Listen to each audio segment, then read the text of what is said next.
Team HH, Thursdays, Yahiko, 7/12.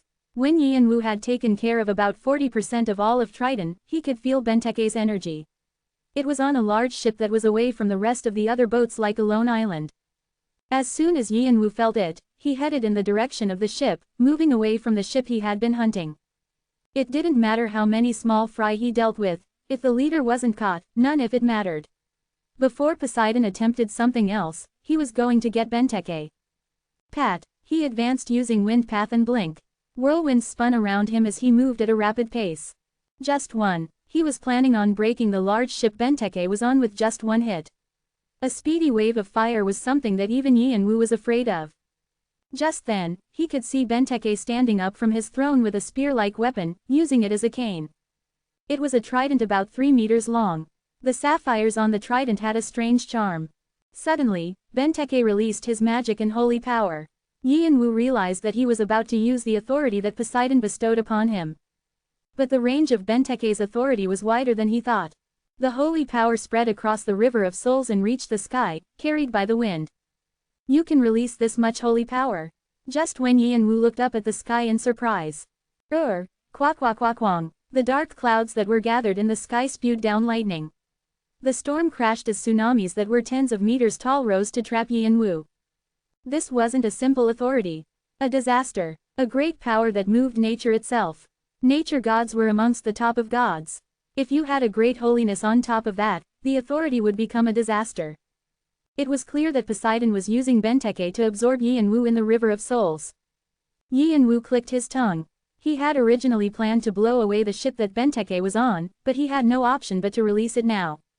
Yi and Wu twisted his body and drew Vigrid. The wave of fire that was condensed in the black aura released at once. Speed and circulation were added to it, and it was combined with the 72 Bian. Wave of fire, holy fire, 72 Bian, Pak, rule. Krung, the uncontrolled wave of fire was horrifyingly destructive.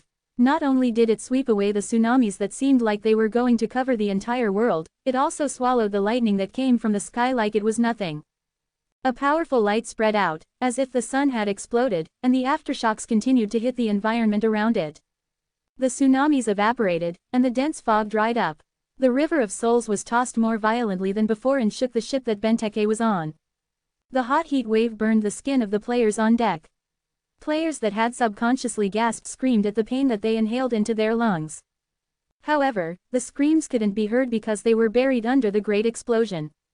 Then, quack quack quang. This time, lightning bolts of fire came from where Yi and Wu was to Benteke's ship. It was a lightning wall that had been created by combining the 72 Bian. He was going to sink the colossal ship by swinging down Vigrid. However, Jinrang and the players who guarded Benteke were skilled. They protected the ship from the fire lightning using their skills and artifacts. It wasn't easy. Because it was such a powerful attack, they experienced the same effect as being hit by a large hammer. The shock waves beyond the barrier weren't easy to deal with either. The ship bobbed up and down. It was cracked in some areas, and a burning smell wafted around it. What made them even more frustrated was the excruciatingly hot air. The horrifying heat that was hard to believe was created by a human was leaving a black trace along the ship. What is that? Triton's players who had barely been creating a barrier trembled. They had definitely examined Yi and Wu thoroughly. When he had fought against the 9 dragon sons, Apophysis shedding on the 26th floor, the cannibal monster king on the 27th floor, they had examined all his powers, and they had judged that they could catch him even if Benteke didn't step up. Poseidon's authority could be used easier in the River of Souls. They considered themselves superior in terms of the surroundings too. However, that wasn't it. Had he gotten stronger in that short time? Or had he been hiding his abilities? Or did he just not need to reveal them? Whatever the reason was, Yi and Wu's powers were greater than they had thought. He wouldn't fall short when compared to their leader, Benteke. Regardless of whether they were surprised, Yi and Wu's eyes under the mask were indifferent. He was mechanically bringing Vigrid towards them, like he was only focused on sinking them into the River of Souls. Strong winds that had been swept away from the shock waves began to blow over. The simmering heat wave caused a large whirlwind, and the River of Souls began to boil. Steam blew around. Yi and Wu was planning on exploding a wave of fire once again, this time with an abundant amount of magic power. Since things were already like this, he wanted to confirm the strength of his wave of fire too.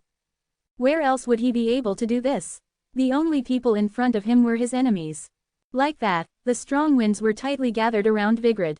Vigrid shook like it was going to break any moment, and it emitted a blue light. Just when he was about to swing it, the space in front of Yi and Wu opened, and Benteke appeared. He had a violent and cruel expression, as Yi and Wu had seen inside the diary and Lana's vestige. There was one difference. His energy had evolved. Benteke harshly hit Yi and Wu's head. There were blue beads in his hand. Yi and Wu couldn't tell for sure, but it looked like the condensed holy power of the River of Souls. Crunch, crung, fire and columns of water clashed and created whirlpools in different directions. The two whirlpools pierced through the atmosphere, and an even larger tornado was created. A large tornado that stretched from the River of Souls far into the sky was created. Explosions coming from inside the tornado spilled out. Droplets of water poured down, then evaporated in the simmering atmosphere. The River of Souls began to boil like lava. The waves tossed, and the storms crashed. In the center of that, Yi and Wu circulated his magic circuit and swung Vigrid in a straight line. Benteke gripped Triana in his hands and swung it upward. Chong, quong, with the sound of metal clanging between them, a column of water soared up high above them once more. Water that was gathered into a sharp blade cut Yi and Wu's chest, and fire and lightning fell on top of Benteke's head. This time, both of them suffered quite a bit of damage. As if they had both promised each other beforehand, they didn't clash again and moved far apart instead. Kahalhalhalal, I never would have imagined such a person would still be on the lower floors. How surprising. The world of the tower is really fun. Very. Standing above the water, Benteke touched the deep burn on this body with his left hand. A red spark was left behind, and his flesh was still being destroyed, but he felt overjoyed. Benteke hadn't planned on coming. He was busy focusing on Triton with all kinds of new clans growing. The rest of the 4 new emerging clans that had risen with Triton, especially the Fantasy Regiment, were growing bigger by the second, so his hands were full. Even if the god he served, Poseidon, rushed him, he didn't do things if he didn't want to. Benteke was someone who would laugh if Poseidon threatened to get rid of his apostle position. The only reason why he had become Poseidon's apostle was because he thought that he would receive a powerful and comfortable strength to use. He was confident in the powers that he already had, so he thought he could just serve another god instead. There were quite a lot of gods and demons who wanted Benteke as their apostle. Also, Poseidon was inwardly satisfied with Benteke's confidence, so he didn't particularly take action. However, it was different this time. Poseidon had strongly suggested that he do his duty as an apostle this time. He had given it the title of a necessary quest. Poseidon had never urged Benteke this forcefully before, so he had to follow his orders. On one hand, the reports that his subordinates had brought were amusing as well. A rookie causing commotion in the lower floors. He was setting new records in each of the halls of fame, and he was tied with Alpharone's previously untouchable score on the 21st floor. Of course he would be interested. More than anything, Benteke was curious who had made Poseidon this aggravated. If it was someone to make Poseidon, an arrogant being who didn't even look at the lower floors, furious, he thought it wouldn't do him any harm to check. But it seemed like it would be even more fun than he thought.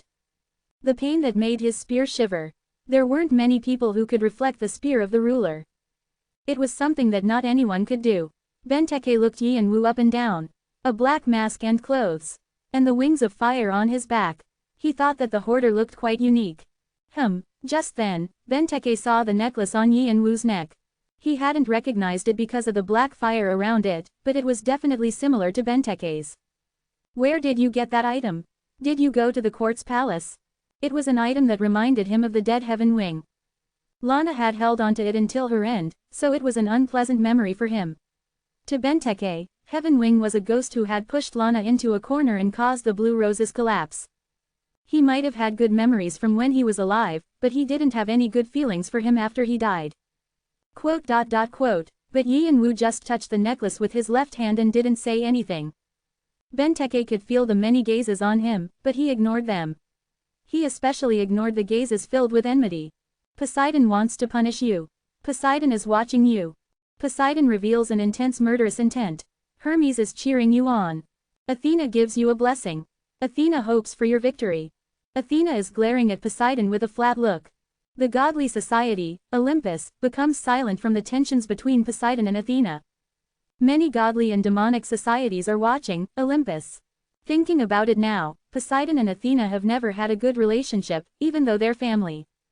Athena looked nicely upon Yi and Wu. On the other hand, Poseidon held a murderous intent.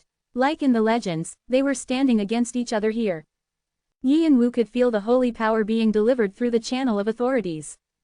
Agaras aside, from Azrael to Athena, there were a lot of beings interested in him. He felt unpleasant because they were only playthings for the gods and demons. Yi and Wu spoke to Benteke. I hope you're different from Apophyse's shedding and the cannibal monster king. What? Benteke frowned at Yi and Wu's strange answer to his question and widened his eyes, feeling the air around Yi and Wu suddenly change. Dragon body awakening. The third spirit, Hyeongshan Axel. Goddess's stigmata. Crunch. Dragon scales grew on Yi and Wu's skin until right below his eyes, and the spirit familiars that he had sent out came into his body. The philosopher's stone began to emit magic power. Demonism slowly spread in his body as his magic circuit spun, and with the holy power from the goddess of war. Walk. Yi and Wu swung vigorous with the power of the draconic species, gods, and demons, three superior species. With a flash, the air cracked apart, and black aura pierced Benteke. TN. Just a heads up, the 5 chapters that are left in the cycle will all be released at the beginning of the next cycle. I will be translating them on a plane, and maybe I'll even sneak in a little bonus chapter or two, haha. Chapter 279 Trident 4. Kwang. Hup. Benteke subconsciously raised Triana. When he did, he found Vigrid at his neck. Yi and Wu was right in front of him. He felt shivers down his back. When had he gotten so close?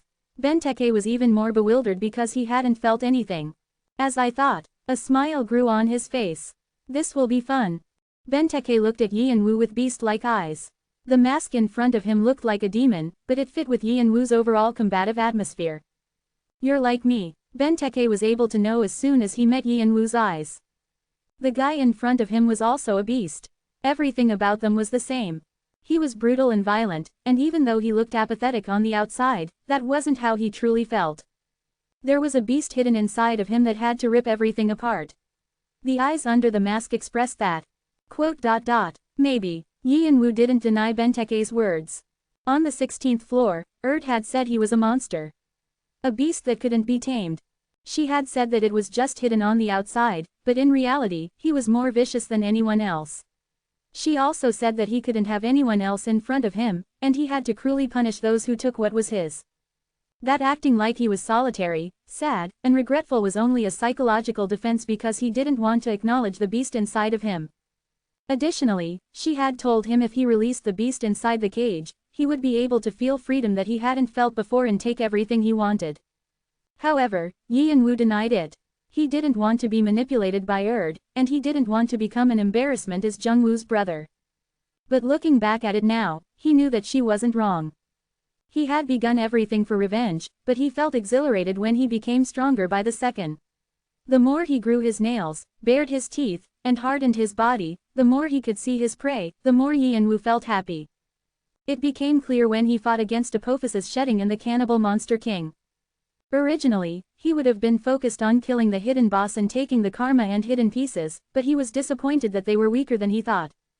He wanted to use his new power. Like how a beast wanted to show off his power and climb higher in the hierarchy.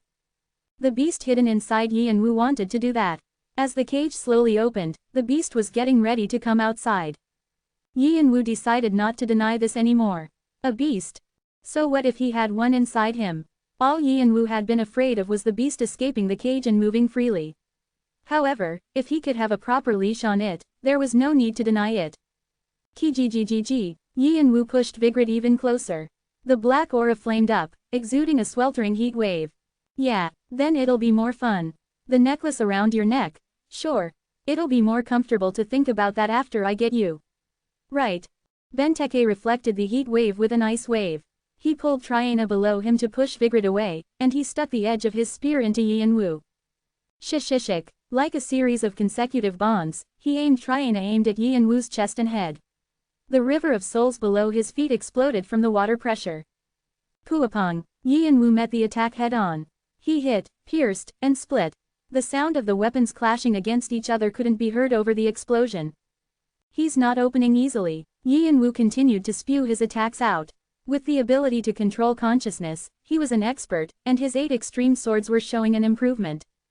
He thought that unless you were of a warrior level within the one-horned tribe, you wouldn't be able to stop this easily. Normal players couldn't be compared to this. However, Benteke blocked Yi and Wu's attacks well. No, rather, he even reflected them, even pushing back. It meant that his martial arts abilities didn't fall short of Yi and Wu's. Kwak. Time difference. In the slowed-down world, Yi and Wu looked for his focal points. The flaws pointed to 2 different areas. Benteke's Achilles tendon of his left ankle and his right waist. Wind path. When he activated his draconic eyes, he could see different paths from where the Achilles tendon and his right waist were connected. Yi and Wu stepped on the path that led to his right waist. Following the direction of the wind, he swung Vigrid. When Vigrid's options were added on top of this. Sword purification. Hero, unyielding. Yi and Wu's combative power increased as Vigrid recognized Benteke as an enemy. It was a calculative attack that happened in an instant. Yi and Wu knew that this attack would leave a deep injury in Benteke's waist and chest. However, Kwang, Triana was blocking Benteke's waist. Less than tsunami conductor greater than. A large tsunami smacked Yi and Wu's chest. Cup. Yi and Wu couldn't breathe, like his heart had been beat with a hammer. Benteke slid down the surface of the water, and wind blew around his spear as he thrust it forward. Less than vortex greater than. Benteke's signature skill from before he became Poseidon's apostle exploded. It was a skill that blew aura around, and it was known to be tricky to deal with because it could attack from both close and far range. With Poseidon's authority on top of it with the River of Souls, it was powerful enough to create a hole inside a rock. There were 10s of those vortexes. They looked like long thorns, coming down like rain. Yi and Wu stopped all the vortexes spreading his aura apart. It was a skill called Sword Block in the One-Horned Tribe. Kwak. The fancy explosion made the air chaotic, and below, Benteke had reached right in front of Yi and Wu. He smiled brutally like a beast that had found prey running away and swung Triana around him. The sapphires on the spear shined. The authority covered Yi and Wu. Yi and Wu clenched his teeth, thinking that it would be really dangerous if this kept up.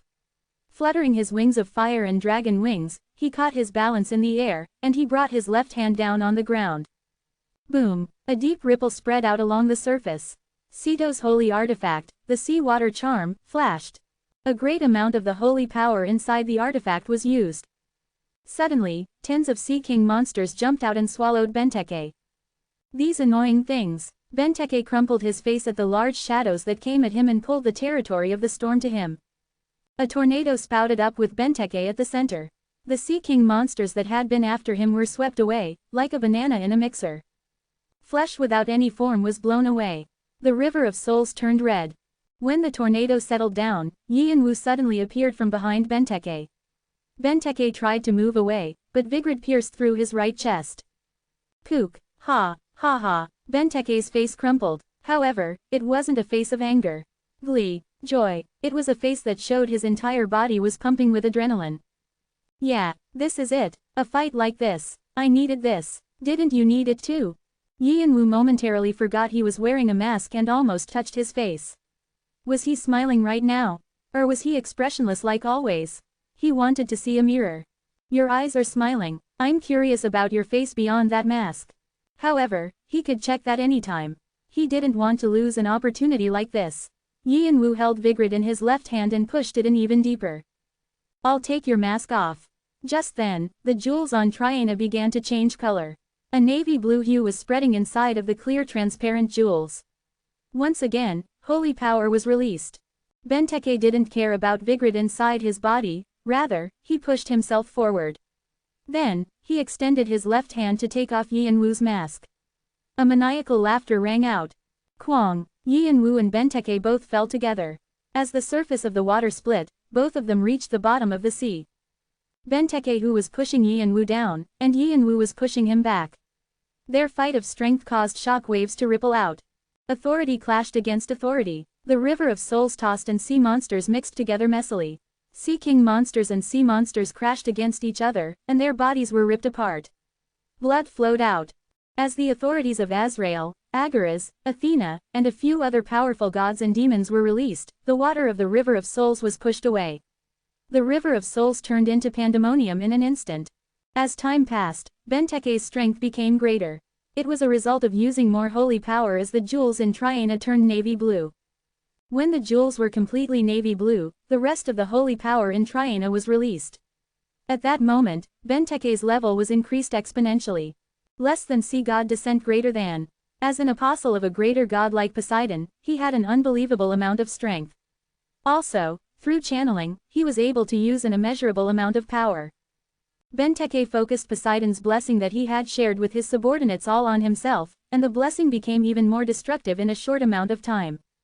On the other hand, although Yi and Wu had the authority of greater gods and greater demons, because he wasn't an apostle, there were limits to how much he could channel. The authorities that had been protecting Yi and Wu broke. Benteke's left hand grabbed Yi and Wu's mask. Snap, and as he applied more force, the mask began to crack. Athena bursts up and shouts. Athena urges you to quickly run away. Athena gives you a blessing. It fails. Israel's eyes widen. Azrael frantically offers you an apostle position again. Hermes looks at you. Poseidon bursts out laughing. All the gods within the godly society, Olympus, are watching you. Ceto silently watches you. Messages noisily popped up. The emotions that came from the gazes became intense. It's too loud. Yi and Wu was in a dangerous situation, but he just muttered in annoyance to himself. He pulled out the remaining holy power in the seawater charm and blew it inside Vigrid. Black aura exploded. Like how a volcano exploded, a tall column of fire soared up from the sea bottom and reached the sky. Within it, Benteke was swept away. Hue. Hue. The disaster that looked like the sky might come falling down settled down. Yi and Wu appeared above water. He was panting roughly to himself, depending on his wings of fire. His magic armor and mask were mostly ruined. The seawater charm lost most of its holiness and was now only a simple necklace. The fight with Benteke was too hard. He couldn't guarantee victory even though he fought with all his strength. However, even though his body was tired, he felt the frustration from dealing with Apophis' shedding and the cannibal monster king fading away. Also, Yi and Wu was able to judge his abilities once again. It was true that Benteke was skilled enough to be called the ruler, but there were still people who were as powerful as him on the higher floors. He had met many rankers and high rankers in countless battles, but above, there were players who didn't care about the lower floors. Benteke was nothing more than one of those players. That was why Yi and Wu was grateful. As great as his potential had become, he felt motivated to become stronger again. He looked in front of him with still eyes. While his mask and magic armor was being restored, something strange was happening in front of him. Above the boiling river of souls, the steam took on the form of a human. Bones were created, and muscles and flesh stuck together to become Benteke. He was smiling brutally, holding the now black Triana. Yi and Wu frowned looking at him. Monster. Kahalal. The pot's calling the kettle black. I can regenerate because I have Poseidon's blessing, but that's not the case for you. The river of souls was water. It was Poseidon's territory. It was an advantageous battlefield for Benteke, and his regeneration ability was also outstanding. However, he also looked exhausted. The aura he gave off was definitely lacking from before. The dark Triana proved it. We weren't able to have a victor, and I still haven't heard about the necklace you have around your neck. Or who you are. Shouldn't we continue? Poseidon aimed the end of Triana at Yi and Wu again. Yi and Wu lifted Vigrid as well. But he didn't have as much strength as before. The Philosopher's Stone was overheating itself, putting more firepower in him, but it couldn't chase away his mental exhaustion. Still, Yi and Wu felt a strange emotion. Joy. Because his body was tired, his instinct as a beast was waking up. It moved the cage that had been trapping it aside and slowly tried to step out. Yi and Wu might have been smiling. His enemy didn't disappear, and he was able to fight again. You lost your holy artifact. With Poseidon's curse, your authorities have been weakened. The same goes for me. All the holy power has been used, and my body is too messed up to accept Poseidon's blessing. Benteke seemed to replicate his feelings. Without any help from the outside, we can fight each other with the power that we actually have. Wouldn't that be fun? Yi and Wu just nodded silently. Benteke looked flabbergasted. You're such a quiet fellow. Well, I suppose it's better than a chatterbox. Just before the two ran at each other like they had planned it beforehand. What's this? Benteke stopped. Triana shook in his hand. It should have been no different from a normal spear now that all the holy power was gone. He frowned at the strange phenomenon he had never seen before. Then, chech. Triana crumbled like a sandcastle being swept away by a wave, and the fine particles moved through Benteke's fingers towards Yianwu. Quote exclamation mark quote. Quote exclamation mark quote. While Benteke and Yianwu were both looking at it with widened eyes. Urg. Suddenly, the black bracelet on Yianwu's right wrist, the bracelet of the Black King, vibrated. Like iron powder following magnets, Triana's fine particles whirled around the Black King's bracelet and wrapped around his left ankle. Crack, crack, clunk, clunk, it became a black chain that was as dark as the night sky. Chapter 280 Triton 5. Team. HH, Thursdays, Yahiko 9/12. They combined. Yianwu was speechless looking at the chains around his left ankle. It was so sudden, he never would have imagined something like this would happen, so he was frozen. Something similar had happened before too. Zeus and Astrape. He felt hollow seeing the holy artifacts he barely earned being destroyed in front of him, but after learning how to use the black bracelet, he realized that it wasn't an item that fell short of Astrape. And now, the same thing was happening. Maybe he could understand it if it was a holy artifact that could absorb the traits of others, but that wasn't it. It just ate up other holy artifacts. Zeus and Poseidon were famous brother gods. Then how were they related to the owner of the black bracelet? The Black King. Just who was he? Grief of the Black King. Category: Sabaton. Rank: Summary. This artifact is unique. There is only one that exists in the entire tower, and it is completely bound to its owner. It cannot be shared or traded with anyone else. Currently, you cannot see anything about it. Only after you have certain qualifications can you see it. He couldn't see the traits of the artifact. All he could see was the name, Grief. Yianwu felt disbelief while checking the artifact. It wasn't just Yianwu. The 98th floor was also surprised. Athena covers her mouth. She is surprised at the sudden change of events. Hermes has a mysterious smile. Azrael nods with his arms crossed. He bursts out laughing. Azrael sends you a message. The godly society, Olympus, is shocked. The gods of Olympus are in a confused state. The gods of Olympus look towards Hermes. Hermes treats them indifferently. The godly society, Asgard, keeps their silence. The godly society, Malak, observes you. The godly society, Chan sect, sighs. They begin to read the heavens, saying that something is approaching. The demonic society, Infernal, is gleeful. The demonic society, Gia sect, smirks at Olympus. Tn, Jalgio is changed to Gia sect. We finally figured out what it means. Poseidon screams. Poseidon bursts up from his throne and shouts something. He screams in protest against Hermes and Athena. Hermes ignores him. Athena snorts. Poseidon decides something. Poseidon calls the gods under him, and they discuss something. Poseidon glares at you furiously. He is preparing a response to this. Messages continued to fill Yianwu's vision. Amongst those, there was something he hadn't seen before.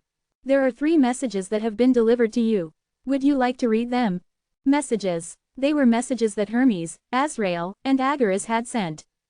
Beings were penalized heavily if they sent messages to players that weren't apostles. It could affect the player.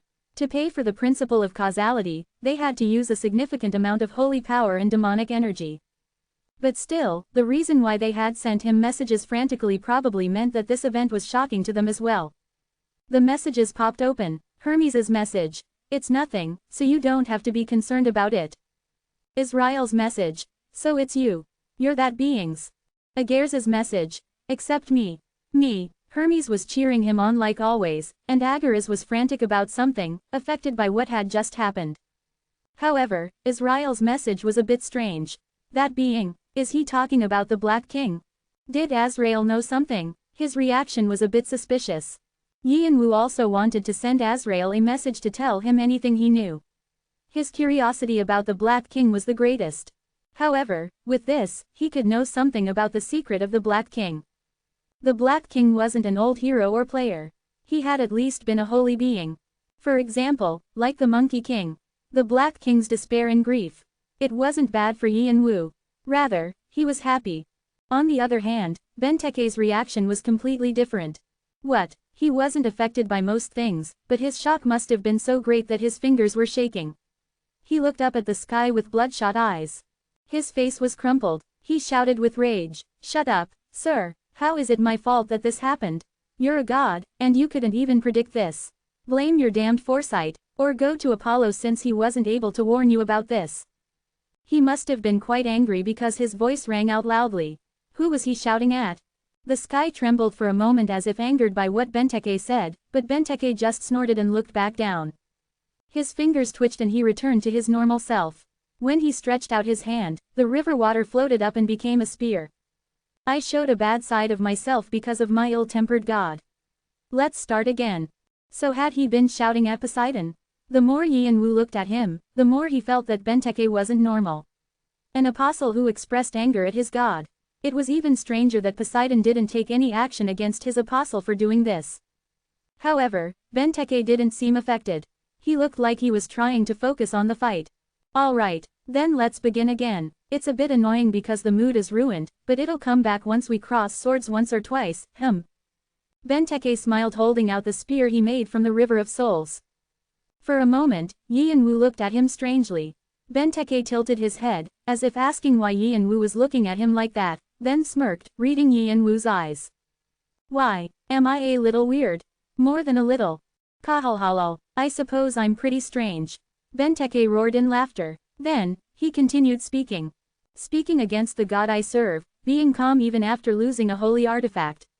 I probably would have thought that my opponent was a bit weird in the head too. But, Benteke smirked. So what? He had a cold smile. Just because you have the same attitude as others, does something change? I'm also curious about a lot of things. No, I have so many things I want to ask. What the identity of that necklace is, what that chain that used to be my holy artifact is. However, those things, I can know those things if I catch you. The most important thing to me right now is the fight between you and me. Benteke smiled with his teeth bared. His eyes flashed like a beast's. Isn't that the same for you? Yian-Wu looked down at his hand. Vigrid was still trembling. He was also not in the mood for it because of the sudden change of events, but his body was still fired up. Like what Benteke said, those things weren't important. Fighting and beating that guy was most important. He thrust Vigrid forward. The basics of the 8 extreme swords were ready. The beast outside of the cage roared. Kwang! The two threw themselves at each other again. The waves tossed roughly. There was one thing that Yian-Wu thought of when he saw Benteke. A question mark. He didn't know what kind of person Benteke was. He was an enemy who killed his brother's teacher, but other than that, there was nothing bad about keeping him close. He knew how to stand against his god, and he seemed to have been quick to make decisions. However, because he was cruel and brutal, Yian-Wu didn't want to keep him close. Yian-Wu didn't really like people like that. They raised chaos when they were on the same team as you. Still, Yian-Wu liked Benteke. There wasn't a particular reason. He's amusing. It was because he was showing Yian-Wu the amusement of fighting. Chi-Chi-Chang. Yian-Wu and Benteke attacked each other. As the sword and spear clashed against each other, a metallic sound rang out. There was also the occasional sound of metal digging into skin. Poopapook. As the injuries of both people grew, the river water turned red, but neither of them cared. The spear passed Yian-Wu's stomach. His body stiffened at the pain of his spine and internal organs being cut, but he pressed himself deeper into it. Crunch. Demonic magic. Regeneration. Yian-Wu depended on these two skills over everything else. He used the demon's blessing to create demonic energy inside of his cells and regenerated himself. You have received a message from Agaris. Message. Instead of weak blessings like that, I'll give you mine. How's that? You have received a message from Agaris. Message. You already have mine anyway. Use that. It'll be good. Use it. Nothing bad will come from it. Yian-Wu wanted to scream at Agaris for being annoying. Nothing bad would come from it. Thinking of the annoying things that came after his brother had made a contract with Agaris, he had no intentions of following him. Fortunately, the message from Agaris stopped. It seems to be because the principle of causality limited him. Thinking it a relief, he dug his blade into Benteke's neck. Blood sprouted out as his veins were cut, but the blade couldn't go in any deeper. It was blocked by something hard. Benteke turned his body with simmering eyes. More blood spurted out, and the spear flew in a large circle around him. Vortex. He created holes of wind in Yi and Wu's body using his signature skill. No, he tried to. Yi and Wu stepped on wind path and moved through vortex. He couldn't avoid all the vortexes, so he had holes in his left arm and right leg, but Vigrid moved faster to cut Benteke. Blood splattered, and his bones were revealed. Half of his body was cut. It was a wonder that his limbs didn't fall off. The two just continued to fight without any signs of pain. Amid that fight, Yi and Wu and Benteke both laughed. It was the laughter of beasts. No, this couldn't be called laughter. It sounded like growling from the back of their throat or roaring. As they did, Yi and Wu and Benteke dug their weapons into the vital points of each other at the same time. They both felt the feeling of something cutting through their hearts. To destroy each other's hearts, they pushed in their swords and spears as much as possible, using all their strength. Glup! Blood poured from both of their mouths. They were close enough to feel each other breathing. They looked at each other in the eye. Yi and Wu could see Benteke smiling. Even while he was dying, he was smiling with his teeth bared, having the time of his life. Benteke could also see Yi and Wu. He couldn't see his face because of the mask, but Benteke believed that Yi and Wu wore the same expression as him. How did he know? Beasts recognized each other. Just then, Benteke received a familiar feeling from Yi and Wu's eyes. It was different but similar. There was someone who had the same crinkles in his eyes when they used to spar. You. Just when Benteke was about to say something with wide eyes. CHRR. Click-clack. The needle of the pocket watch deep inside Yi and Wu's right chest began to spin. Time Foresight TN. Foresight changed to Time Foresight. Chapter 281 Trident 6. Walk. Benteke felt like he was possessed by a ghost. He remembered that both of them had dug their sword and spear into the other's hearts, and they were fighting over who would kill the other first, but why was he the only person with his heart pierced? You've done something. Benteke's spear was inside Yi and Wu's right chest. Its location was only slightly changed, but Yi and Wu was still able to avoid danger. Yi and Wu felt like his body was dropping. The reason why he had been able to hang on with demonic magic and regeneration was because of the magic power in the Philosopher's Stone. However, Time Foresight used all that magic power at once, so he couldn't use it unless it was of crucial importance. The future that Yi and Wu had gained was 5 seconds. It was short, but it was important in the fight for life or death. Thanks to that, Yi and Wu was able to see the timing of Benteke's spear coming at him, and instead of avoiding it, he turned his body slightly to change the direction of the spear. Then, his sword had pierced Benteke's heart even more accurately. The heart was the source of life. It provided blood to the body and created magic power. If a heart broke, it was fatal to normal players.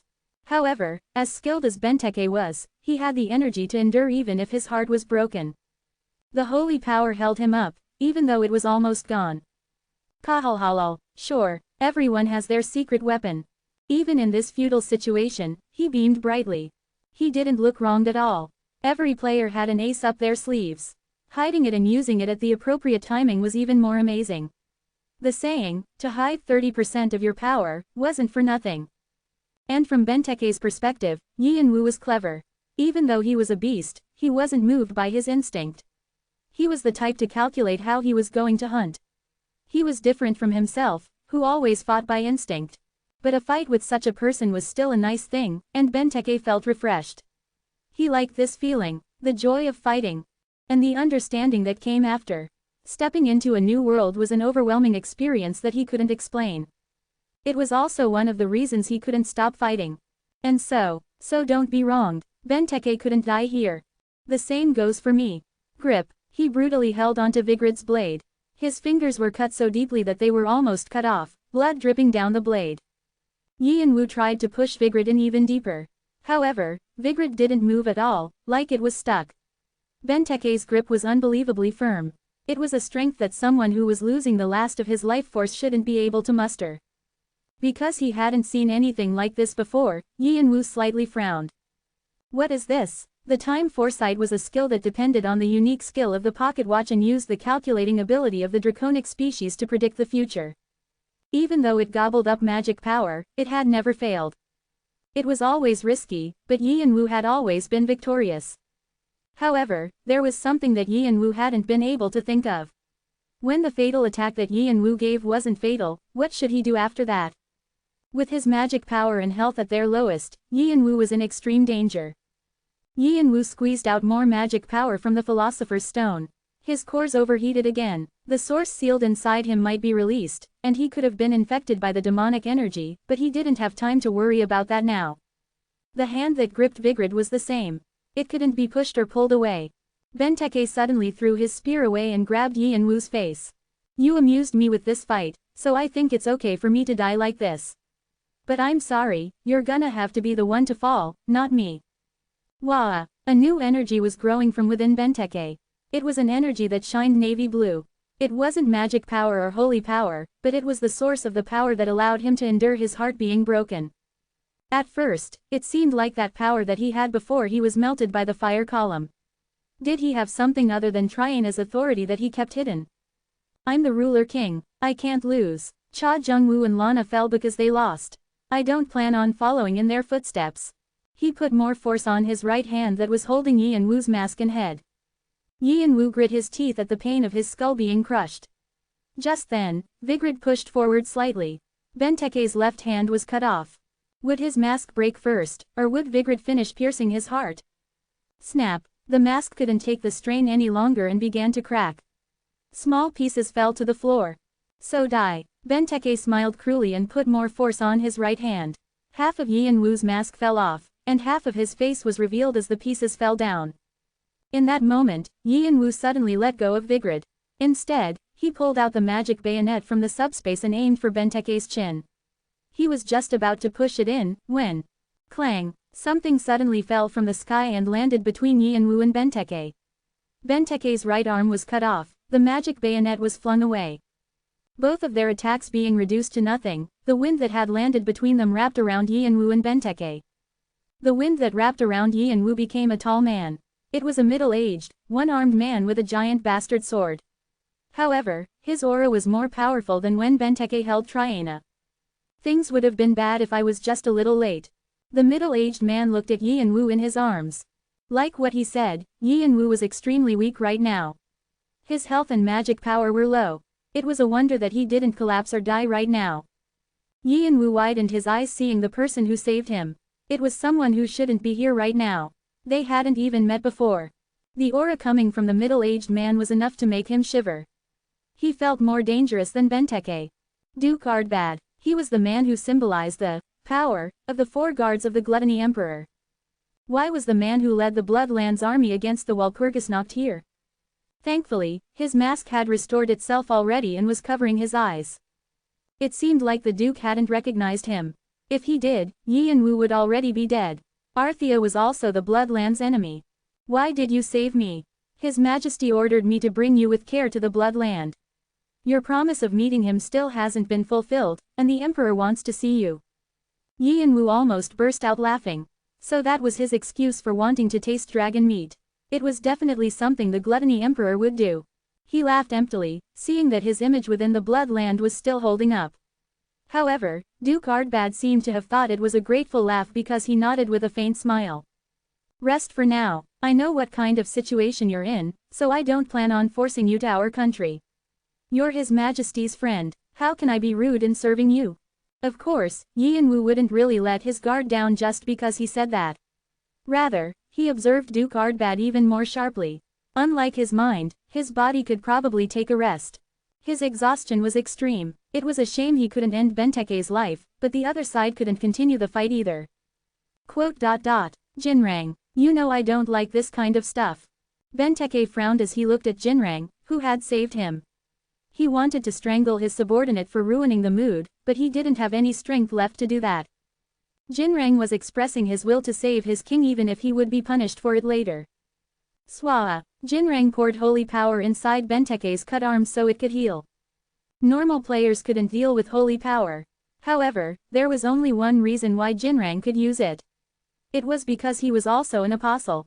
Orion, the god of constellations, who was known as Poseidon's son. Jinrang was the 3rd captain of Triton acting as Orion's apostle. The captains of Triton were watching Duke Ardbad from faraway places. They were ready to attack any second. You just said so, that we can't lose in the end. So I saved you, sir. Benteke's face crumpled at what Jinrang said.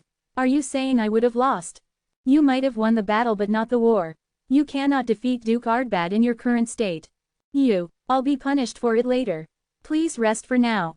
Before Benteke could say anything more, Jinrang chopped his neck. Benteke collapsed. Confirming that Benteke was still alive, Jinrang sighed in relief and became wary of Duke Ardbad again. He had stepped up to save Benteke, but the situation at hand wasn't good. Duke Ardbad raised the heavy sword in his left hand like it was nothing and laughed coldly. I did hear that some dregs bothered our subordinates here, so we were planning on fighting you soon. I didn't imagine that we would get a chance like this. The 8 large clans thought it was ridiculous how people said that the new emerging clans were becoming as strong as them. But they also considered the emerging clans annoying, so they were thinking of moving them out of the way. The reason why they hadn't been able to step up was because Triton's blessing from Poseidon was powerful. It was tricky to deal with Triton, made up of Poseidon and his followers Apostle, and Benteke was someone that Duke Ardbad acknowledged. But with Benteke in such a poor state now, he considered it the perfect time to attack Triton. Of course, it would be hard to ruin them completely, but it would be a great gain just to reduce their numbers. Also, nothing bad would come from getting rid of Jinrang, who was famed for his intelligence as much as his martial arts. But as if they weren't going to step down easily, Jinrang also glared at Duke Ardbad. He might be less skilled than Benteke, but it wasn't by a large margin. Rather, in some aspects, he was equal to Benteke. 2 apostles who were as skilled as him were aiming for Duke Ardbad right now. He believed that with the 3 of them, they would be able to take Duke Ardbad's life. Just when Duke Ardbad and Jinrang were about to collide. I see many familiar faces. A loud voice rang out in the sky, and the air around them changed. It was an oppressing power that forced down the mighty presence of Duke Ardbad and the holy power of Jinrang and the others. Strong winds blew, and the waves tossed. While the river of souls was shaking violently, Yi and Wu, Duke Ardbad, Jinrang, the rest of Triton's forces, and the players on the ghost ship looked up at the sky with shock. Just then, the sky split, and someone slowly came down. The savage combative energy left them breathless. A woman with cold eyes, the horn of the one-horned tribe, and the scales of a half-dragon. Duke Ardbad stiffened upon seeing her face. The Spring Queen. The leader of the White Dragon, Waltz. It was an unexpected descent. Chapter 282 Triton 7. The sudden arrival of the White Dragon's leader made everyone freeze. She was so high in the air that it was hard to see her face clearly, but the presence she gave off was so great that everyone felt like she was right in front of them. In fact, she felt as big as the long-extinct giant species. Duke Ardbad gripped his giant bastard sword. His head was jumbled. From what he knew, the Spring Queen shouldn't have been here. The White Dragon was in the middle of a war with the Elohim, who were trying to take over the 76th floor. The Blood Land and the Sea of Time were getting rid of the forces and bases of the White Dragon on the floors below. The White Dragon had their hands full because of attacks on all fronts. The contribution of the Spring Queen on the battlefields was outstanding. Thanks to her, the battles on the 76th floor had become quiet, but not enough for her to have her eyes somewhere else. Seeing the atmosphere hazing around Waltz, Duke Ardbad narrowed his eyes. It's not. Waltz was separated from space like a being that shouldn't be here. A shadow. Is it a primeval body? Duke Ardbad's eyes widened when he realized Waltz's identity. A primeval body. When the energy inside a person was purified, their body would return to its primeval state. As the body got stronger, only the purest form of what you were born with would remain. It was the peak of internal cultivation of those who could create shadows. Actually, this concept originated from the One-Horned tribe, so there weren't many who knew about it. This was only knowledge that Duke Ardbad had found out coincidentally because of his deep interest in martial arts. However, there was one thing he was sure of. If she was someone who had a primeval body, it meant that she had exceeded the level of Arhat, and the fact that she was here meant she's definitely planning to get rid of us. Duke Ardbad lifted his sword in front of him. Waltz's primeval body dashed through the air and reached his position in an instant. Quang! The collision of the two caused shock waves to spread out around them. Waves tossed violently. Duke Ardbad pushed Waltz away, even while feeling the pain of his entire body being destroyed. He signified a dauntless strength. Just considering brute strength, he was confident he could win against the real Waltz. His trait less than opposite ends power greater than was powerful enough to drag mountains out of the ground. This was what made him a natural warrior from his younger days. Being defeated by a mere shadow was humiliation that he couldn't handle. Also, it was obvious what Waltz was after.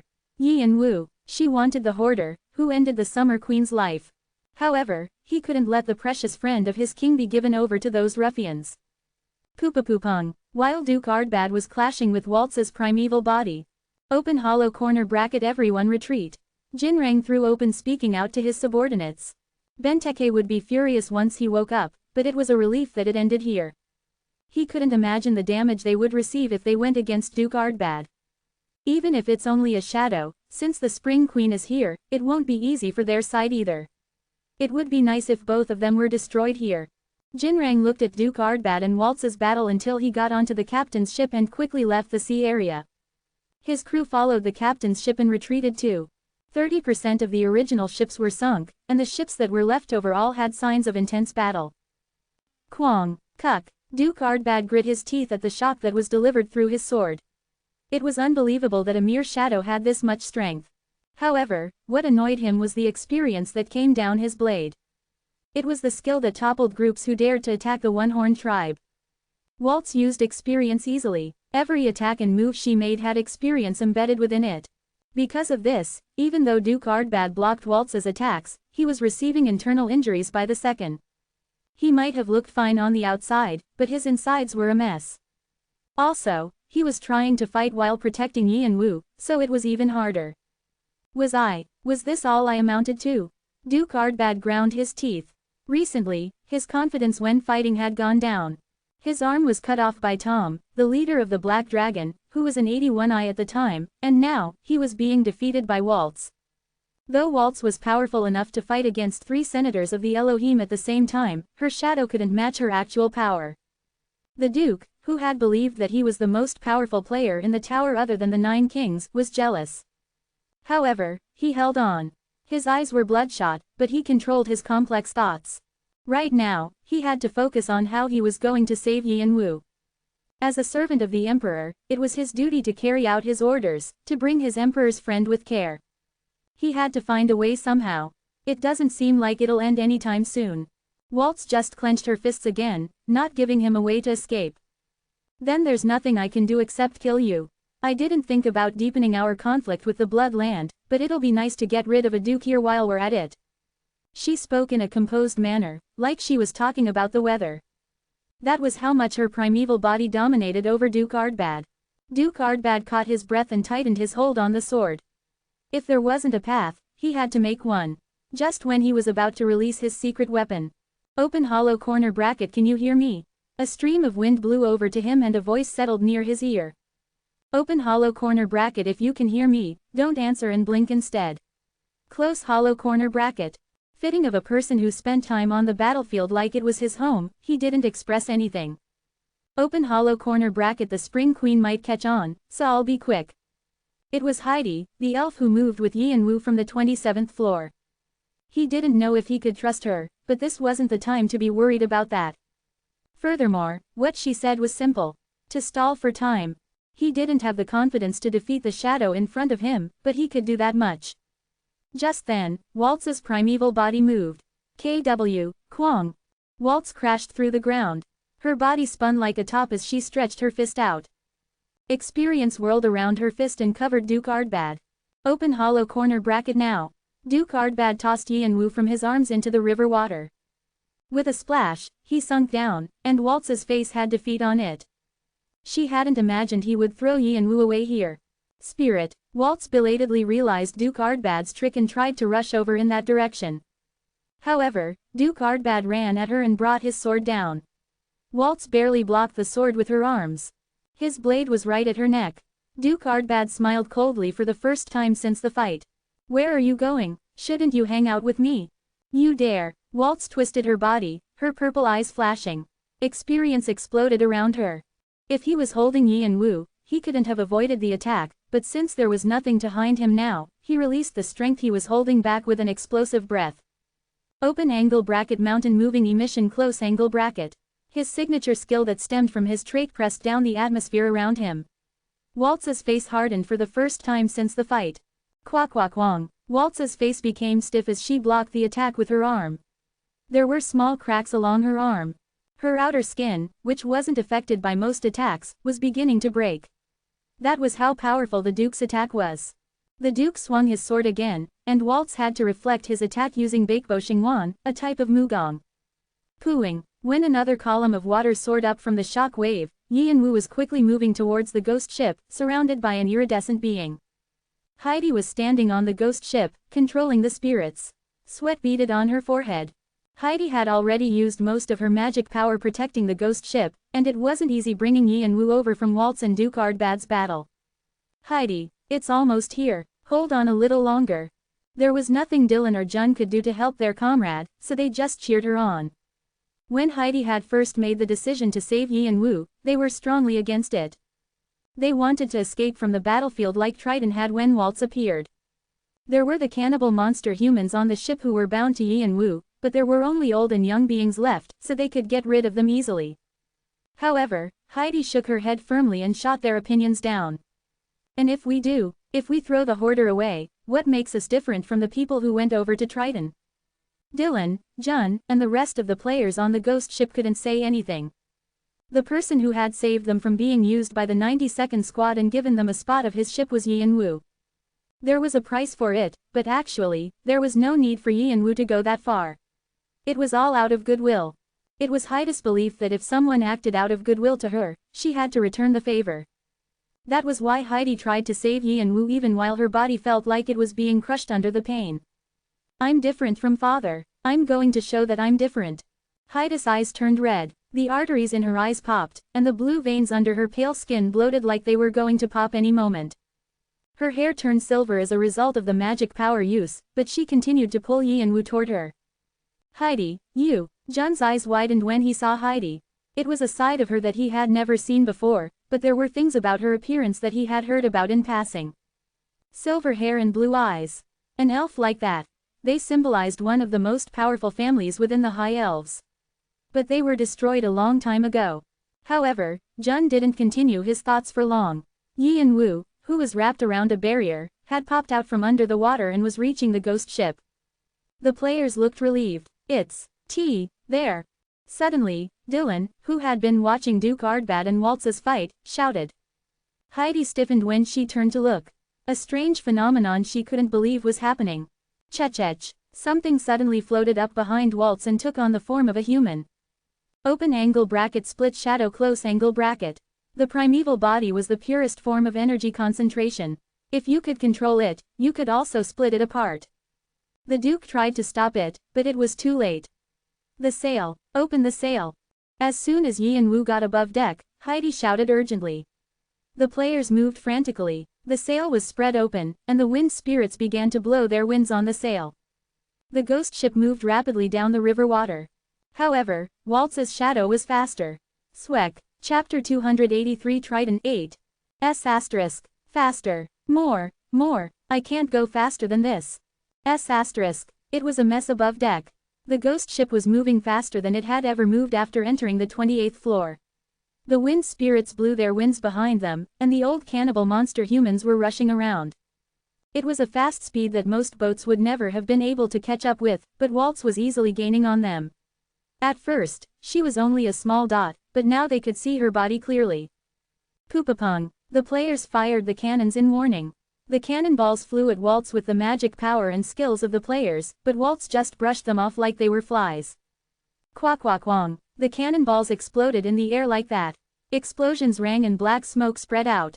Waltz passed through it all. S**. It was a scary appearance for the players and the cannibal monster humans. To them, Waltz looked like an invincible disaster. It was understandable because Waltz had a crumpled face, exuding an immense aura. With the arrogance of the one-horned tribes and the dragon fear that only a half-dragon could have, she was ruling as the new fear of the tower after the Summer Queen. Of course they would be scared because such a being was flying at them. At this rate, they would sink into the river of souls along with the boat. Then, they would become like the ghosts that floated around in the river. They were at a loss for what to do. Still, Heidi didn't give up. Blood was streaming from her mouth, and her hair was turning from silver to a dry white, but she continued to move the ship. Looking at her, Yi and Wu slowly got up. He had fainted in Duke Ardbad's arms earlier and now regained some of his consciousness. His body was being healed. However, his energy wasn't completely restored yet, and his body was heavy, like cotton in water. You can't stand up like that. Heidi tried to stop him from getting up, but Yi and Woo cut her off coldly. Why? Did you save me? Heidi didn't answer for a moment. You could have left me behind. Yi and Woo truly didn't understand Heidi's decision. When Waltz's primeval body first appeared, he had first begun to think about how he could get out of his situation.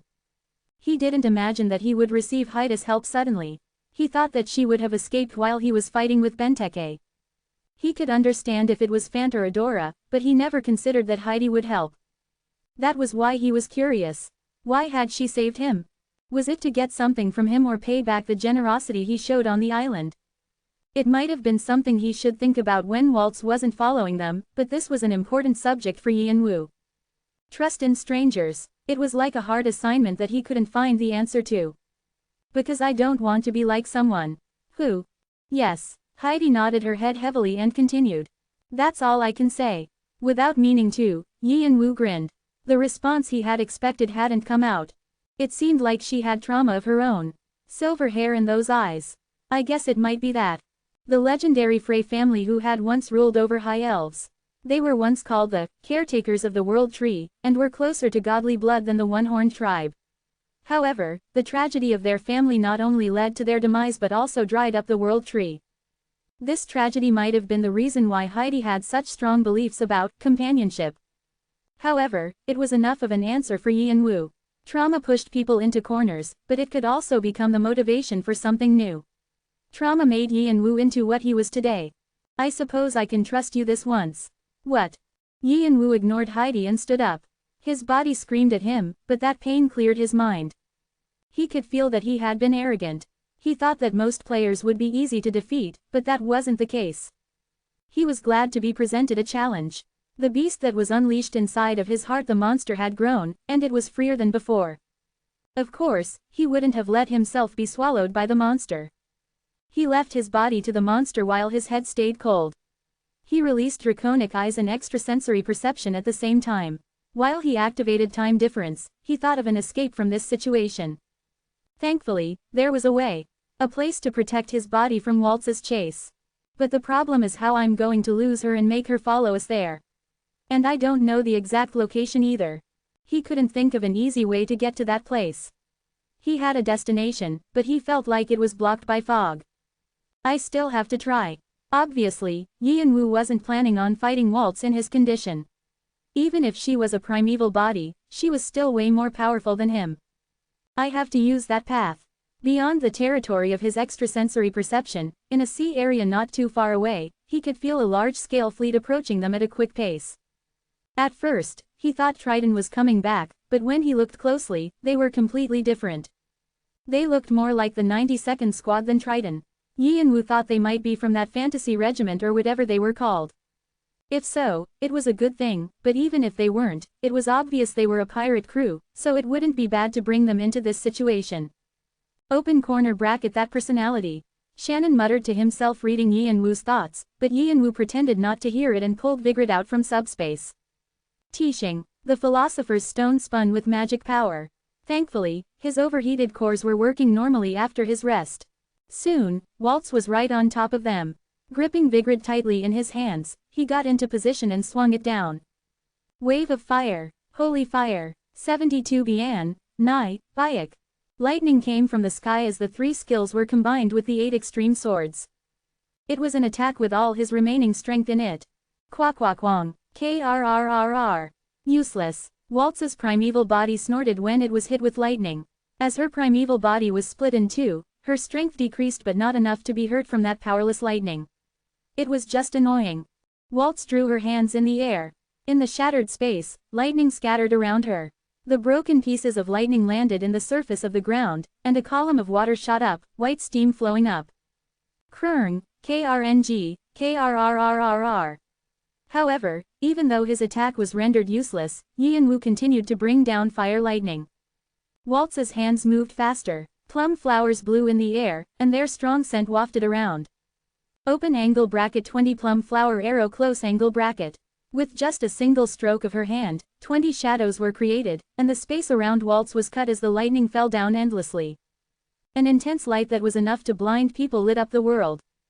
Within it, there wasn't a single lightning bolt that had hurt Waltz.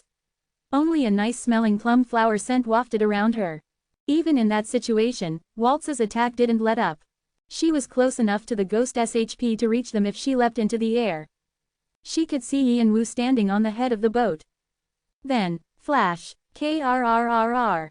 Like all the lightning that Waltz had dealt with up to now was condensed, an intense fire lightning rained down on her. Waltz realized this was the last of his strength, and she paused, catching her breath. This wasn't something she could easily cut away. It looked like she would have to break it apart with one blow. Just when she was about to. What? The lightning that looked like it would come down on her suddenly changed direction and fell somewhere else. Waltz didn't know what Yanwu was planning and turned her head subconsciously in that direction. At that moment, Waltz could feel that the other primeval body that was connected to her was cut off. The last fire lightning fell on the primeval body that Duke Ardbad was dealing with. Of course, it wasn't that the fire lightning had caught her primeval body. However, it was enough of a surprise, and Duke Ardbad didn't miss the chance that was given to him. He immediately cut the neck of the primeval body. As the primeval body crumbled, its repulsive power was delivered to the Waltz near the ghost ship. Gulp. Waltz unwittingly vomited blood. Her form was fading away. At this rate, her remaining primeval body would be destroyed too. She tried to control it when a portal suddenly opened above her head. You rat-like bitch. Duke Ardbad fell through it, bringing his giant bastard sword down. He had appeared using a teleport scroll. His entire body was bloodied, but his eyes were flaring. His pride was stepped on when she dared to play games with him. Waltz crossed her arms before she could control her body. A blade condensed with magic power fell on her, and the impact of the collision shook the river of souls once again. Then, the fog that had surrounded her suddenly retreated, and she could clearly see around her. Approximately 100 ships were circling around Waltz and Duke Ardbad. They had a symbol of a cross with a sword below it. It was the second squad of the Fantasy Regiment, the Illusion Knightage, who followed Kreutz. The Fantasy Regiment looked surprised at the two who suddenly fell from the sky, but they quickly regained their senses and aimed all their cannons at Waltz. Quack-quack-wong. The cannons then fired as one. Hoarder rrrr. Waltz looked for Yanwu with a furious voice, surrounded by countless attacks. See Captain. Kreutz nodded at his subordinate's shout. He had frantically rushed here after hearing that Triton, the Blood Land, and the White Dragon were after Yanwu, but in the place that he had followed Yanwu, he saw a bloodied Duke Ardbad and Waltz. He was greatly surprised by them, but calmly moved and aimed the cannons at them. It seemed like they were chasing after Yanwu. It was strange because he didn't see Triton, but more importantly, he had to stall for time for Yanwu to escape. Kreutz nodded his silver helm. The secretary next to him shouted at their subordinates. Shoot! Don't leave any of them alive. Poopapong. The magic attack created by artisans who had the master qualification flew at Waltz and Duke Ardbad.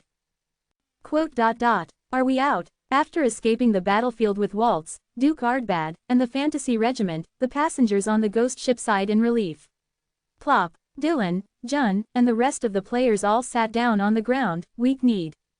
While escaping, they couldn't relax because they thought that Waltz might come back. However, Waltz didn't appear even after an hour passed, and they were able to catch their breaths. Their legs felt wobbly, their hands were still shaking. Heidi was the same, she just breathed out, leaning on a column. The use of magic power and her spirits pushed her to her limits. Because of that, the silver hair and eyes that she had been hiding were revealed. But it was obvious that she would have become another ghost wandering the river if she hadn't pushed herself this much, so she didn't have any regrets. Also, she was relieved that she was able to make a different choice from her father. Once she caught her breath and calmed down a bit, she lifted her head. Far away, she could see Yanwu sitting on the bow of the boat looking at the ocean. After getting away from Waltz, Yanwu sat still there and didn't move. He's probably the most exhausted person here. Is he okay? There was no way he was. When he was first carried onto the boat, his condition was critical. But the fact that he didn't let his guard down meant that his mentality was outstanding. Just what kind of life had he led? Heidi wanted to ask Yanwu if she could help him with anything, but she couldn't easily approach him in case he would be bothered. She was still hesitating when Yanwu suddenly looked over. Their gazes met. Heidi, right, what, yes, are you feeling a bit better? Yes, enough to move around. Was he about to order her to do something? Heidi nodded and burst up. But, then I'll leave the rest to you. I set the destination, so you don't have to worry about anything. What? Before Heidi could ask, Yi and Wu suddenly pitched forward. She dashed forward to catch him. Thump! Yi and Wu's face fell into her chest. She could feel his heavy and firm body. See Kane. Heidi carefully called his name, but there was no answer. When she looked more closely, she saw that he had fainted. She could feel his light breaths. Ah, so he was a human after all. She had thought he was a monster because that was the only side of him she'd seen so far, but that wasn't the case. She felt a bit closer to him. Rest well. Heidi put Yi and Wu's head in her lap so he could rest more easily and stroked his hair. The spirits flew around busily to help him sleep. His hair fluttered in the soft breeze. Their destination was Balak's Island, which was probably somewhere nearby. Meanwhile, a monster portent that had wandered away from Yi and Wu snatched something up from the river while swimming. Kiki. How happy his owner would be if he saw this. The monster portent already felt good imagining his owner complimenting him. What he found was Benteke's severed right arm. Chapter 284 Island 1. Balak's Island was surrounded by multiple defense systems, so it was hard to find its exact location. That was why Yi and Wu had been planning on giving up on finding the island, but he realized that he didn't have to do that while he was fighting Waltz. The seawater charm. It had lost most of its status as an holy item due to the loss of holy power, but it could still do basic functions. Using the option Song of the Sea, Yi and Wu looked for memories related to Balak. Fortunately, he could find the island's approximate location with it. Yi and Wu thought there was no better place than the island for temporary shelter. It was a fortress that anti-venom Balak had created with much care. Outsiders didn't know of its existence, so Waltz and Duke Ardbad wouldn't be able to track him. Then, he gave the coordinates he found directly to the cannibal monster humans. He was going to spend some time restoring his broken body for the time being. What a sound sleeper even in this situation. Yi and Wu slowly opened his eyes at the voice ringing in his ears. Where was this sound coming from? He was focusing all his attention on the Philosopher's Stone. But when he got himself together, there was a strange world of stars in front of him. It was a dark world. He didn't know up from down. He felt like his soul would leave his body just by looking at it. In the abyss-like darkness, there was someone there. An ashy form that looked human but had no facial features. There was only a rounded curve on the bottom of his face that looked like a mouth. He was the one who invited Yi and Wu here. The demonism. The monster that had been inside a cage all this time. The beast. Looking at him, Yi and Wu asked, "What is it this time?" "Why, can't I call you when I want to? I'm still a part of you. We're like twins. Your little brother wanted to see his older brother, so what's the matter?" Yi and Wu's face crumpled. Wag. An intense wind blew around him. Don't say things so easily with that pee-hole of yours. Twins. Little brother. Older brother. It was unpleasant to hear the demonism speak about these things. Those were words that no one should say lightly in front of Yi and Wu. The demonism lightly shrugged. Kekekeuk. You got so angry just because of a few words. How can people say you're cold and logical after this? Cold-blooded. The trait would cry. Am I right? It was silent. Fine. I got it. I won't do that. Kikikik. The demonism said he was sorry but didn't stop laughing. Yi and Wu debated whether he should punch him in the face, but he quietly retracted his wings of fire. His exhaustion was stacked up from the continued fight with Benteke and Waltz. If he battled the demonism here, it would be detrimental to his mental health. In turn, it would influence his body from healing as well, so he had to hold it in. Instead, he glared at the demonism that was still laughing. Why did you call me here? Oh, this. Oh yeah, I had something to say to you, so I called you. What was it again? Yi and Wu's face hardened again, but the demonism suddenly burst out laughing, slapping his knees. Oh, that's what it was. Kikikik. He covered his mouth as he giggled and spoke with the corners of his mouths, which split violently to his ears. Look, aren't you too weak? Yi and Wu didn't say anything. The demonism continued to criticize him. I said so before. I would wait until you became ripe. But what are you doing? You have the Philosopher's Stone, the demonic dragon body, Vigrid. You can only do that much even with all that nice stuff. How frustrating. Ah. The demonism shook his finger. You can't do that, okay. Work a little harder. Yeah, just a bit more. Only then. His sharp canines could be seen through his wide-open mouth. They were the teeth of a starved monster. Can I fill my empty stomach? What a crazy bastard. Rubbing his temples, Yi and Wu slowly stood up. He felt like his head was going to burst from his headache. Was it an aftereffect of speaking with the demonism? When his pain settled down, Yi and Wu realized that his body felt lighter than when he fainted. No, it wasn't just lighter. The symptoms, which would disappear only if he was bedridden for a few days, even with regeneration, were healed by 70%. Just then, the words of the demonism right before he was kicked out from his world of unconsciousness echoed in his head. So I'll give you another chance. To work harder. You have to use it well. The demonism was asleep in the philosopher's stone, so it had probably unlocked a hidden function of the stone to help him recover. Don't forget, this is the last one. Kikikik. The strange laughter was still ringing in Yi and Wu's ear, and he was irritated by it. But where is this? Yi and Wu circulated his magic power and chased away the traces of the demonism as he looked around. He was lying on a bed. The wooden walls were blank with nothing on them. It was a familiar sight to him. The captain's quarters. Yi and Wu slowly moved the blanket aside and stepped out. As he did, a white fog swept by him. The fog was so thick that it was hard to take even a single step forward. The deck was busy with people bustling around.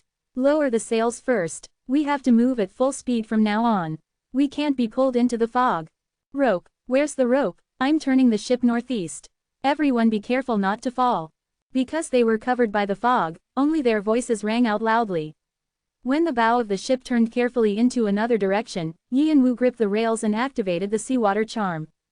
With the illusion of his body floating up, he could see below from far up above. Is this the right way? Fortunately, the ship seemed to have arrived at the coordinates. It was actually faster than he expected. The location of the ship was near Balak's island. This fog was a defense system of the island that activated once you were closer to the island. Balak wouldn't have done anything to the fog. It was probably to turn any ships around that entered without knowing anything. Usually, ships would try to take a different route if it was hard to see ahead of them. The mighty anti-venom is letting people who invaded his territory leave easily like this. How ridiculous. Or is that how much he wanted to hide this place? Considering his usual personality, he would mix poison into the fog to massacre everyone or capture them alive for experiments. It seemed like he had left it at this because rumors about the area could spread if he did that. That meant that there was something important on the island. If the ship went further, actual defense systems would probably be activated. I should get rid of them ahead of time.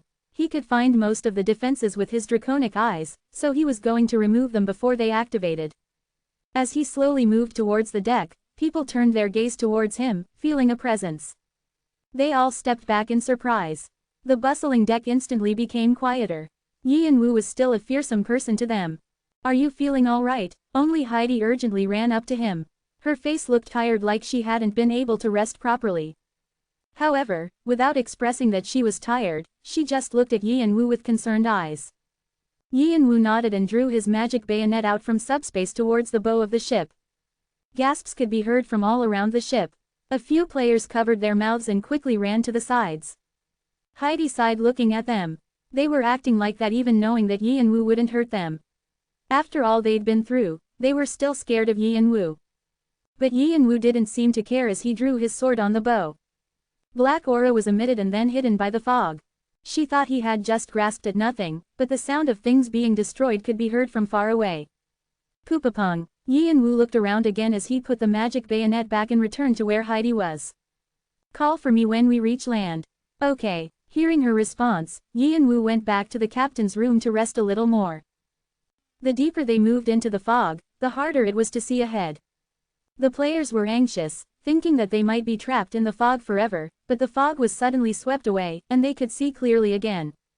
Far away, there was an island. It's an island. Land. Get ready to anchor. They all looked happy to see land. From Triton, Benteke, Duke Ardbad, and Waltz. They had been through so many things in a short time, and they were desperate to rest on land. And they had found this island. It wasn't the 29th floor, where it was said that there was a new continent, but they were grateful for this place. Also, from where they were, the island definitely didn't look unwelcoming. Unlike how the shore on the island that they had come from was so vast and gloomy, this place had weeds and wildflowers, and the overall atmosphere was bright. Also, there were traces of people. They became hopeful, thinking that it was an island of players who lived on the 28th floor. There was even a port on one side of the island.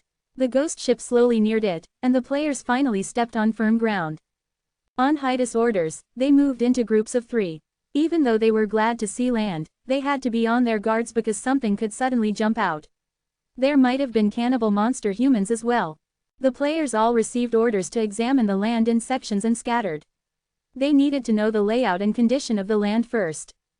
Yi and Wu got off the boat last and looked around. Looks like nothing from what I saw in the diary is left. Balak's Island was an island that Team Arthea had found together. Memories of it were left in the diary, but other than the landscape, nothing was familiar. Balak had changed it quite a lot. Yi and Wu entered the island with dark eyes. The inside of the island was even more changed than the outside. The lush forest was now bare, and instead, there were buildings along clean-cut paths. There were even labs, and it looked more like a small city than a village. The players looked surprised at the unexpected sight. It definitely wasn't land that pirates lived on. They wouldn't be able to make a neat city like this.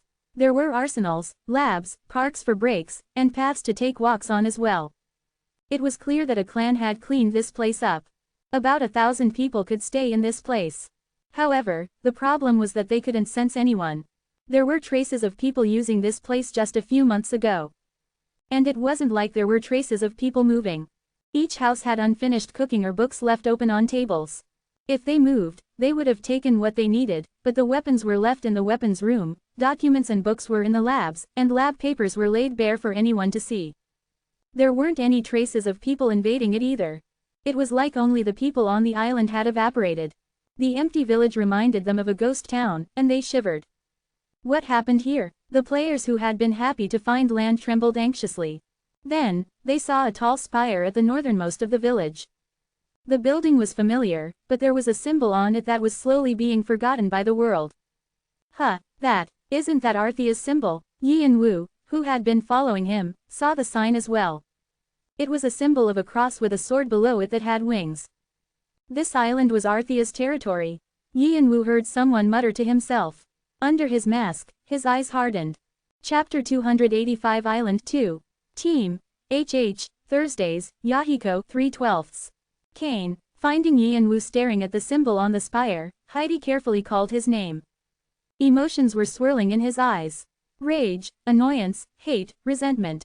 The intense emotions quickly settled down, but it was shocking for her. The Yi and Wu that she had seen until now was always cold and logical. It was the first time she saw such a reaction.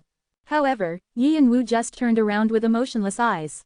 He had a questioning look, like he was asking her why she called his name. Heidi pulled herself together and shook her head. It's nothing. You were just quiet. Yi and Wu nodded his chin. I'll be looking around above here, so you go down. Also. Yes, I'll let everyone know not to come this way. Don't worry. Heidi realized what Yi and Wu was going to say and spoke with heavy eyes. Yi and Wu nodded and moved past her to the spire. After watching his back for some time, she quickly turned around and scattered the players elsewhere. Because of that, she didn't hear it. The sound of Yi and Wu clenching his teeth as he entered the spire. That son of AB****. He dared to. Yi and Wu was furious. Before he saw the spire, he was already holding himself back. It was annoying that there weren't any traces of his brother, but he decided to look at everything logically to identify any weaknesses. Balak was one of the best toxicologists within the tower, and he had a poisonous air around him that could get someone sick just by walking next to him. One breath of his could kill an entire tree. To go against such a guy, Yi and Wu needed to prepare thoroughly.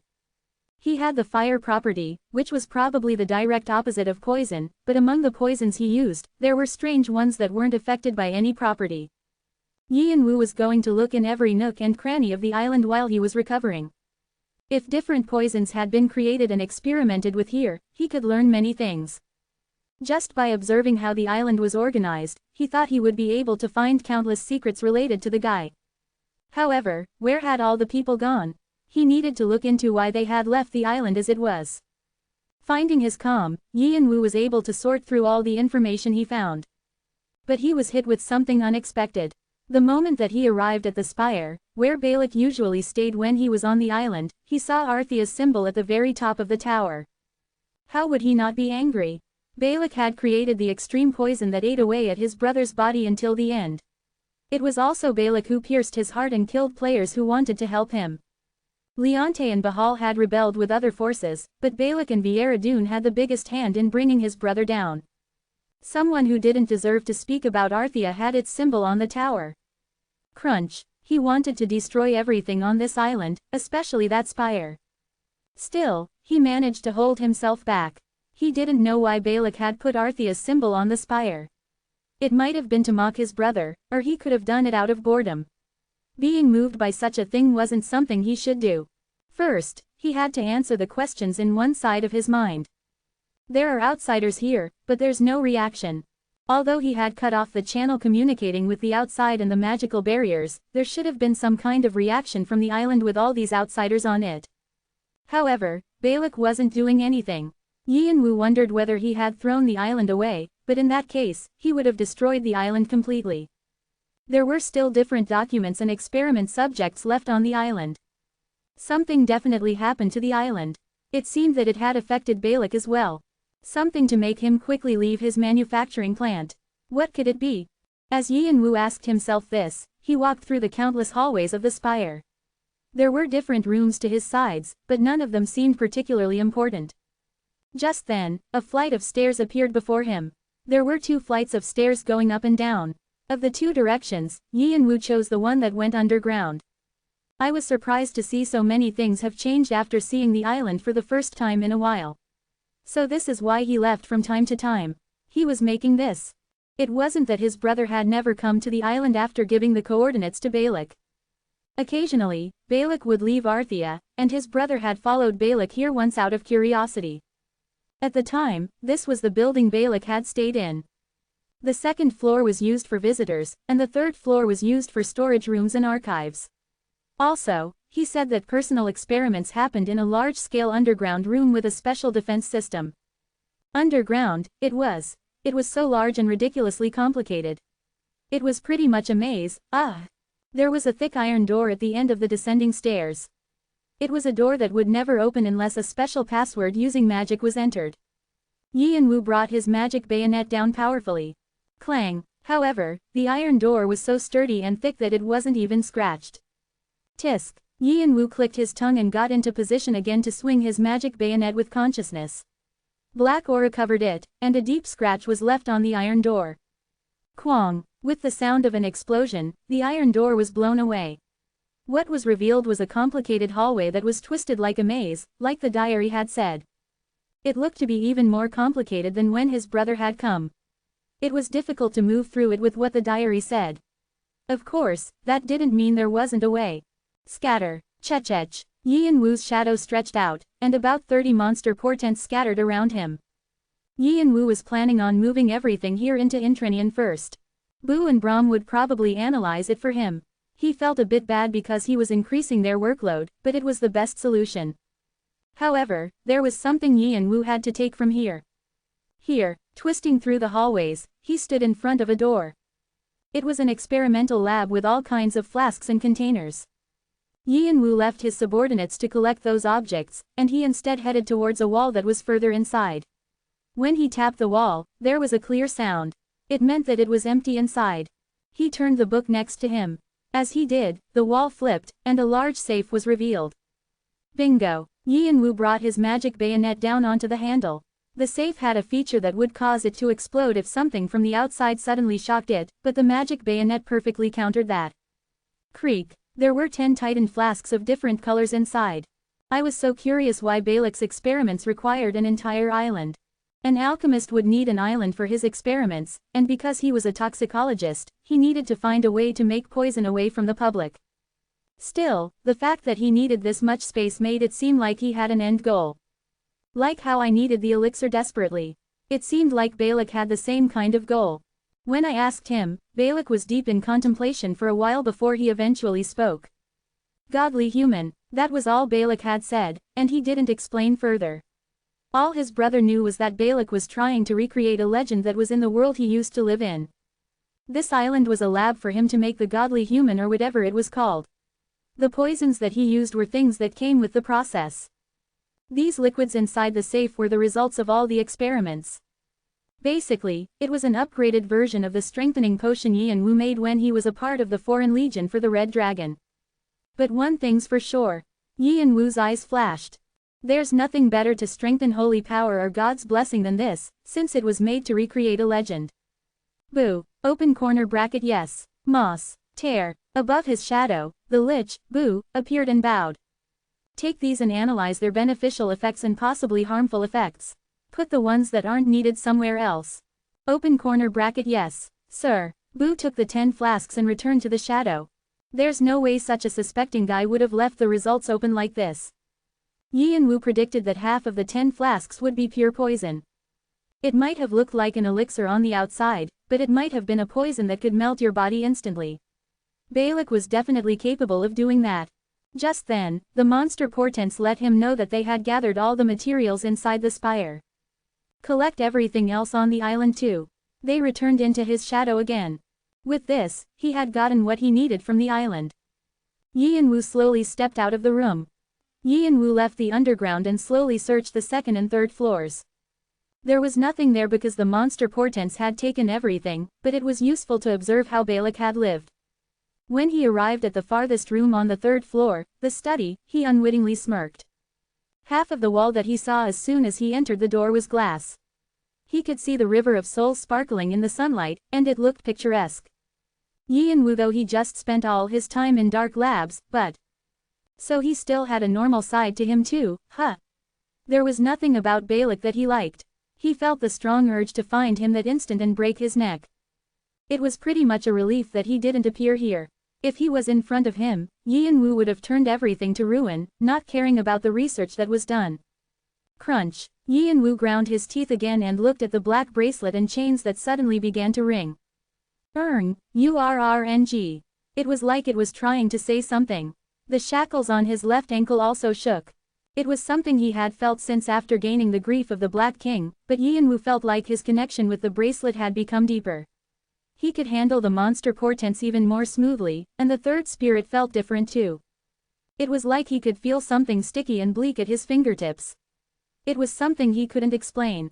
Was it because his understanding of the despair of the Black King was deeper after finding the set? Azrael looks at you with silent eyes. And after he gained the shackles, Azrael's gaze had become more intense. He was a god of death who definitely knew something about the Black King. Just what was the identity of the Black King? On the other hand, it's too quiet on this side. The godly society, Olympus, remains silent. From Zeus's astrape to Poseidon's triana. Although 2 of the holy artifacts of the Olympians of Olympus had been swallowed, they were strangely quiet. Yi and Wu rubbed the shackles with deep eyes. Azrael is watching you. Azrael quietly urges you to check the artifact. At Azrael's continued urging, Yi and Wu pushed aside his thoughts and opened the information window of the shackles. Chapter 286 Island 3. Team. HH, Thursdays, Yahiko 3/12. Grief of the Black King. Category. Sabaton. Rank. Summary. This artifact is unique. There is only one that exists in the entire tower, and it is completely bound to its owner. It cannot be shared or traded with anyone else. Currently, you cannot see anything about it. Only after you have certain qualifications can you see it. When he first opened the information, he wasn't in his right mind because of the fight with Benteke, so he hadn't looked too closely. But after confirming it, he laughed futilely. Qualifications. An important clue to discovering the Black King's identity had turned out to be a false lead, so he was annoyed. There wasn't anything about the conditions to become qualified, so it was even more annoying. However, that doesn't mean there's no clue at all. Yi and Wu opened the information window of the black bracelet. Despair of the Black King. Category. Vambrace. Rank. Summary. The past. We're always fearful of the great and mighty Black King. In the end, they betrayed him and locked him away in the darkness. The Black King trembled with rage during that immeasurable eternity. Thanks to that, the 3 objects that bound him became his servants. The grudge inside the objects will try to test the user because it is dark. Be careful not to be swallowed by it. Yi and Wu focused on the summary, ignoring the options and warnings. When he first attained the despair of the Black King, he didn't know what any of it was about, but with the grief that swallowed Poseidon's triana, he could somewhat guess. Are the question marks in the first sentence, gods of Olympus? The Black King Set had swallowed Zeus and Poseidon's holy artifacts. This meant that the Black King had enmity with Olympus. Yi and Wu especially focused on the word, betrayal. Betrayal was usually an emotion felt when someone close to you had turned their backs. He could guess that the Black King had been close to Olympus before becoming enemies. The Black King might be a holy being from Olympus. In the legends, until Zeus took charge, Olympus was filled with war. From the Great War between Titanomachia and Gigantomachia to the end of Ouranos, and the stories of heroes in the War of Troy. There were countless gods who had been removed from Olympus. And it wasn't like the legends that Yi and Wu knew were all true. There might have been different sides to the story not known to the lower world and fallen gods not known to the outside. However, with this, he had narrowed down the meaning by quite a lot. If he looked for a few more clues from here, there were only a few gods who could be the Black King. Those related to death who were in Olympus or close to them. The moment he thought of the traits of the despair of the Black King, the gazes following him became more intense. Azrael quietly looks at you. A god of Olympus, Thanatos, observes you. A god of the Chan sect, king of 7 hells, crosses his arms and observes you. A god of Ea, Nergal, burst out laughing crazily. He smirks at you, wondering if you'll be able to find out as a mortal. A god of Deva, Sitagarba, looks at you with sad eyes. Dispater, smiles violently. Izanami, swallows. A demon of Niflheim, hell, expresses his greed for you. A demon of L'Infernal, Halphus, screams, flapping his wings. He shows his lunacy. Esma looks at you strangely. All the gods of death are watching you. All the demons of death are awaiting your judgment. Agaras shouts, saying not to touch what's his. The gods and demons ignore him.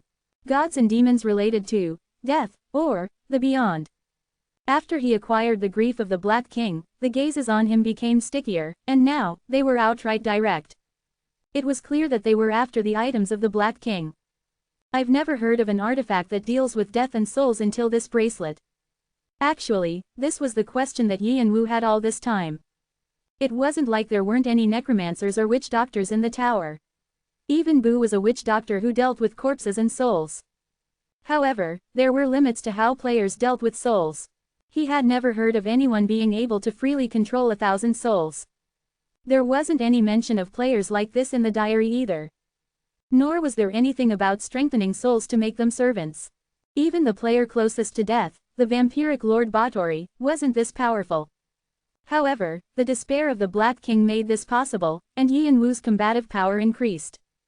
If he worked with his spirit familiars, he could defeat the 9 dragon sons. Although Batory had the trait of a lord to rule over many, she couldn't be compared to Yi and Wu. It was just that Yi and Wu hadn't unlocked all his potential yet. There was still a lot of power within the despair of the Black King. There were 2 options that weren't unlocked yet, and his collection was growing larger. It was an authority that went beyond an authority. There was no reason why Azrael and the other gods and demons wouldn't watch him with fiery gazes. A message from Azrael has arrived. Message. Don't suspect anything. You are the only human to have been chosen by him. You have the qualification to become a godly human. A message from Azrael has arrived. Message. So accept it. Trust and follow. You'll be rewarded for it in the future. A message from Azrael has arrived. Message. Furthermore, accept me. Become my apostle, my shadow, my servant, and my spiritual body. I will lead you down the right path. I am a faithful servant of his. A message from Azrael has arrived. Message. The authority that I shared was also from him and. A message from Agaras has arrived. Message. No, you can't leave me for that. Yi and Wu moved Agaras' message to the side and read Azrael's message. His eyes sunk. Azrael is calling himself a servant. Yi and Wu raised his head high towards Azrael, who he couldn't see but knew was watching him from above. From what he knew, Azrael's holiness was pretty high. No, because he was a being who oversaw life and death, there was no way it would be low. Like what Poseidon, Azrael, of course, had a lot of pride. The fact that he had lowered himself like this meant that the Black King was an incredible being when he was alive. Furthermore, Thanatos is silent, Nergal is silent. Sitagarba is silent. The gods and demons of death were silent, as if they were adding on to what Azrael was saying. From what Yi and Wu had figured out so far, the gods and demons were extremely bored on the 98th floor, and they quickly became interested if something out of the ordinary happened. The reason why they were quiet now was probably because the gods and demons of death knew or suspected who the Black King was. But then there's another problem. Azrael is a god of Malak. He has no relation to Olympus. Then was I wrong to think that it was related to Olympus? His questions didn't end here. And it's strange that Hades hasn't reacted to anything. The pillars of modern Olympus were Zeus, Poseidon, and Hades. They ruled over the sky, seas, and land, and Hades was also a ruler of the underground. He was a god who should have reacted to this situation the most, but there weren't any messages from him. Then is the Black King Hades? If Hades was betrayed by Zeus and Poseidon and is locked somewhere. This also made sense, but it was hard to say that Hades had a higher level than the other gods and demons of death. Then is it Kronos, who was stabbed in the back by Zeus? Or Oranos, further back in time? Yi and Wu's eyes darkened, and there's a possibility that it's Lucille. The being who had spread out his wings to soar high into the sky and fallen because multiple gods and demons tore his wings off. It was hard to exclude him from the candidates. I need to unlock the seal on the information window first or look for the last clue. The information window said there were 3 binds of the Black King. Adora had said that the binds might be a vambrace, a sabaton, and a gorget. Then it was obvious where the gorget would come from. Hades' magical helm, Kine. However, from what Yi and Wu knew, an apostle of Hades didn't exist in the tower yet. It was possible Hades had an apostle, but Yi and Wu didn't have a way to find Kine like he had found Benteke. Still, there was still a way. If he couldn't get Kine now, he could look for a way to get it. He was also planning on looking more closely into the vambrace and sabaton while he was at it. The 3 Cyclops brothers who made holy artifacts for Zeus and the others. I have to find them. Brontes, Steropus, Argus. They were the children of Oranos and Gaia, but they had been trapped in Tartarus because their appearances were horrifying, and when Zeus saved them, they gave the gods of Olympus Astrape, Triana, and Kineas presents. He had a few clues related to them. Yi and Wu was going to chase after them as soon as he cleared the 30th floor. Wouldn't he be able to discover something he hadn't until now? URNG. Yi and Wu silently rubbed the bracelet on his wrist. The gazes of the gods and demons of death were still sticky and obsessive. It was displeasing to him. Still, recovery first. Ignoring the focused gazes, he pulled out something from his shadow. It was Benteke's severed right arm. While everyone was busy with the arrival of Duke Ardbad and Waltz, one monster portent had collected it. An apostle was an incarnation of a god in their holy body. Of course they would be filled with a god's blessings. Benteke's arm looked like a delicious prey with many nutrients in it. A message from Poseidon has arrived. Message. Stop, you dare, you. Yi and Wu ignored the furious message and wrapped his left hand around Benteke's right arm. Swallow. Clack, clack, a black lump opened wide, revealing sharp canines. Chapter 287 Island 4. Team. HH, Thursdays, Yahiko 4/12. TN. God's blessing will be changed to divine blessing, demon's blessing to demonic blessing, and dragon's blessing to draconic blessing. Benteke's eyes shot open. Captain, are you up? Kook. The servant who eagerly greeted him gasped. Benteke had wrapped his hand around his neck. The servant couldn't say anything. Looking into Benteke's blazing eyes, he was speechless. He felt like he was going to be crushed right then and there. Where's Jinrang? Sorry, Jinrang, where is he? That's. The servant wanted to say something but was so stricken with fear that he couldn't. It only angered Benteke further. Just when he was about to crush the servant's neck. Stop scolding that innocent child. Jinrang opened the door and entered. There was a bowl of porridge in his hands. However, Benteke didn't see any of that. Jinrang. Calling out Jinrang's name, he ground his teeth. That guy had interfered with his fight. Benteke was a person who called himself a beast and hated people stepping into his fights more than anything. It was because he saw it as an attack on his competence. However, Jinrang was calm even while receiving Benteke's murderous aura. The servant who had barely squirmed out of Benteke's grip fainted. They stayed like that for a while. Benteke closed his eyes with a crumpled face, letting out a long breath. When he opened his eyes again, his eyes were still blazing, but the madness in them was gone. Fine. Since it's coming from you, it must be right. Thank you for understanding. Jinrang bowed. Benteke knew what happened when you were destroyed by selfishness. His lover, Lana, he couldn't follow in her steps. He tried to hold back his anger. He trusted Jinrang's loyalty and decisiveness more than anyone else's. However, Benteke bared his teeth at the bowing Jinrang. This won't happen again. Of course, he was acting like it was natural. Benteke snorted. Dry bastard. He wanted to make Jinrang suffer by being pettish, but Jinrang took it in stride. Benteke laughed emptily, feeling like Jinrang was above him. But only for a moment. Benteke looked at his side with hard eyes. The sleeve where his right arm should have been was empty. My arm isn't healing. Yes, it's not. Jinrang also had a hard face. Holy power was known as a power that gods bestowed. However, to be exact, holy power was a power of creation. It could make things that didn't exist and make things from one's imagination into reality. It was also a power that returned things to their original state. The reason why Benteke was able to recover quickly even after his body was destroyed was because he had an ample amount of this holy power. With his channel with Poseidon strengthened, it was right that his cut-off right arm was restored. That was the original Benteke. Holy power should have reconstructed him back to his original appearance. However, his right arm was still not restored. The cells should have been moving weren't even budging. Benteke knew what that meant. Kahalhalhalal, seems like he's enjoying my arm. Benteke let out a loud chuckle. He actually liked this situation. From his holy artifact to his arm. The guy took quite a lot of his stuff. The hoarder. He was a greedy guy. It was fun. He was looking forward to it. How would he feel when he twisted that guy's neck? He'll probably come back here. I hope he comes quickly. Benteke's eyes shone with madness. Just then, Benteke's shadow wavered. A long narrow eye slightly blinked and settled back into it again. You have gained a divine blessing. You have gained a divine blessing.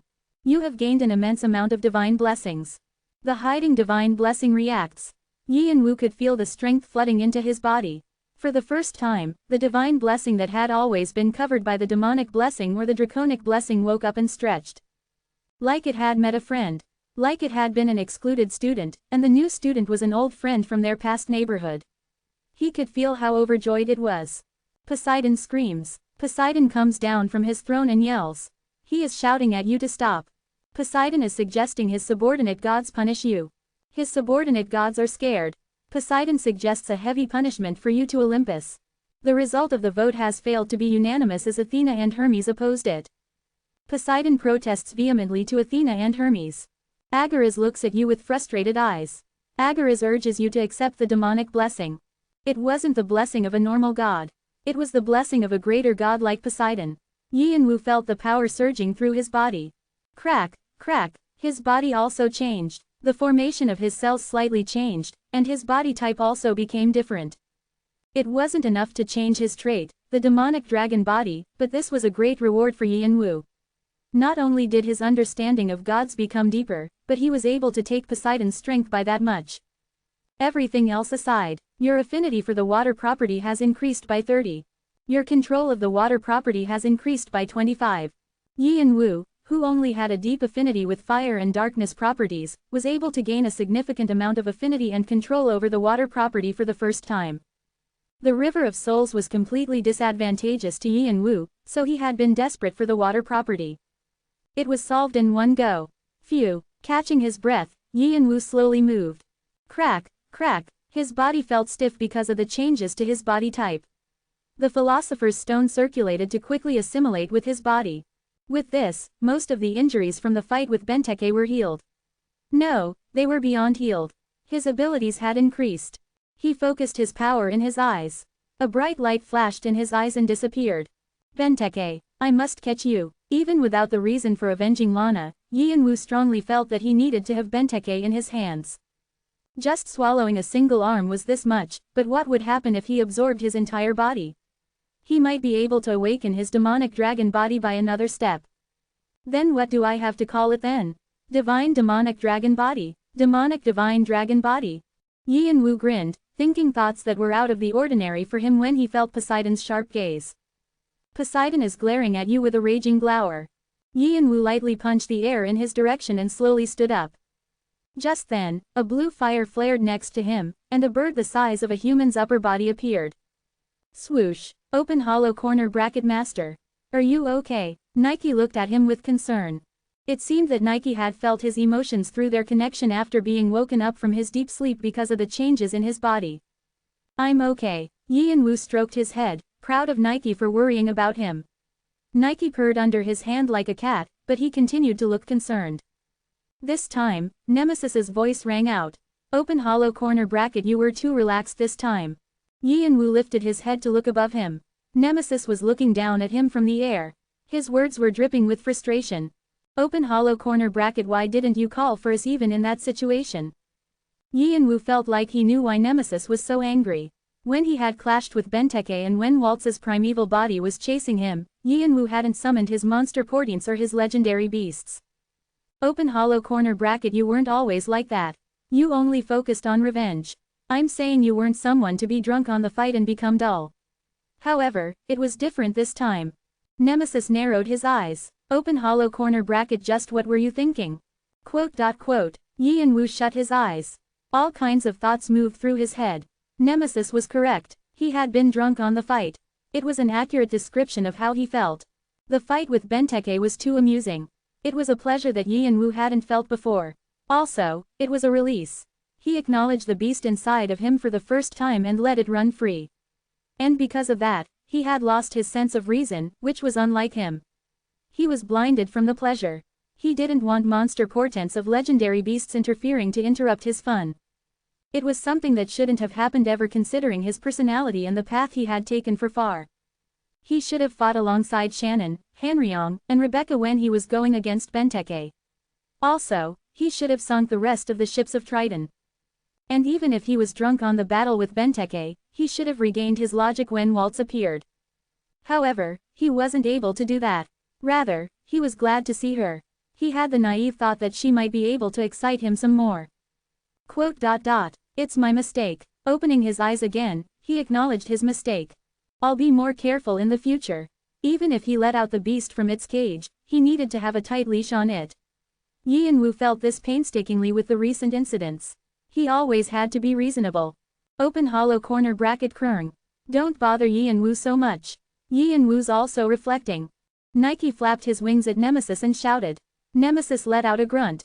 He was weak towards Nike, who was pretty much his little brother. Open hollow corner bracket anyways, next time, don't struggle with these things alone and call for us. Didn't you say you were making a clan? Then we're also a part of that. I'll keep that in mind. Yi and Wu silently nodded. He knew that Nemesis was genuinely worried about him. Nemesis didn't say much either after that and asked with a serious look. Open hollow corner bracket, aside from that, what are you going to do now? You're not completely recovered right now. The first daughter of the Summer Queen. You probably need to do something about her first. Nemesis had already fought with the Summer Queen with Jung Woo, so he knew how powerful Waltz was. Open hollow corner bracket, she already seemed like a monster. She became even more of one while I wasn't around. Nemesis was worried about that. It was obvious how much danger Yi and Wu was in after being marked as Waltz's target. He still had many floors to climb. However, Yi and Wu shook his head like he was fine. No, she won't be able to chase after me that easily. Nemesis narrowed his eyes. Open hollow corner bracket, are you? I'm not drunk on the excitement anymore. Towards the end, I somewhat got a grip. Open hollow corner bracket, what are you saying? Look at this. Grinning, he opened his hand. Nike and Nemesis looked at his palm. Swoosh. A black fire spread out, and they could see a scene. Open hollow corner bracket, this close hollow corner bracket. Nemesis muttered with surprise. In the scene, Waltz's primeval body was fighting Duke Ardbad and two other players. Waltz's primeval body looked to be in critical condition, like she would fall any second. On the other hand, the players along with Duke Ardbad were working together in perfect sync. However, as if to show why she was the new king after the Summer Queen, she wasn't defeated by their combined attack. Rather, the three dukes looked shocked as they continued their attacks. Open hollow corner bracket, are these? Yes, they're all dukes of the Bloodland. It looks like they came at Duke Ardbad's request. The other two dukes were familiar to Nemesis. They were all people he needed to chew up and swallow like Duke Ardbad. It was hilarious seeing his enemies fight each other. One of them even thought that Yi and Wu was on their side. Nemesis knew that it was a monster portent hidden inside Duke Ardbad's shadow showing them this. No, it wasn't merely a monster portent. Open hollow corner bracket, Hanryong. It's Hanryong. Just when did you plant him? Nemesis exclaimed. Even though he was connected to Yi and Wu, he couldn't read all of Yi and Wu's thoughts and actions. Planting Hanryong inside Duke Ardbad's shadow had happened so sneakily that even Nemesis hadn't caught it. Yi and Wu's own allies didn't know, so there was no way Duke Ardbad would. He realized why Yi and Wu was confidently saying he got a grip towards the end. To think that Yi and Wu would have accomplished this on impulse. Nemesis clicked his tongue inwardly. His master's personality was really different from his former master's. He was starting to feel bad for scolding him like that. Open hollow corner bracket whoa. Nike was looking at it like it was incredible. Nemesis asked frantically, open hollow corner bracket, but does it make a difference, putting Hanryong there? The waltz over there is only a shadow anyway. She can always send another body over after being defeated by the three dukes. No, it will be hard to do that again. The white dragon isn't exactly in the situation to do that. Her appearance this time was probably because she wanted to get a look at me rather than catching me. Yi and Wu knew the situation the white dragon was in. The 76th floor was in a chaotic state. Although Waltz was acknowledged as the ruler after the Summer Queen, the floor was still in pandemonium because of the three-way battle between the White Dragon, the Green Dragon, and the Black Dragon. But the only reason why she had sent a primeval body was because she wanted to confirm the enemy of the Summer Queen. Waltz wasn't a stupid person who couldn't get her priorities straight. If she was stupid, she wouldn't have been able to gather the forces that she has now. The reason why she was fighting against the Bloodland was probably to decrease their numbers. Open hollow corner bracket Makes sense. Then are you planning on leaving them alone? No, since this is just an assumption as well. If Waltz decides on chasing us, then we'll be put in a tough spot too. We don't have the time to become trapped in a battlefield either. Open hollow corner bracket, then what are you going to do?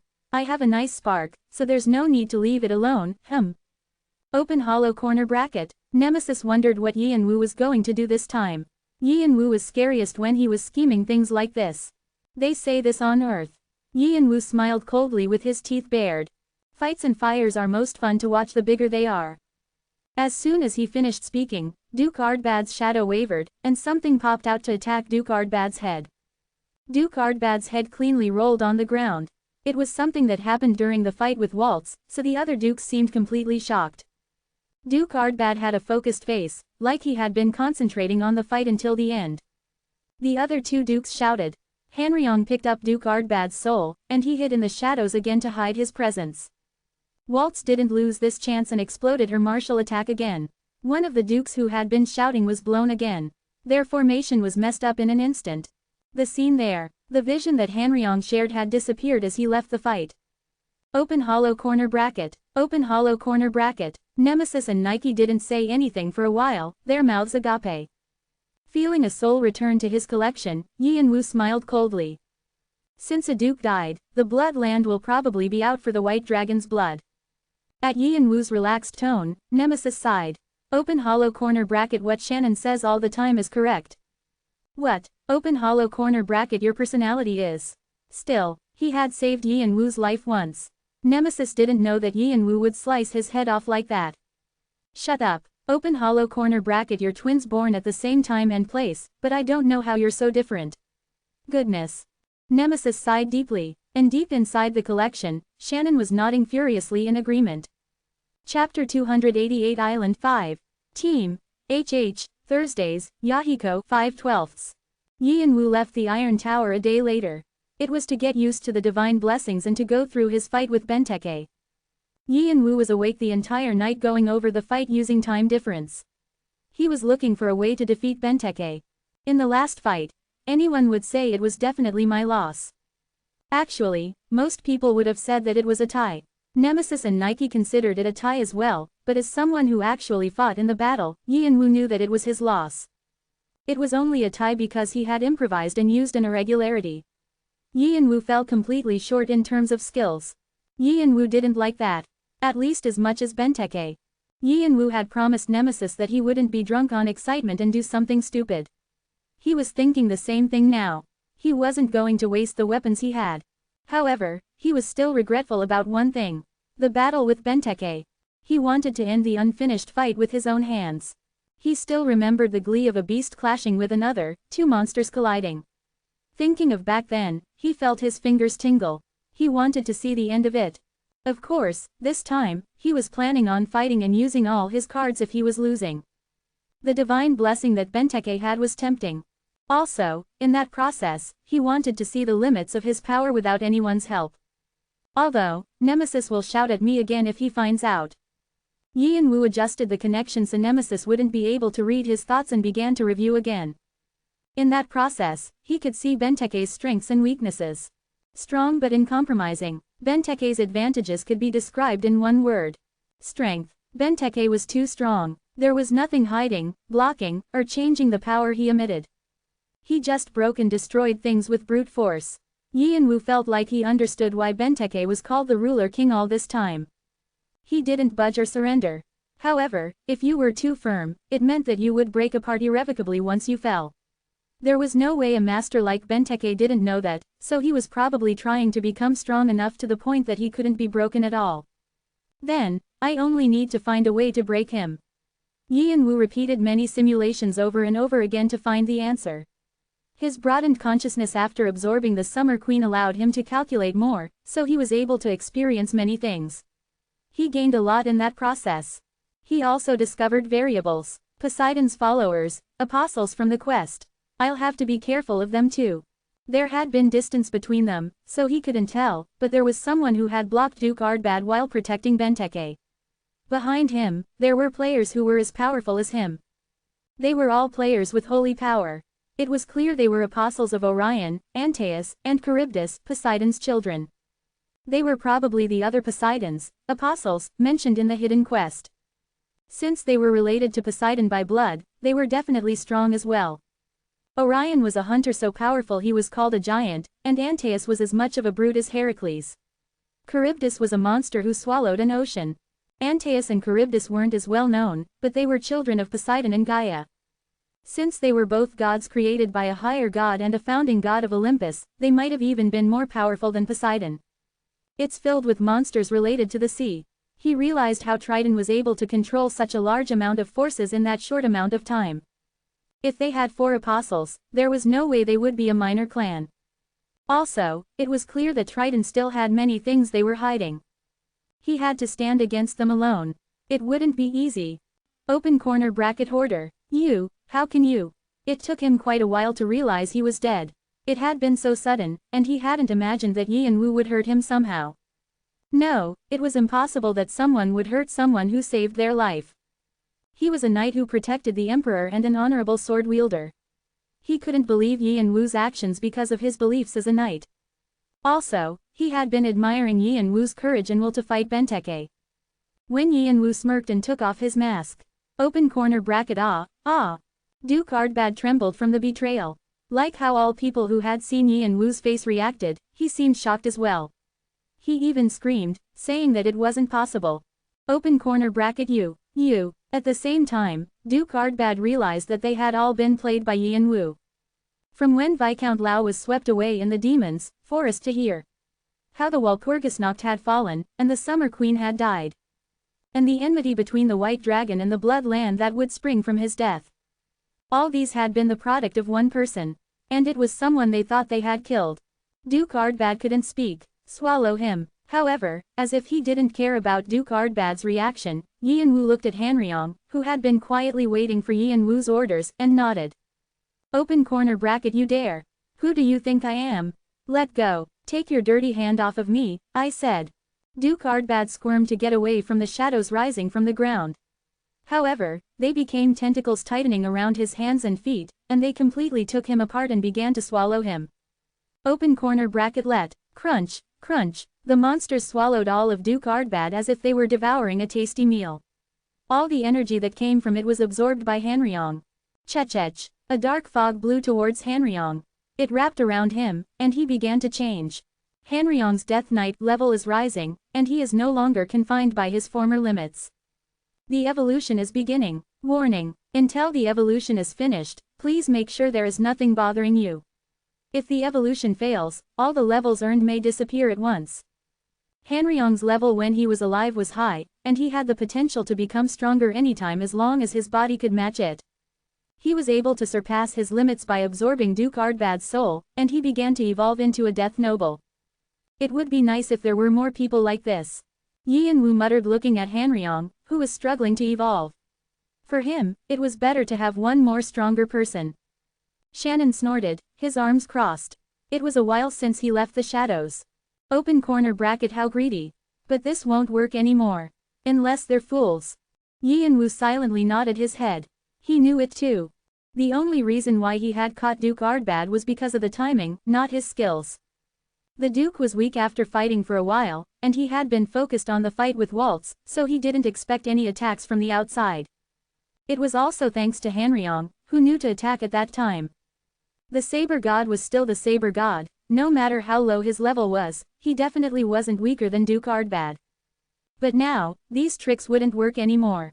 Now that they knew that attacks through shadows were possible, they would prepare for it as well. It was a shame for Yian-Wu, but overall, it wasn't something he would lose anything from, so he wasn't concerned about it too much and quickly got over it. I can just think of another way. Around the time when he was done organizing his thoughts. Walk. Hanryong finally appeared. Light shined through the cracks and settled down again. There was a death noble wearing darkness where the light left. Inferno sight was blazing under his helm. Step. Hanryong kneeled and bowed his head towards Yian-Wu. Open corner bracket, respects towards my master. It was a loyalty pledge for his owner who had allowed him to walk a new path. When Yian-Wu was done with everything and came back outside onto the island, Heidi ran towards him frantically. The players who were enjoying their breaks all stood up, tense. Later tonight, we'll set sail. ... However, everyone just looked at each other in silence, and no one answered. Concern filled their faces. Just then, Heidi stepped up carefully. She was most definitely the leader who represented them and spoke for them. Isn't it too early? If we leave now, if you're worried about seeing Triton and the Spring Queen again, you can stay here. The choice is yours anyway. Yian-Wu turned around. They had no reason to be loyal to him. He was planning on leaving them on the island if they wanted to. Although he didn't know if they would survive there. The players all sighed. If they stayed, the trial would expire because of the time limit. They didn't want to let that happen. There was nothing they could do but follow him. They hoped this time, the path the hoarder was walking would be tranquil and smooth. At the frantic movements of the old cannibal monster humans, the sails spread apart. A breeze started to blow, and the ghost ship left the island. Around the time when they left the fog. Quang, quaquang. Quaquaqua. A large explosion and ball of fire came from within the island. The fire that swallowed everything destroyed what was in its path. A huge earthquake followed, like a volcano had exploded. All the players on deck looked towards the bow of the ship. However, Yian-Wu, the receiver of the gazes, didn't pay any attention to the island. He was just looking at the sea path, focusing on Sito's holy artifact. The players sweated upon seeing him again. They were grateful towards Heidi. Actually, a few of them had considered whether they should stay on the island. It was an island that had all necessary facilities, and they believed they could survive. However, Heidi had stopped them and convinced people all night to go with her. If they had refused, they would have been swept away by the fire along with the rest of the island. The backs of their necks felt cold. Thankfully, they weren't bothered while crossing the River of Souls this time. They didn't see Triton, the Fantasy Regiment, or Waltz. They didn't even see a single pirate. It was strange that they could cross the river so comfortably. So they were still on their guards, wary of any surprise attacks, and after a few days had passed. All trials have been completed. This is the 29th floor, the Land of Souls. The ghost ship finally arrived on the land of the 29th floor. We're here. The 29th floor. It's the 29th floor. They jumped up and down, happy that their seafaring life was over. Yian-Wu waited until the ship entered the port, and he lightly jumped down when the shore of the river was nearer. Heidi dashed over to the edge and looked down. Hey, are you leaving? Yian-Wu looked up. Heidi was looking at him with a concerned face. He silently nodded. Their contract was only valid until they passed the 28th floor anyway. They would figure out the rest. Heidi knew that, so she couldn't stop him. No, she didn't even have a reason to. She had saved him. She did everything she could so she could have a light conscience. Rather, she was in the position where she could request something from him. Right now, it was wiser to put some distance between them since he was surrounded by all sorts of dangers. Even while knowing that, Heidi felt like she should stop Yian-Wu. It might have been the sixth sense of a woman or the instinct of a fairy. If not that, it might have just been because she wanted to. Later, and when Yian-Wu spoke up, Heidi listened carefully to catch every single word he said. If you want, come find me. If I want. Yi and Wu's words were like a puzzle to Heidi. However, Yi and Wu just turned around and began to walk slowly into the horizon. Heidi looked at his back for a long time. If she didn't have so much luggage, I'd have scouted her, but I'll give it some time. Yi and Wu grinned, stepped on the stage of the 29th floor. Heidi was like a diamond in the rough he found while climbing the floors again. A diamond that was starting to shine. He wanted to take her for himself at once, but because there were too many people who depended on her, it would be hard to do that. Still, it wasn't enough to give up on her completely, so he made a promise for the future. He was planning to go look for her again when she became a jewel or have her find him instead. And just like that, Yi and Wu pushed the ghost ship behind him and focused on his steps. With his wide-open draconic eyes, he could see Triton's location. A monster portent inside Benteke's shadow was showing him the way. Trudge, trudge.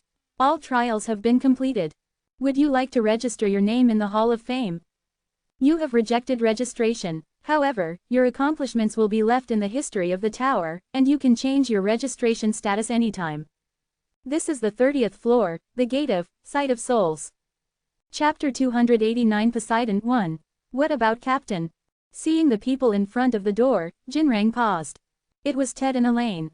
They were commanders who led Triton and protected Benteke along with Jinrang. They were Antares and Charybdis' apostles, and they were twins, like how the gods were actually siblings. He's still resting. I think he's having a hard time because his severed arm isn't regenerating. Are you taking care of him properly? Ted, who was leaning against the wall, narrowed his eyes. He was speaking in a curt tone. Jinrang's face hardened. What do you mean by that? What else would I be talking about? I'm saying something like this wouldn't have happened if you served Captain by his side well. Ted snickered, and Elaine quietly nodded in agreement. They're doing it again. Jinrang had felt that the two were irking him for some time now.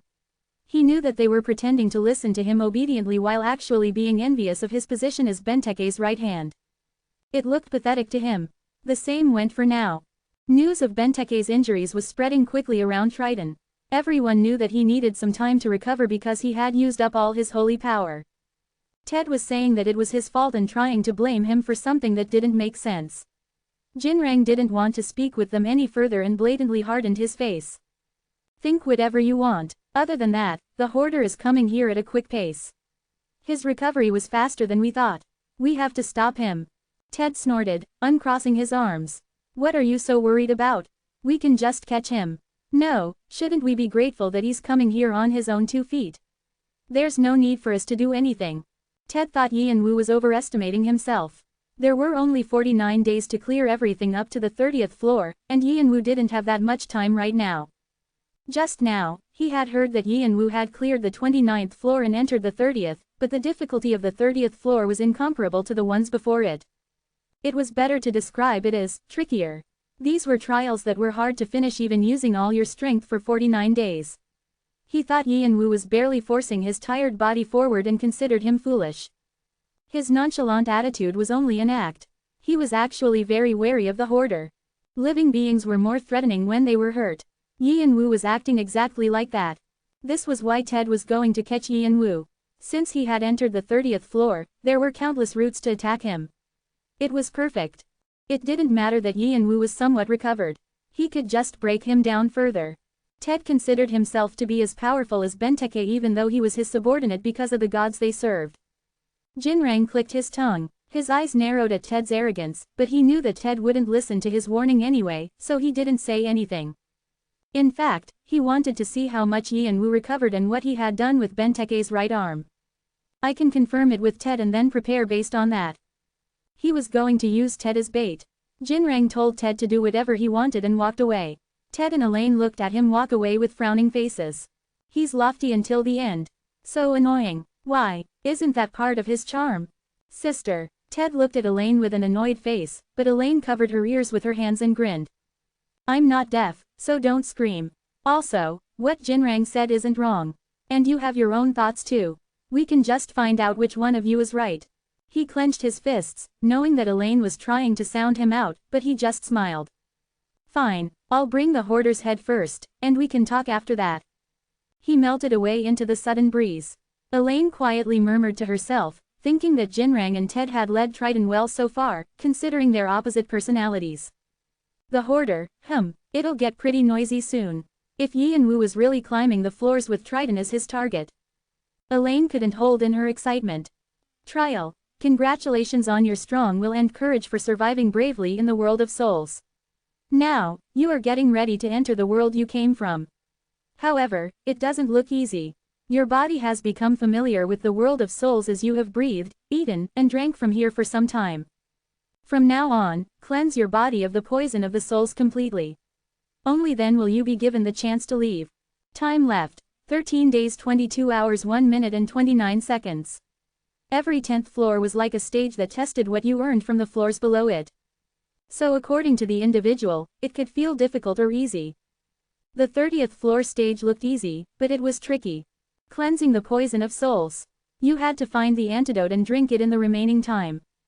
The problem is that you have to know accurately what the symptoms of what you were poisoned from.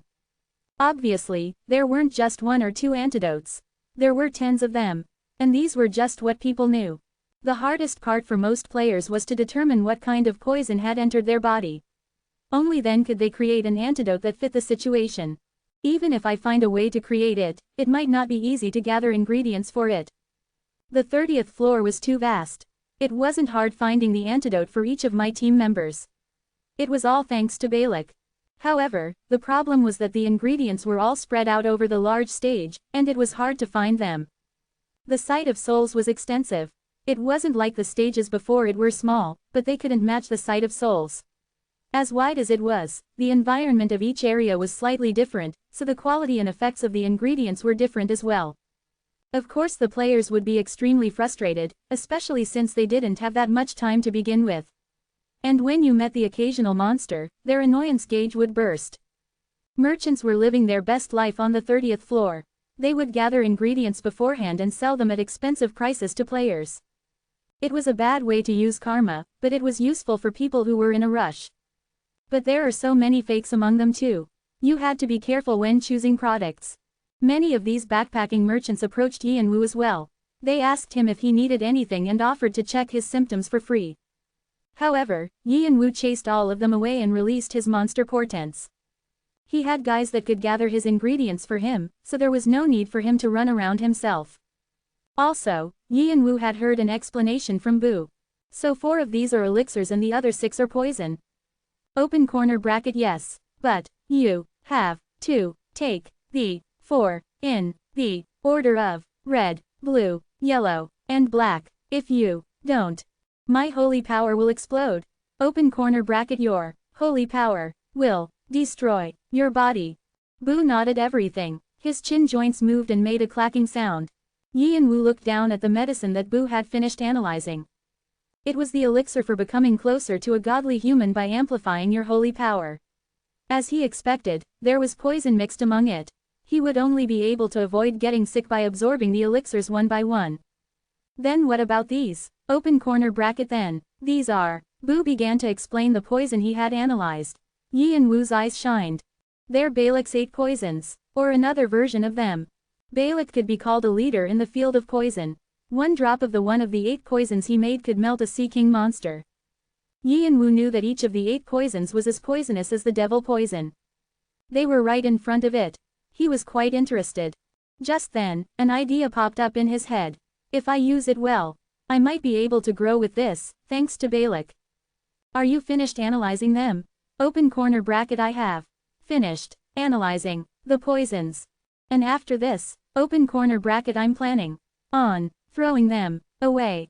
I see. Yi and Wu grinned. Bu didn't know why he was smiling and tilted his head. Yi and Wu always did something unimaginable whenever he laughed like that. But he didn't ask why Yi and Wu was acting like that. There they come. Just then, the monster portents that were scattered across the stage returned. Bu scanned the ingredients in their mouths and was surprised. Open corner bracket master. These are, right, poison. Open corner bracket are you planning on poisoning yourself further? Yi and Wu silently nodded. Unlike how we were desperate to find the antidote, Balak said that he would attempt to cure himself through another way. We just watched him, not knowing what he was talking about then. Then, we realized, That guy was a total psycho. Why were none of the people around me normal?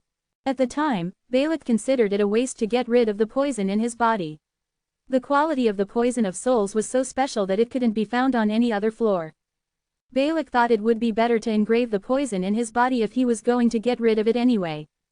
If his body changed to get used to the soul poison, he could use it any time he needed. Open angle bracket poison blood close angle bracket. After that, the signature skill that made anti-venom infamous was born. Yi Wu was planning on receiving poison blood like Balak had on the 30th floor. Even if he couldn't get the skill, it was also nice if his body could completely get used to poison.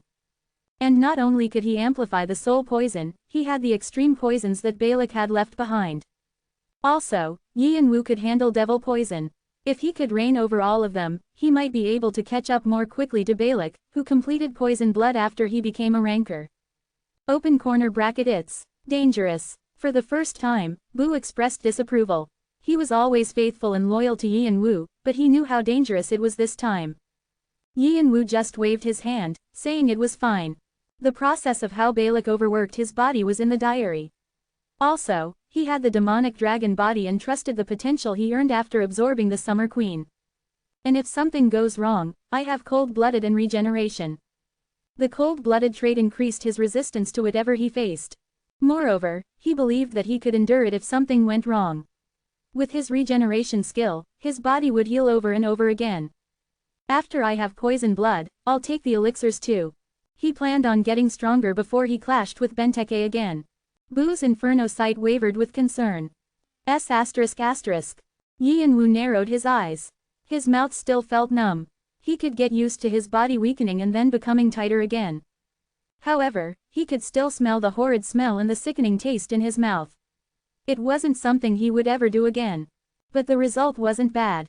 Wah! Yi Wu looked at the black smoke whirling around him. It was acidic and poisonous. It was poison blood, which was born by pushing his resistance to poison to the limit. I hope it's effective. Yi Wu gathered the smoke in his hands and looked down. Under the precipice, he could see countless ships docked at the port. Above them, the trident flag that symbolized Triton was waving. It was the official start of war. TN, just a heads up, the 5 chapters that are left in the cycle will all be released on the last day. I will be translating them on a plane, and maybe I'll even sneak in a little bonus chapter or two, haha. Chapter 290 Poseidon 2. Actually, what Yi Wu acquired was slightly different from the poison blood he knew. Residual poison blood, numbering 28. Summary: the combination of poison of souls that is only found on the 30th floor and the extreme poisons that anti-venom made, in addition to the Devil King poison and some dragon blessings. It can cause critical damage depending on how it is used, and your blood will be acidic and poisonous. 100 Poison immunity. You gain a strong resistance to many poisons and acids. Even if you are poisoned, immune cells will quickly be created. You will automatically store the information about the poison and acid that was in your body. Venom factory. An organ that exudes poisonous formulas will be created next to your heart. The poisons will flow through your circulatory system. The quality of the poison will improve as a result of the information from 100 Poison immunity. Depending on the concentration in your blood, the quality of the poison will change, and it may be able to harm the user, so you must be careful.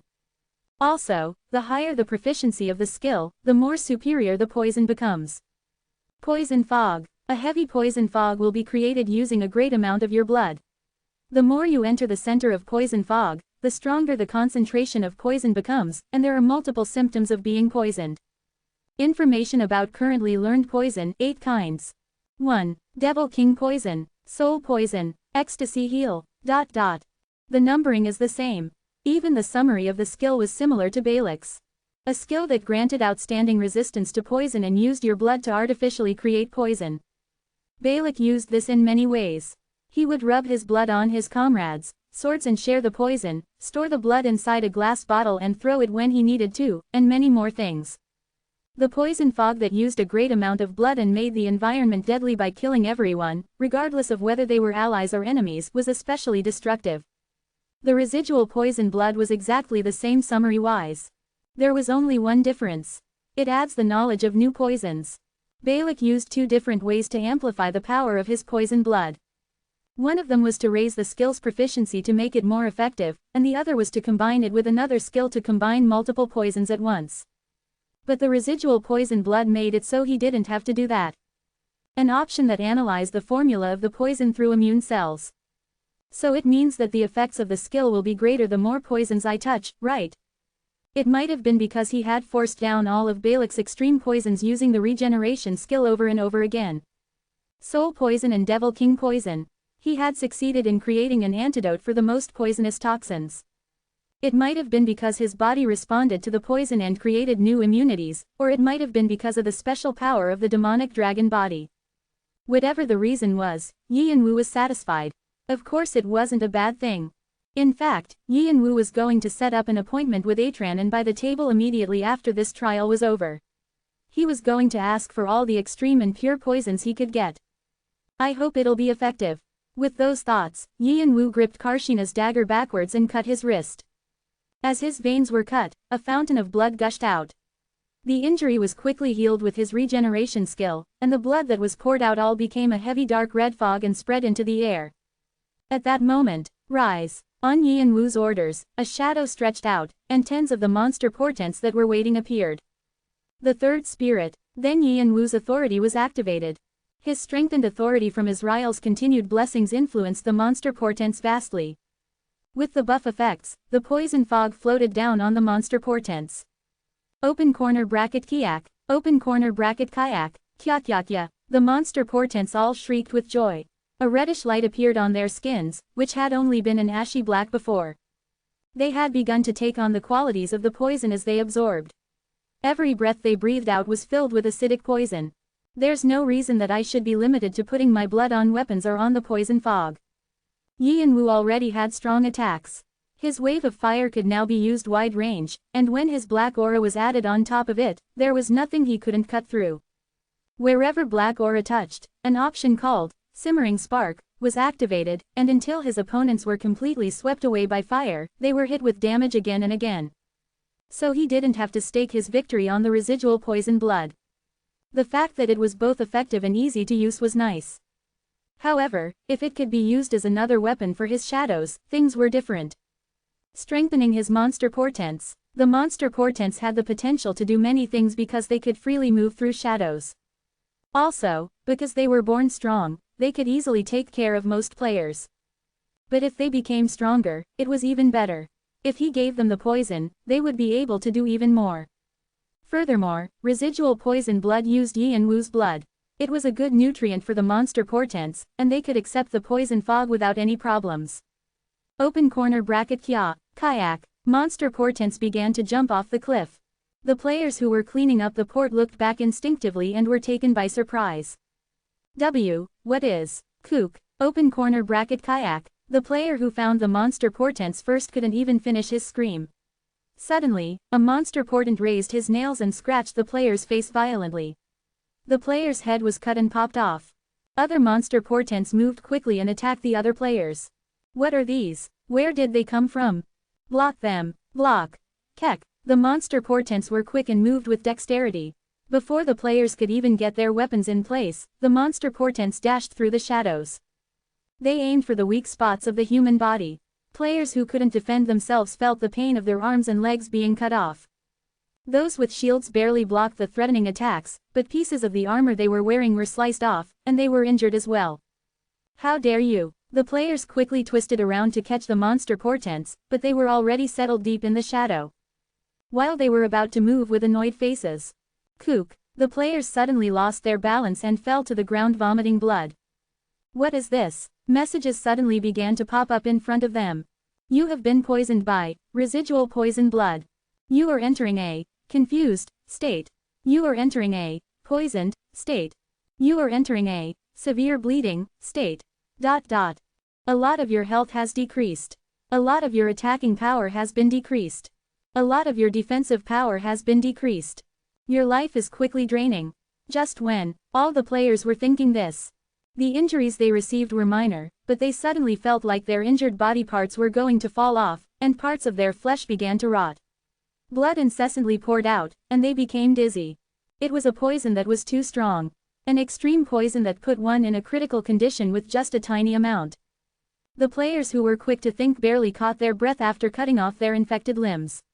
However, the players who were late by just a little bit died extremely painful deaths. They quickly attempted to drink their healing potions, but it only delayed the effects of the poison for a small moment. Kiak, this is craze. At the same time that the players were pushed away from fear, the ships began to crack. If they couldn't be cracked, their sails were ripped, or they filled up with water. Players died, and their souls were absorbed immediately after. Monster portents ate at their food without leaving anything behind and got rid of all the players in the port. It's more effective than I thought. Yi and Wu didn't interfere with what the monster portents were doing and just looked down with his draconic eyes wide open. He observed the monster portents closely. It was a successful experiment. And there must have been the increase of holy power too. Obviously, the monster portents didn't become stronger just because of residual poison blood. It was because the effects of the 4 elixirs to turn one into a godly human were relayed to them as well. With this, he wouldn't have to hide them anymore as a secret weapon. All this time, even though he had the monster portents, he didn't use them unless it was necessary because he didn't want to attract anyone's attention. The reason why he didn't pull them out during the fight with Waltz's primeval body was also because of his resolve not to reveal his full strength. However, it seemed like it would be a very useful weapon now. If he was powerful enough to make Triton like this, it meant that he wouldn't struggle against most groups. But it's time for him to start appearing. While the ships were sinking one by one, Yi and Wu didn't step up. Actually, if he wanted to, he could blow away all the ships with a wave of fire. The reason why he wasn't was not just because he was testing the monster portent's abilities, but it was also because he was waiting for someone to come. Benteke. He was picking a fight to finish the fight that they weren't able to before. Something's coming. Yi and Wu felt something quickly approach him. It was an apostle with powerful holy power. Under the mask, Yi and Wu's face slightly crumpled. It's not Benteke. He knew because he had swallowed a part of Poseidon's holy power. It was similar to Poseidon's, but it wasn't his. It was similar. It seemed like one of the directors of Triton had appeared. Stop immediately. Kwang. Something suddenly dropped from the sky. It was a man who didn't fall short of Benteke's sharp aura.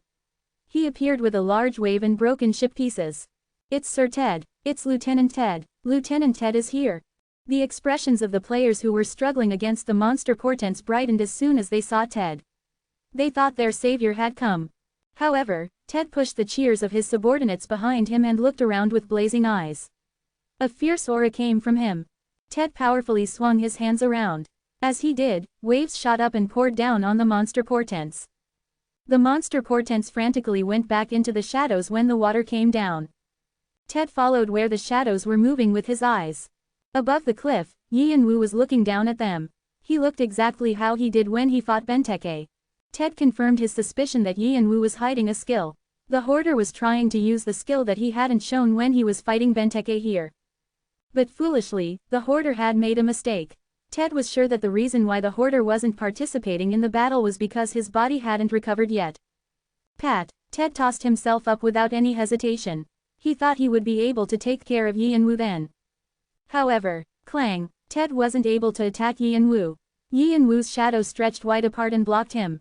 Shannon and Hanryong were crossing their swords in an X shape to block him, their inferno sights ablaze. Who do you think you are? Ted tried to twist his body to take care of Shannon and Hanryong, who were getting in the way. Antaeus's holy power activated again, and a powerful strength whirled around the two. No, it tried to. At that moment, Ted's shadow unraveled like vines and wrapped around him. Monster portents that had suffered from him were attempting to bind him.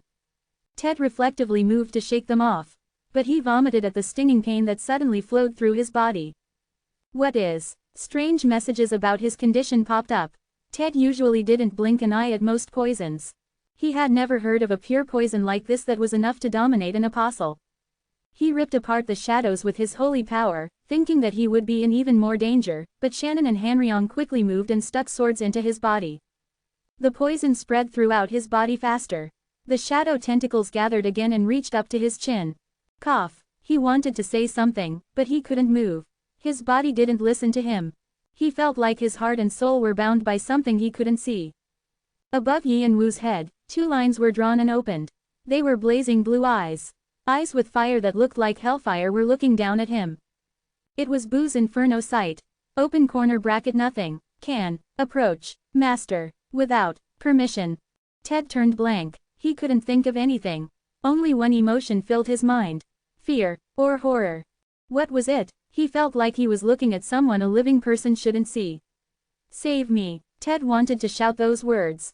He couldn't hear Antaeus's voice either. His holy power was tied up, not moving. He didn't even know what the shadows that struck their swords in him were. There was only one thing he could see. Death. Ted's shaking eyes fixed on Yi and Wu, but Yi and Wu just looked at him in amusement. Does it work on apostles too? I suppose it's because of Poseidon's blessing. This will be useful. With those words, Yi and Wu stretched his hand out towards Ted's face. Black aura flared up like fireworks on his fingertips. Ted's eyes didn't close until the end. He couldn't believe that he had lost without being able to even touch Yi and Wu. He felt wronged. And scared. Kook. Chapter 291 Poseidon 3. Team. HH. Thursdays, Yahiko 8/12. Ted was always confident in his skills. The god he served, Antaeus, symbolized power and battle. He was also a king who had never lost before being defeated by Heracles. Ted was the same. He had only lost twice in his life. Once was when he was captured by Lana, who was his former captain. And the other was right before Benteke had mutinied, when they had fought in order to establish a hierarchy. But looking back at it now, Ted felt wronged about both those times. Back then, I wasn't in my best condition. Lana and Benteke's skills were pretty dynamic. And all else aside, back then, I was young. If I fight them now, it would end differently. I've definitely changed since then. Ted was thinking of defeating Benteke and even becoming the leader of Triton. Why wouldn't he be able to do what Benteke did? However, unlike back then with Lana, he didn't have a reason to. So Ted changed his mind. He would show their subordinates just who was most qualified as the leader of Triton. He was given a nice chance. Benteke had fought the Hoarder with all his power, but he couldn't prevail. Benteke was also robbed of Triana, the symbol of Triton. And if he brought back the head of the Hoarder, things would be very different. The gazes of the subordinates who looked at him would change, and he would also kill Jinrang, who looked down on him. If Benteke made a few more mistakes with his right arm gone, at that point, it would become Ted's world. He got there with such great plans for himself. But how? Ted didn't even have the opportunity to use his skills. He was defeated just like that. With Bu's Inferno sight strongly embedded in his soul, taking with him an immense amount of fear. Ted's head crumbled. Brains and flesh flew out, but everything was quickly absorbed by Batory's vampiric sword. The last of Ted's vestige floated into Yi and Wu's head. Yi and Wu snorted at Ted's thoughts. He was overflowing with greed and overconfidence.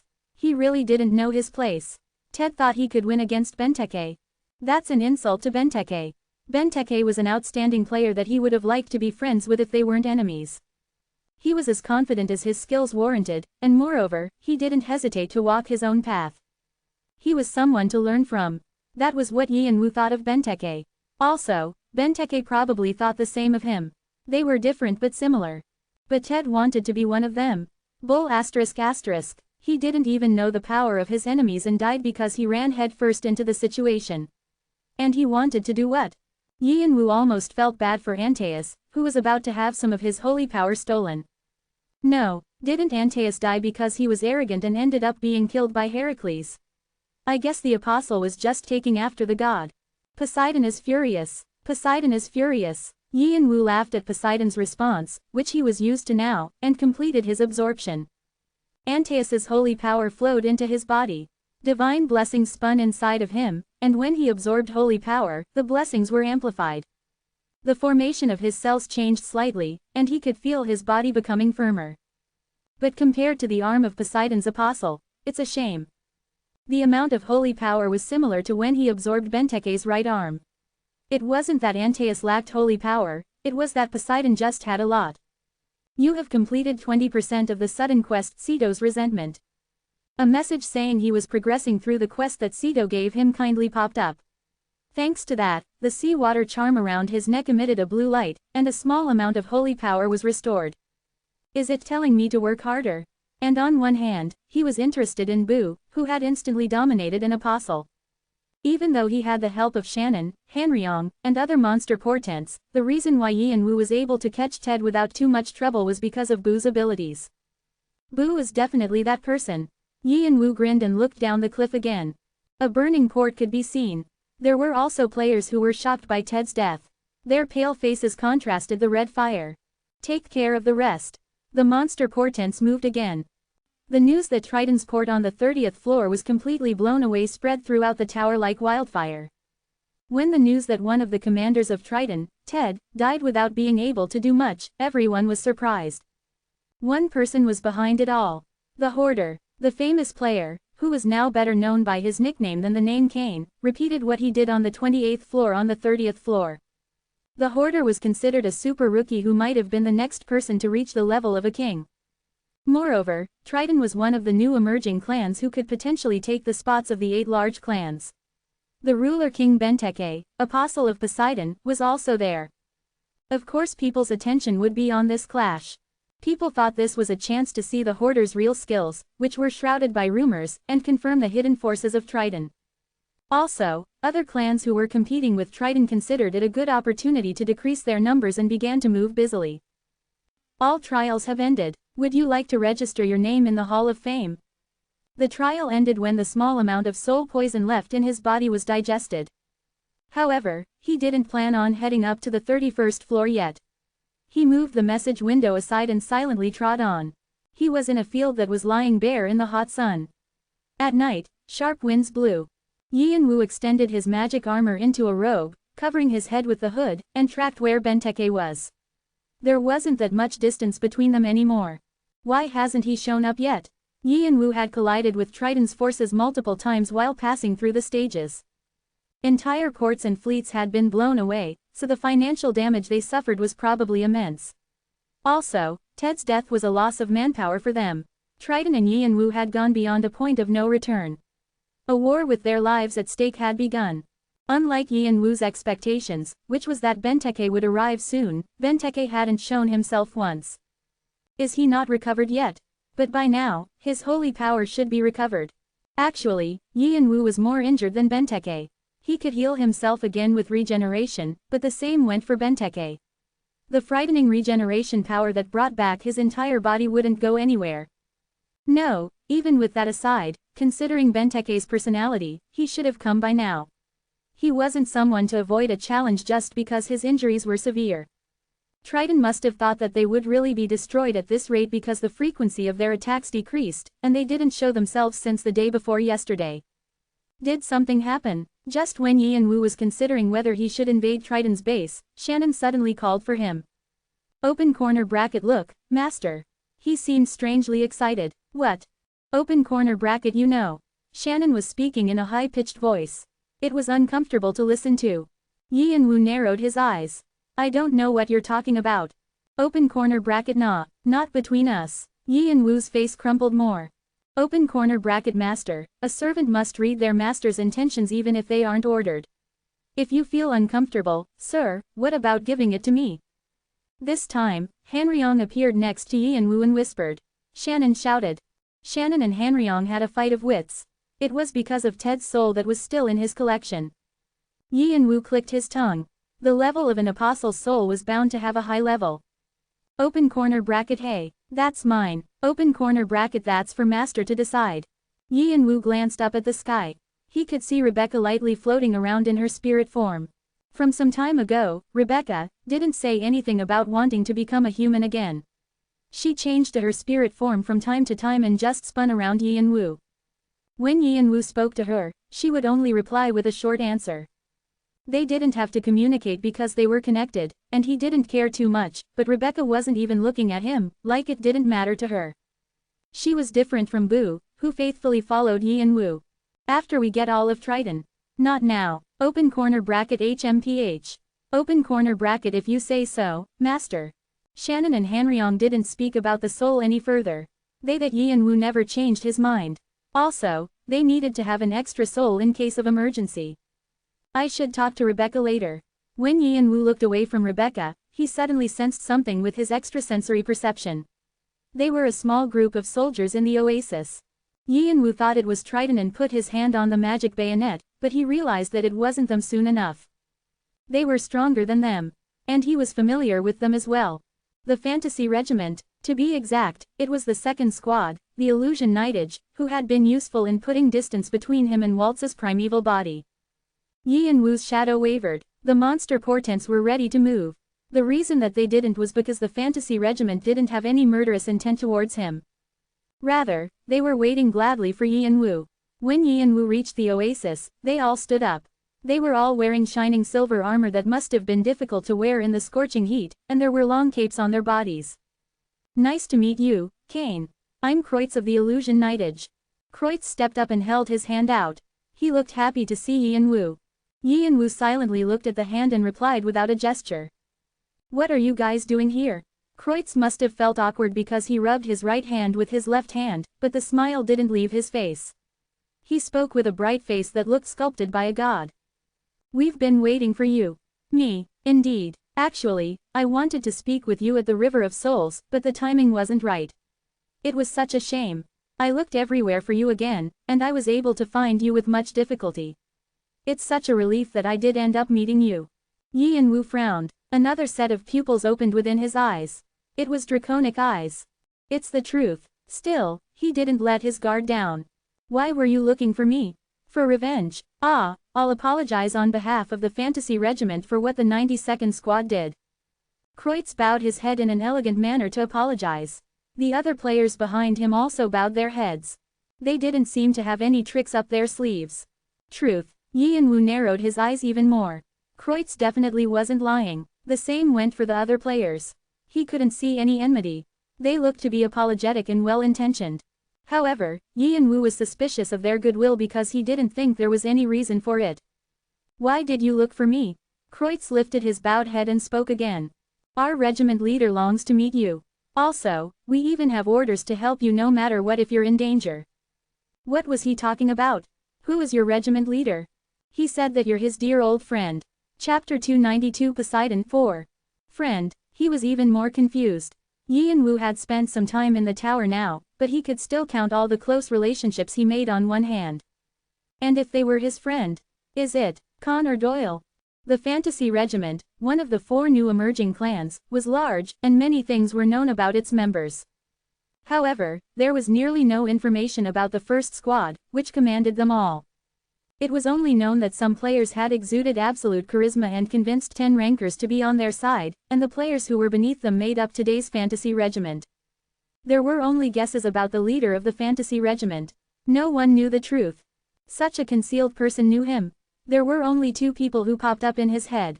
Khan and Doyle. He had failed every time he tried to look for them or hear news about them. Yi and Wu sometimes wondered if they were dead or if they had retired and returned to their home planet. If they were alive, they should have left traces somewhere, but he couldn't find anything at all. But if one of the 2 was the leader of the fantasy regiment?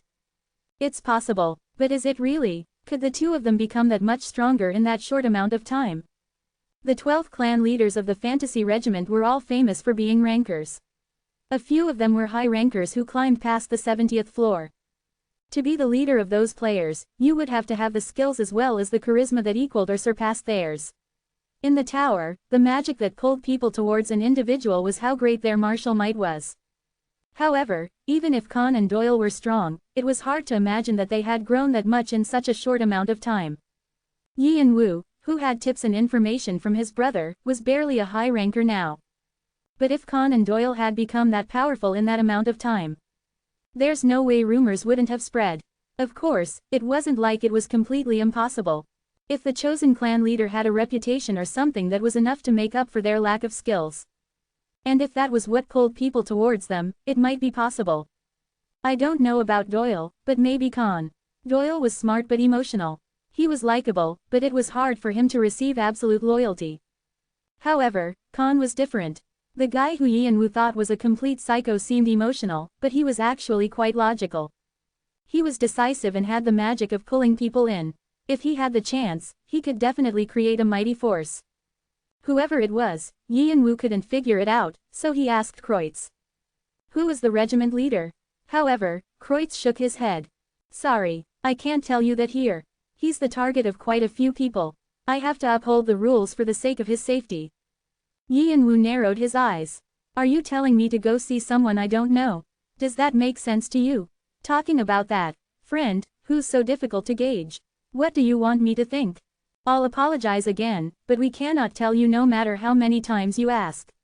What we can tell you is to trust the namesake of the fantasy regiment and to trust me. Kreutz thumped his chest with his fist as if he really wanted Yi and Wu to trust him. If it's still hard to believe, the regiment leader has sent a message that he will be out of closed training soon, so just until he comes, I'd like to accompany you. The regiment leader can meet up with us later. Of course, it will be that much of an undertaking. Kreutz seemed to be very loyal to the regiment leader. He was working hard to keep the leader from being exposed to the public while also arranging a meeting between them. Yi and Wu could see him being careful in case he rejected the offer. Usually, in these cases, it was the opposite side who would have the upper hand over Yi and Wu. I see, so that's how much he doesn't want to disobey the leader's orders. From what Yi and Wu saw, Kreutz definitely wasn't someone who should have been under anyone. Based on the way he carried himself and the elegant aura around him, his ability as a leader was outstanding. It was a completely different style from Benteke, but it was similar in many ways as well. More than anything, his strength wasn't lacking compared to Yi and Wu or Benteke. Someone who was able to have the absolute loyalty of such a person. Yi and Wu became curious about the regiment leader. However, he couldn't simply follow the directions of someone he didn't know just because he was curious. His draconic eyes showed him that there weren't any lies, but there were still some suspicious parts. It would be more convincing if you get rid of the suspicious people over there. Yi and Wu pointed at the gazes he felt following him since fighting Triton. There were all kinds of gazes. Their appearances and skills all varied. It meant that it wasn't from just one place, but there were many who were following him. Although they didn't know they had been detected. Yi and Wu just pretended that he didn't see them. However, he clearly identified where they were. It was to kill them all with his shadows in case something happened. Kreutz tilted his head, not knowing what Yi and Wu was trying to say, and burst out laughing after his subordinate whispered something in his ear. Those are 2 of the 6 new stars. It would be stranger if you didn't attract their attention. He was hearing the word for the first time. 6 new stars. Who are they? You don't know. Kreutz reacted like it was strange. Explain. I guess. If you focused on individual training and climbing the floors, you might not know. It's a relatively new name. But it's nice to check up on the changes of the tower occasionally. Yi and Wu nodded without saying anything. He knew that he didn't know a lot about the news in the tower. In the One-Horned tribe, he had pretty much only done closed training, and in the tower, he was so focused on climbing the floors that he didn't have time to check. The 6 new stars are super rookies like you who caused uproars after entering the tower. Rookies. Correct. Kreutz's explanation was simple. After the somewhat quiet destruction of Walpurgisnacht because of the war between the One-Horned tribe and Red Dragon, countless emerging forces were rising. New skilled people appeared and showed off their talents.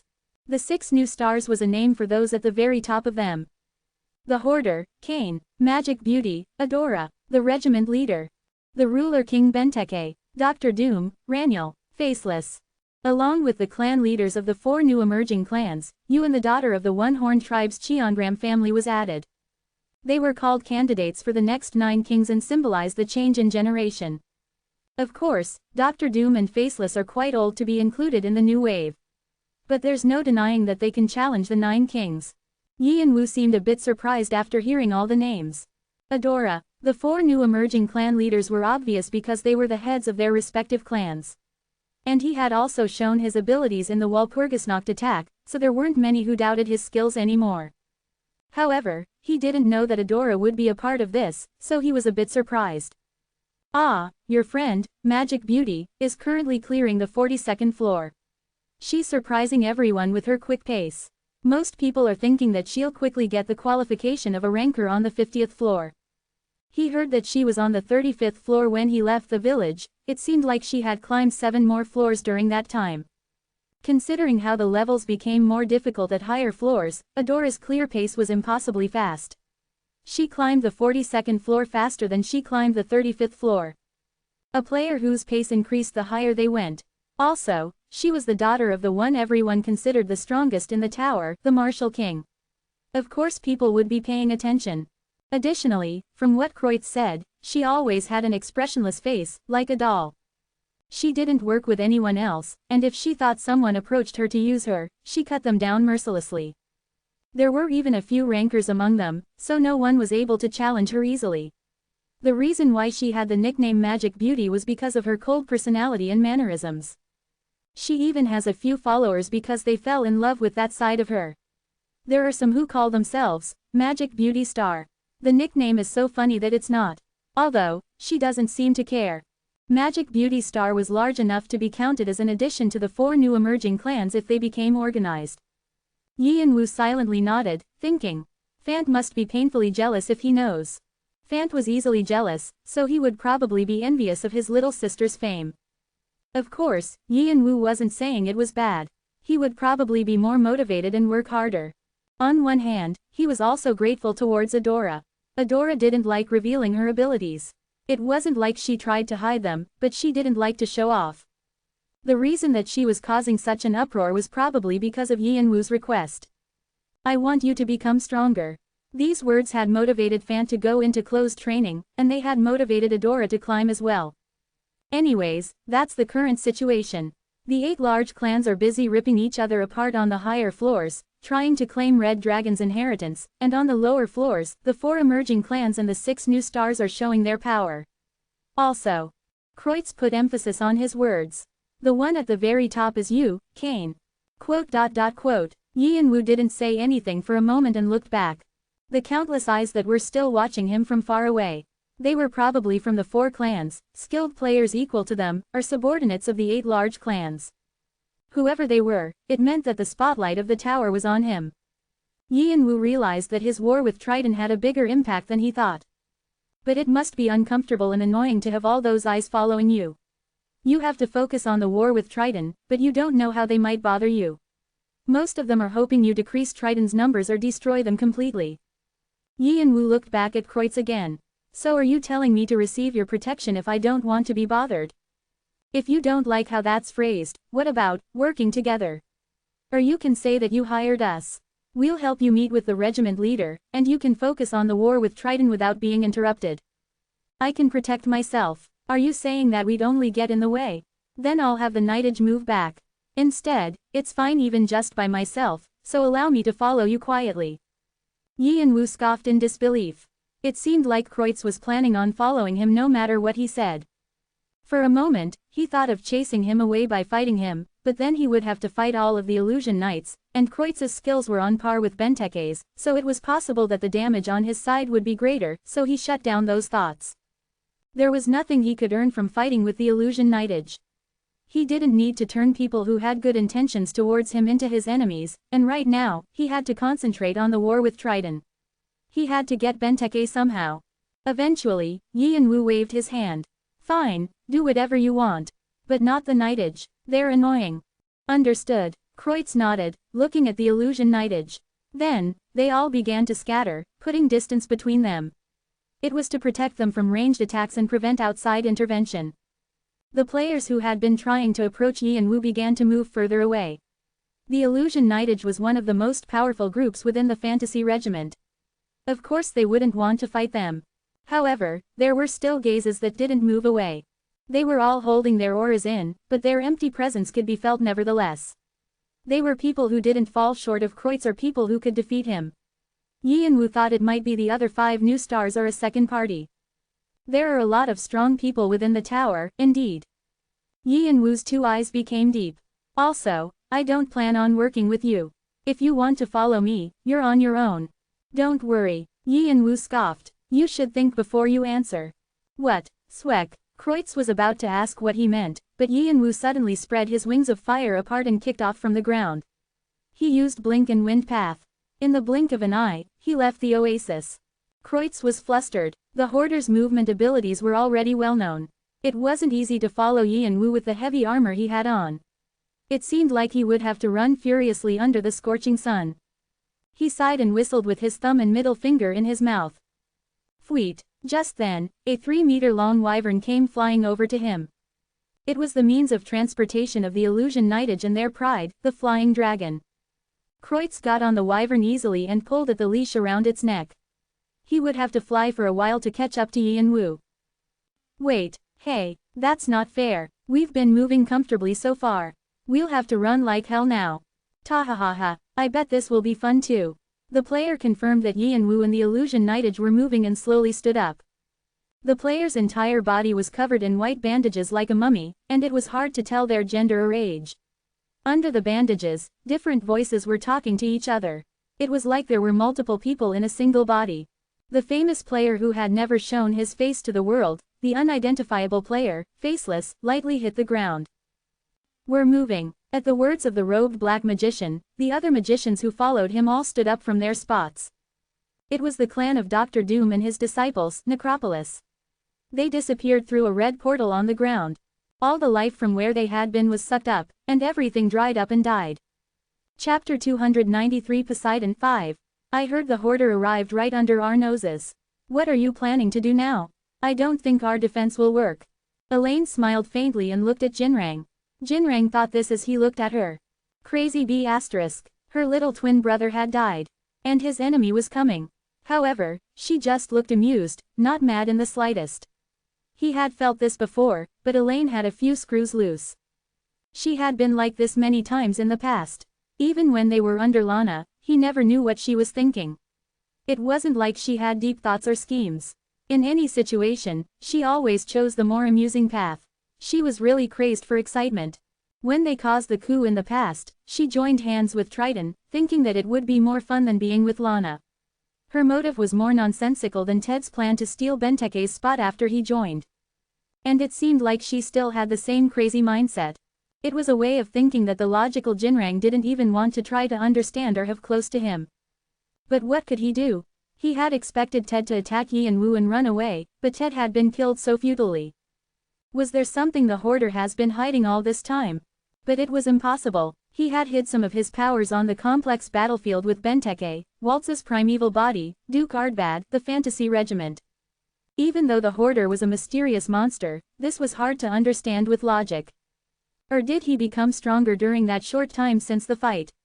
No way. However, Jinrang thought that it was the former that made more sense than the latter.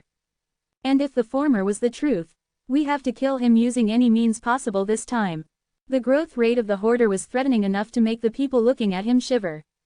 If he became that much stronger with just one fight, it meant that his talent was on a different level from the beginning. The longer such a dangerous variable was left alone, the more dangerous it was to the clan. However, the problem was that it's not easy to stop him. Jinrang pressed his throbbing temples and took a look behind him. The large iron door was shut tightly. The door was decorated with the image of a tornado-inducing trident and all kinds of monsters, and it demonstrated Poseidon's might. That iron door had been shut for several days. So, when's Captain coming out? Jinrang shook his head. I don't know. What are you talking about? Exactly what I said. I thought it would end in a few days, but I think his recovery is slower than expected. So you weren't able to tell him about the outside situation either? Jinrang nodded his head silently. Elaine had a disbelieving face and snorted. It's hard to find such a person dedicated to Captain like you. Right, if you don't want to bother him, I'll tell him. Elaine swept past Jinrang and approached the iron door. Jinrang didn't stop her. He knew that it was a futile attempt anyway. And like he expected, Elaine wasn't able to approach the iron door. Beyond the iron door, something large was bundled up. It was a sticky but condensed power. Something incredible that dominated its surroundings and made you feel like you had to bow with squirming. It seemed like a monster but also like the god they served. The closer she approached the iron door, the greater the unidentifiable power became, and Elaine had to pause and look at Jinrang. She felt anxious, like she was going to have everything she had stolen from her. Her face that always had a faint look was filled with shock for the first time. So that crazy B*** could make that face too. Jinrang snorted. It's clear Captain is preparing for something. He might be communicating with Poseidon right now.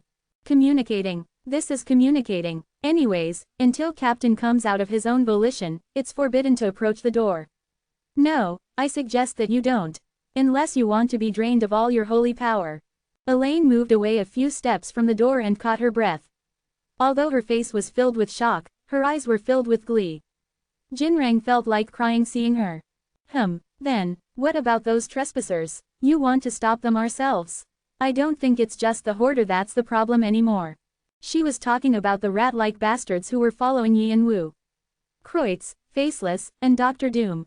They were all bastards she wanted to get rid of at once. But if used right, this could be a chance to get rid of all the nuisances bothering Triton. You and I have to get rid of them. However we can. Are you saying you need my hand? Right now, I'll take anyone's help. Sheesh, you can be honest at times like this. The hand that you're trying to hold isn't just anyone's hand. Above Elaine's eyes, tens of new eyes opened. The multiple eyes that caused anyone who looked at them to be disgusted reflected Jinrang's face. Yi Yanwu lifted his head. Far away, he could see a colossal castle built along the seashore. The castle looked like many different things. It looked like ruins, a fortress, or even a temple. However, Yi Yanwu could feel it. Benteke was there, with something huge. What is he doing? For some time now, he couldn't connect with the monster portents in his shadow. It wasn't that Benteke had found them and gotten rid of them. The connection was just naturally cut off. Like it was blocked by something in the middle. He couldn't feel beyond it. Yi Yanwu felt like he knew what it was.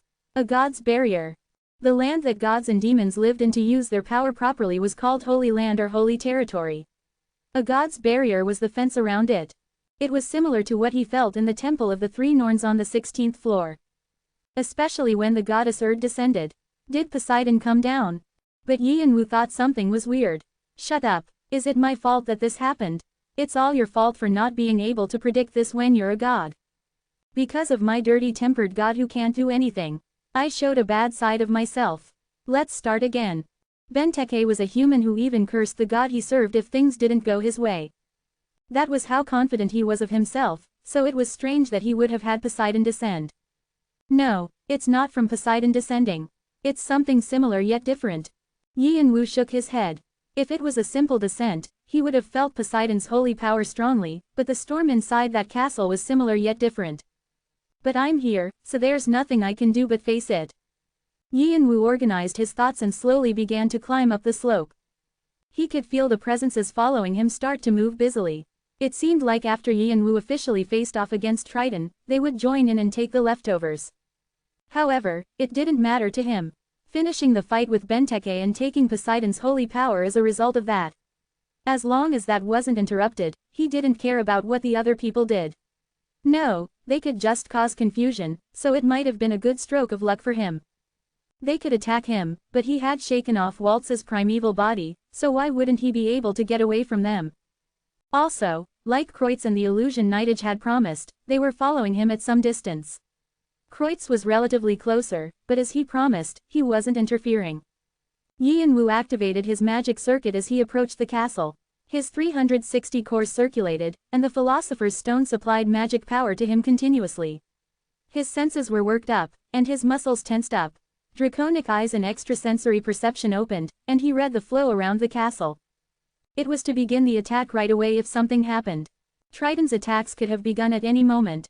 They hadn't shown themselves for some time, so he guessed that all their forces were inside the tower. However, what? Yi Yanwu couldn't feel anything while he approached the castle. Nothing was there. There was nothing in the center of the castle, where he had expected some surprise attacks. There weren't any soldiers along the walls, who should have been ready to fight. No matter how much he looked around with his draconic eyes and extrasensory perception, he couldn't feel anything. It was the same when he reached the castle. Was it really just ruins? An ominous feeling exuded from the ruins with the wide-open castle doors, as if it was ushering him in. He had been expecting an intense fight, and he was flabbergasted. It was anticlimactic, but he didn't let his guard down. Not too long after he passed through the castle doors, he saw a man on a rock waiting for him. It was a face that Yi Yanwu had seen before. The player was the one who saved Benteke from Duke Ardbad. Jinrang. He was Benteke's subordinate from the time when they were under Lana. Orion's apostle slowly stood up from the rock as soon as he saw Yi Yanwu. So you came all the way here. I desperately hoped you would just pass us by. Jinrang had a tired face. After Benteke entered his room to recover, he had been busy taking care of Benteke's work in addition to his own. It wasn't just Yi Yanwu who put them in a difficult situation. There were the three clans following Yi Yanwu that slowly nibbled at Triton's territory. The Fantasy Regiment, Necropolis, and Faceless's Chest of Souls. All of them had targeted Triton officially and allied themselves, putting pressure on Triton, so there weren't just one or two things Jinrang had to take care of. That was also the reason why Yi Yanwu hadn't been attacked for some time. If they kept on being attacked from all sides like this, even their base was in danger. So there was a need to focus all their forces on one spot. I'm requesting this favor from you. Do you have any inclination to stop the fight here? Jinrang was being genuine. He wanted to prevent any fighting from happening if he could. With Yi and Wu gone, there were so many things that Triton would be able to do. That was how much of a difficult opponent Yi and Wu was. It was unbelievable for Yi and Wu. You're the ones who started it. I'll apologize however many times you want me to for that. We'll also compensate you. Just name the price. Jinrang's eyes shined. Yi and Wu could read the desperation in them. He unintentionally laughed. And if I want Benteke's head? Jinrang's face hardened. So you don't plan on backing off until the end? I can't do that. Even if I end it here, do you think Benteke will simply agree to that? Jinrang wasn't able to say anything. Even if I accept that offer, he'll be after me sometime in the future anyway. The one that's aiming for me isn't Benteke but Poseidon, to be exact. As his servants, I don't think you'll be able to ignore his orders. Jinrang glared at Yi and Wu and sighed. That's correct, we are the ones chosen by Poseidon. Technically, we're like his priests who listen to him. We'll have to clash with you someday. I don't like to leave things unfinished like that. Then I suppose it can't be helped. Wah! Jinrang raised his hands behind his back and pulled out a pair of twin swords. Cashing. The sharp sound of metal rang out, and his aura began to whirl. It was incomparable to Ted's. We have to clench our teeth and fight, too. As soon as he finished, the ground shook, and it became noisy behind him. Kwang, what's this? It became annoying. Tens of monsters popped out from where the watching players were and began their sudden attack. Triton's players were on the backs of the monsters. The hidden forces were all there. Open angle bracket monster chaos close angle bracket. The authority of Charybdis, the god that Elaine served. Charybdis was born from Poseidon and Gaia. She had the power of sea and land, and being born as a horrid monster, she naturally became the king of all monsters. Of course the power to rule all those monsters would come with it. Necropolis and the Chest of Souls didn't expect to be attacked because they just planned on watching, and they quickly got into formation. However, those who couldn't were instantly crushed by the monsters or became their prey. At the same time, the air around Yi and Wu swirled and placed him in a completely different location. And in front of him, instead of Jinrang, there was a monster snake that was tens of meters long running at him with its mouth wide open. Chapter 294 Poseidon 6. Yi and Wu instinctively pulled out Vigrid from subspace and raised it. Clang! The venomous fang of the monster snake dangerously stopped right above Yi and Wu's head. It struggled to swallow Yi and Wu, but Yi and Wu's firm demonic dragonic body didn't budge. Still, the strength of the monster snake wasn't to be laughed at. If it was a normal monster, its head would have been cut off, but it was strong enough to endure against Vigrid's attack. Ching! Vigrid trembled. Yi and Wu was able to know the identity of the snake with his draconic eyes. Elaine, another executive of Triton. It was Elaine's transformed form. Open angle bracket transformation, monster close angle bracket. The god Charybdis was an outstanding monster, so not only could her apostle Elaine have the authority of ruling monsters, she also had the authority to change into Charybdis's shedding. However, Elaine didn't like transforming into a monster. The fact that she had turned into this form meant one thing. Are you planning on getting rid of me first? That's right. The answer to Yi and Wu's murmur to himself came from behind him. Jinrang had appeared with still eyes. So please die here, hoarder. Sweck. The twin swords in Jinrang's hands were swung. Sturdy aura came from the blades and let out a brilliant light. Open angle bracket true tornado close angle bracket. It was a skill that attacked with the force of a tornado each time he swung his swords. Right before his blade slid across Yi and Wu's back, Yi and Wu circulated his magic circuit. The philosopher's stone that had been waiting was heated, and his wings of fire spread apart. Kwang! A powerful heat expanded and flicked Jinrang away. Jinrang was pushed away, leaving a deep mark in the ground. He looked at Yi and Wu with his eyes wide open. His arms were simmering. Above his burnt black skin, white steam was wafting up, causing him intense pain. He was able to restore his body with holy power, but he couldn't believe that his body, which received the grace of the ocean, could be hurt like this from heat. His shock didn't end there. Yi and Wu wrapped the fire around his body and turned his body to the side. Vigrid, which was shining white, turned black and caused an explosion. Wave of fire. An explosion that couldn't be compared to before swept Elaine and Jinrang instantaneously. It filled their surroundings. Kwak kwak wong. The barrier surrounding the air couldn't endure the expansion of heat and was destroyed. The heat wave drew a whirlwind outside of the barrier and soared up into the sky. The atmosphere was ripped apart. Jinrang rolled on the floor for a while after being blown away. He used his sword as a cane to force himself up, but when he did, his eyes shook. How can this? His plan was simple. While the chest of souls and necropolis were busy from the sudden attack of the monsters, he and Elaine would take care of Yi and Wu and then the rest of them. He didn't think it would be hard. This place was Poseidon's holy territory, with his direct blessing, and if they fought from this closed space, he thought they definitely had a chance. For the other forces, they could just hang on until Benteke opened the iron door and came out. However, Jinrang belatedly realized that his judgment was wrong. Yi and Wu wasn't simply someone Elaine and he could work together to catch. So, he was a monstrous guy who becomes stronger with every battle. Was he hiding his abilities, or was he just stronger? The latter was just proved. Yi and Wu used the same ability that he used when he was fighting with Benteke. No, or maybe it was both of them. However, Jinrang had to think again. 2 inferno sights were floating above Yi and Wu's head like will-o'-the-wisps. No, they were watching him. It sent shivers down Jinrang's back. What was that? That was all Jinrang could think of. His head became blank just by looking at it.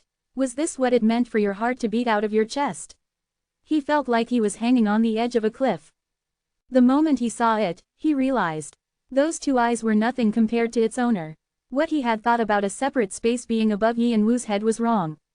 Yi and Wu was hiding something, an even bigger card up his sleeve. That wasn't the only problem. Number D, don't come here. Elaine, who had returned to her human form, was filled with fear. She had fallen on her bottom, and she was moving back while kicking her feet against the ground. Her clothes were drenched with sweat, and the fear on her charred face was apparent to see. The person who had just snickered when her little brother was dead, someone who always thought about how to feel exhilarated. It was the first time Jinrang saw her like that. That was how scared Elaine was of Bu's eyes. Much more than what Ted had felt. People saw as much as they knew. As the king of monsters, she could see exactly how powerful Bu was and how high he towered above them. To people like her, Bu was an absolute being who couldn't be surpassed. Even if Elaine was a rancor and confident in her strength, there were limits that she couldn't surpass because of the difference in properties. Bu was someone beyond those limits. No, he was way above them, he was someone she couldn't even look at. It was impossible that she was confronting him like this right now. The blessing of Charybdis that always protected her had become faint and didn't return. Open corner bracket U. Recognized. Me. His eyes narrowed as he spoke so only Elaine could hear him. He whispered quietly, but it felt like a shout in Elaine's head. Her skull felt like it was tightening, and her insides tossed. Open corner bracket then. What came after made Elaine's heart beat wildly. Open corner bracket die. Just when an invisible hand was about to tighten around Elaine's neck and soul from the shadow. 1. Air swished from behind her, and her neck was cut by a sword. Elaine's head dropped to the ground, her face still filled with shock. Under the fountain of blood, there was an unidentified person moving quickly. They were wrapped with bandages, so it was hard to tell their age or gender. Faceless. One of the 6 new stars and the clan leader of the Chest of Souls. The players' vocal cords were cut, so they came forward with the sound of nails on a chalkboard. As soon as Elaine and Charybdis's channeling was cut off and the monsters were confused, he quickly got rid of them and entered the battlefield. Faceless thought it was weird to stay watching the situation with how things were going, so Faceless entered the castle, cutting Elaine's head off at once. Although his home was being invaded like this, Benteke still wasn't appearing. This meant one thing: Benteke's injuries from the battle with the Hoarder were still not recovered. Open corner bracket U. Dare. Bu was furious. His prey was taken from right under his nose. It wasn't a normal prey. It was prey filled with divine blessings that his great master was supposed to absorb. But he had missed it like this. He was able to hide the soul in the shadows using the monster portents, but he couldn't add it to the collection. He had lost the soul of an apostle so uselessly. So Bu activated magic to catch Faceless. The land Faceless was stepping on suddenly dropped, and shadow tentacles wrapped around it. Faceless's face hardened. Their face was covered from the bandages, so it couldn't be seen, but for someone who was about to head straight into Benteke's room, the tentacles got in the way. The large eyes above Yi and Wu were horrifying, but that was it. Only Jinrang and Elaine felt the difference in their levels. Faceless wasn't affected by it. Get out of the way. Faceless twisted their body in the direction they were running. As Faceless did, bandages unwrapped from the arm and sliced the shadows. The bandages were as flexible as a whip and sometimes as hard as a blade as it blocked each of Boo's attacks. Aura was in the bandages. Although it was moving oddly, it was all smoothly controlled. Kwang! A large ball of fire fell from the sky. But under this sky, bandages unwrapped from their foot and made a round, reflective form. Faceless cut off the burnt bandages and unleashed new bandages, changing direction. Faceless was going to get rid of Boo first because he was a nuisance. Of course, Faceless's goal was Yi and Wu. Sweck, and above their heads, a red portal opened, and a middle-aged man descended. It was hard to see because his robe covered his face, but there were deep dark circles under his eyes. I announce bad fate for all of you. Dr. Doom, Raniel, spoke those creepy words and flicked his fingers. As he did, countless magic circles were created in the air. Open angle bracket random magic circle release close angle bracket. Dr. Doom could use a new form of magic that didn't require him to store or memorize anything beforehand. He was the only player who could do this. In a way, it was similar to Heaven Wing Cha Jung Woo's open angle bracket random shooting close angle bracket. Different magic circles all shot out magic at the same time. Quack quack wong. What Dr. Doom was aiming for was everyone here. Yi and Wu, Faceless, Jinrang, and the hidden Benteke. They were all in one place, so he thought he would be able to gain something if he struck them randomly. In that situation, Kreutz interfered. He promised not to interfere with what Yi and Wu did, but he couldn't let this go because of the clan leader's orders to protect him. As he jumped off the flying dragon, he struck his sword down towards Dr. Doom. The holy sword Zulfikar emanated light. Open angle bracket holy cross close angle bracket. A white light came from the sky like heavy rain.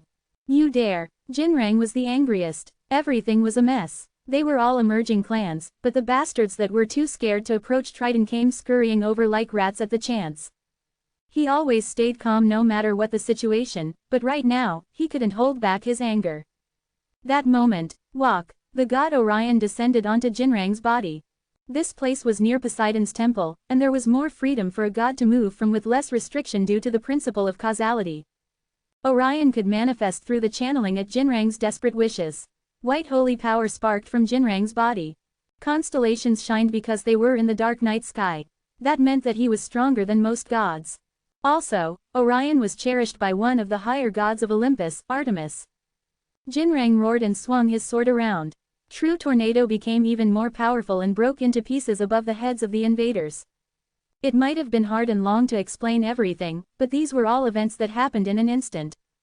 While two more of the 6 new stars had interfered, holy power sparked, and Boo showed himself. Time difference. In the slowed-down world, Yi and Wu looked at everything with cold eyes. Draconic eyes and extrasensory perception were calculating and guessing all routes. On top of this, something else was added. Time foresight. Click, clack, the pocket watch was activated. The time that was given to him was 5 seconds longer than what he had before. During that time, he saw many things. Also, he was careful. He had already confirmed that time foresight couldn't do everything in the fight with Benteke. There were no guarantees in a battle with a god. There would definitely be more futures that he couldn't calculate. So he checked closer, and he predicted the more accurate futures. Then, he grabbed it. Black aura exploded from Vigrid once again. The wave of fire spread through the complicated maze of skills. The pocket watch stopped. Time returned. Kwang. The explosion covered the entire castle. Inside of it, only Yi and Wu was standing. Chapter 295 Poseidon 7. Yi and Wu lifted his head and looked around. Magic power poured out of him and he suddenly became exhausted, but the Philosopher's Stone spun fiercely and supplied him with energy again. I missed a bit. The purpose of the foresight he read this time was to immobilize all the attacks and even get rid of those that he. Vigrid split through the flaws accurately, but unfortunately, it didn't reach the last point. The timings between time difference and time foresight didn't match up. Also, his opponents were hiding more skills than he expected. Well, I was able to check all the skills of the rookies, so it wasn't a complete waste. The players were all scattered from the explosion of the black aura. Each of their faces were filled with shock. Kreutz looked down at his hand. His outer skin had cracked, and his palm was a bloodied mess. His holy sword Zulfikar was shaking like it would break any second. Half of the holy power inside of it had evaporated from defending him. So this was the reason why the clan leader had said to bring him over in the most polite way possible. Kreutz nodded his head at his clan leader's insight. If they tried to force him like the 92nd Squad did, not only would he have been in trouble, but even the illusion knightage might have been in danger.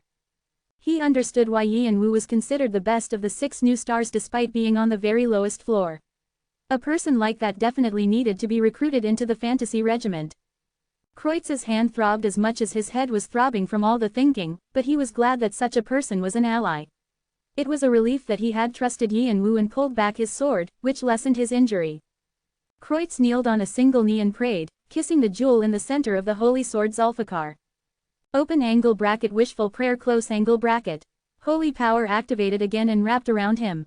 The injuries within him were healing at a quick pace. It was a prayer for his holy sword and Yan Wu. While Kreutz was chanting the holy prayer, Dr. Doom vomited blood.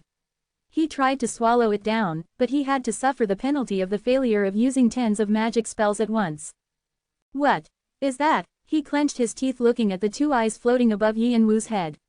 It was a silent power that was pressuring his soul. To be exact, it wasn't the feeling of his soul being pressed down. All the magic and black magic he used were being sealed. He couldn't use his abilities like this. It was of utmost importance that he found a way to escape from that power. I'll push the spells to later. With those words, Dr. Doom pulled out a scroll and tore it in half. He was covered in light and suddenly left. It was to rest to heal his injuries. Kekekeuk, how amusing. I'm very satisfied. I don't have to worry about what comes next. Faceless, who was furthest away, chuckled maniacally. On the outside, Faceless looked unaffected. The energy around Faceless was even more relaxed than Yan Wu's, who had caused all this. Faceless had gotten involved to get rid of Benteke and Triton, but Faceless thought there wasn't a need for that anymore. Faceless thought Yan Wu was enough to do the job. Of course, I'll have to aim for that guy after. The Hoarder. Faceless observed Yan Wu through the bandages. Faceless had seen Yan Wu once before being wrapped in bandages, but Yan Wu was way stronger than before. If Yan Wu continued at that rate, he would become a great nuisance. I'll remember you, Hoarder. Faceless spoke in the voice of a young woman and lightly kicked off the ground, disappearing as if weightless. Yan Wu didn't chase after Faceless. He just looked at the complex flaws around Faceless. It's definitely just one person. But it looks like he's tied up with multiple people. Just what is Faceless identity? Humans each had their own wavelength. It was because every one of them had a single soul. However, Faceless was different. There were multiple wavelengths coming off of them. Sometimes, it was 3. Other times, it suddenly exceeded 10, and sometimes, it shrunk down to 1. It was like hundreds of people were intricately combined inside a single body. That seemed to be the reason for the change in attitude and voice as well. Moreover, Faceless had been most affected. Before Yan Wu exploded his black aura, Faceless quickly took back the bandages to wrap around their body. Then, Faceless moved to where the attack was the weakest and left the battlefield right after. Faceless' ability to read the battle was outstanding. It was hard even for Yan Wu to follow. Faceless was at least an expert with a hidden ability or even something beyond that. Yan Wu felt wary of Faceless, but he just shrugged it off and looked away. There, Jinrang was holding himself up with his sword. Blood was pooled up under him. S*******. The attack just now had the effect of chasing away Faceless and Dr. Doom, but what Yan Wu had been aiming for was Jinrang. Jinrang felt the excruciating pain of half of Orion's power being blown away.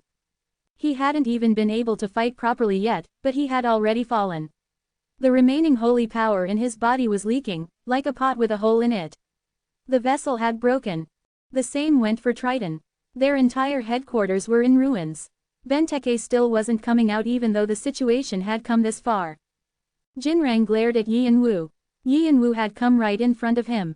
Jinrang didn't want to show a weak side of himself.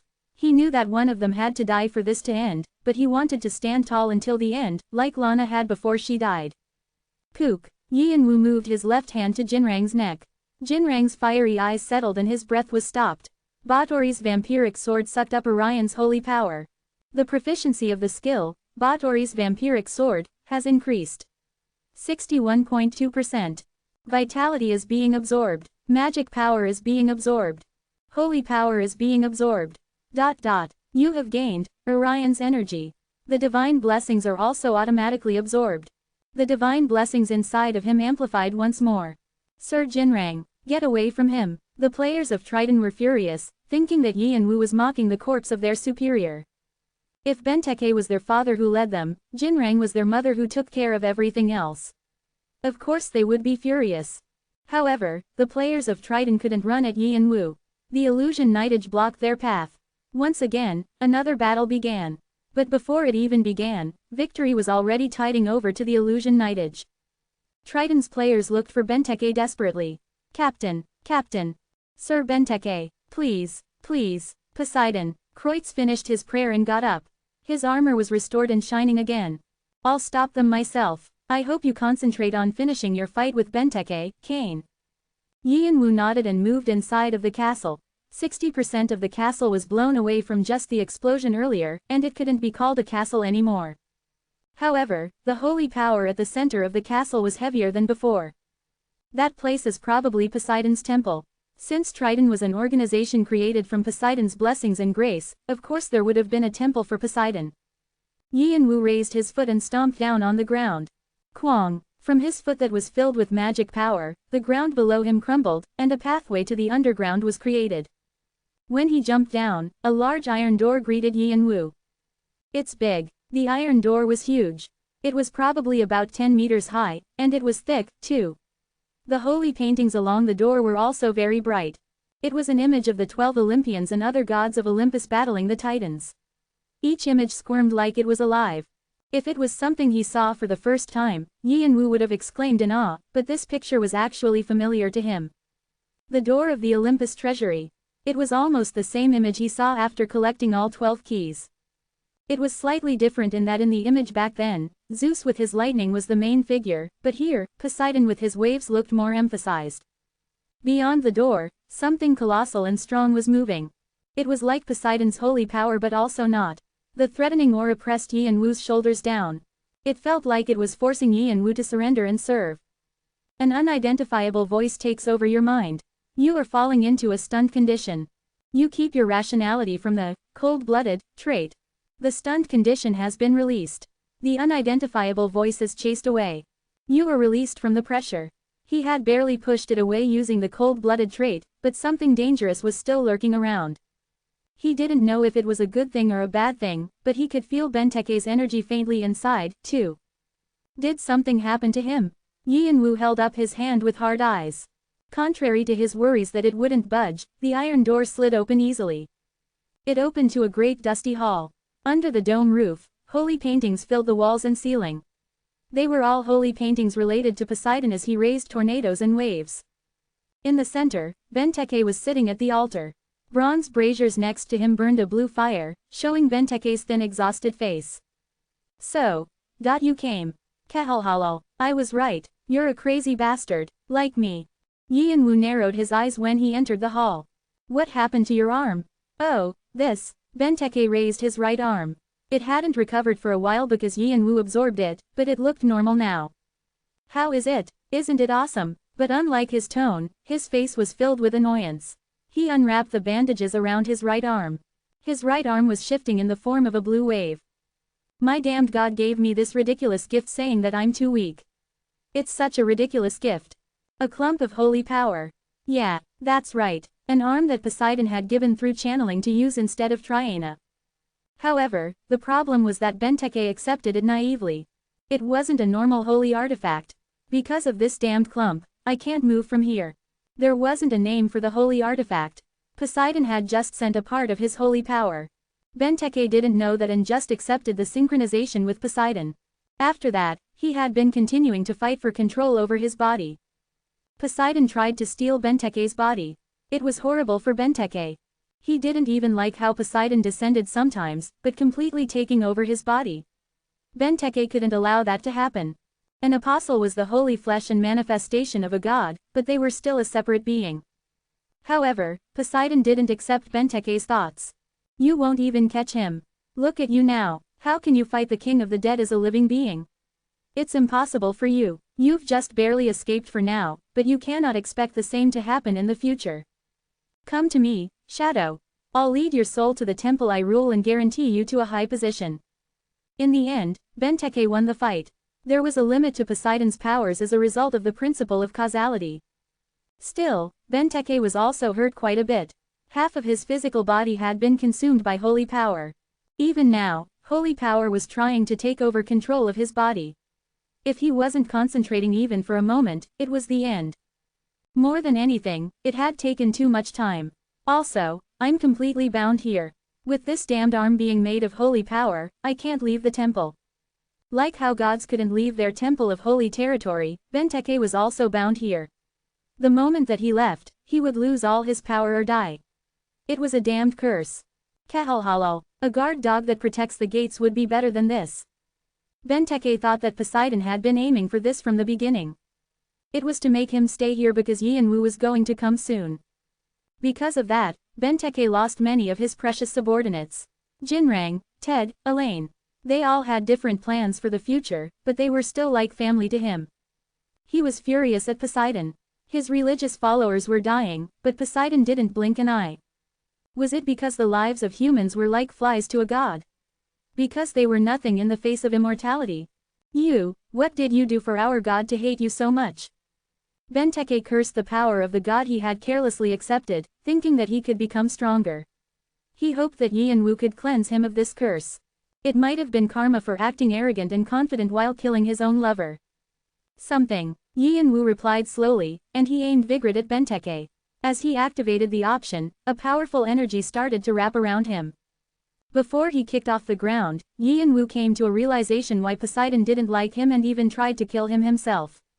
It wasn't simply because he had spoken of killing a god. There was a greater issue than that. The Black King. Yianwu's eyes darkened. Poseidon is scared of me having the Black King's power.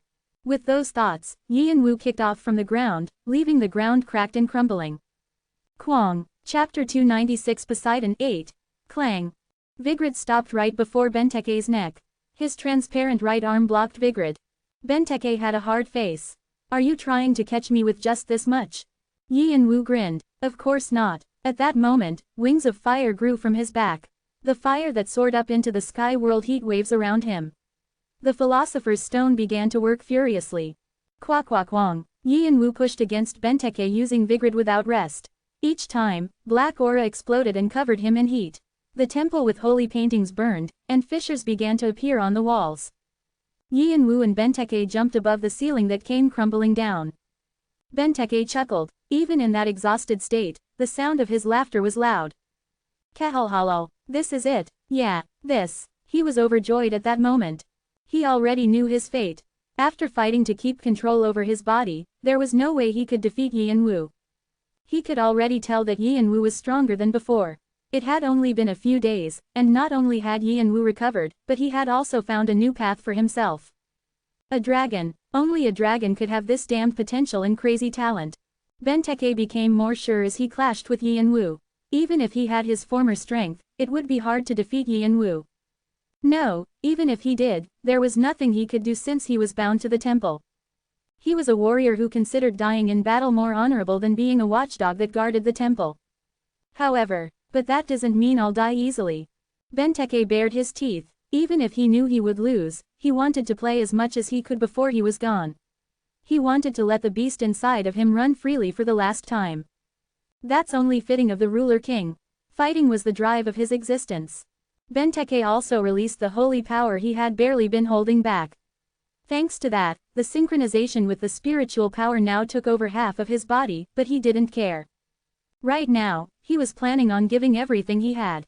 That was also what Yianwu wanted. The reason he had come all this way was to finish their fight. Quack-quack-wong. Yianwu clashed with Benteke again. Heat and water collided, and steam fogged up the air. The impact of the collision made the rest of the castle crumble.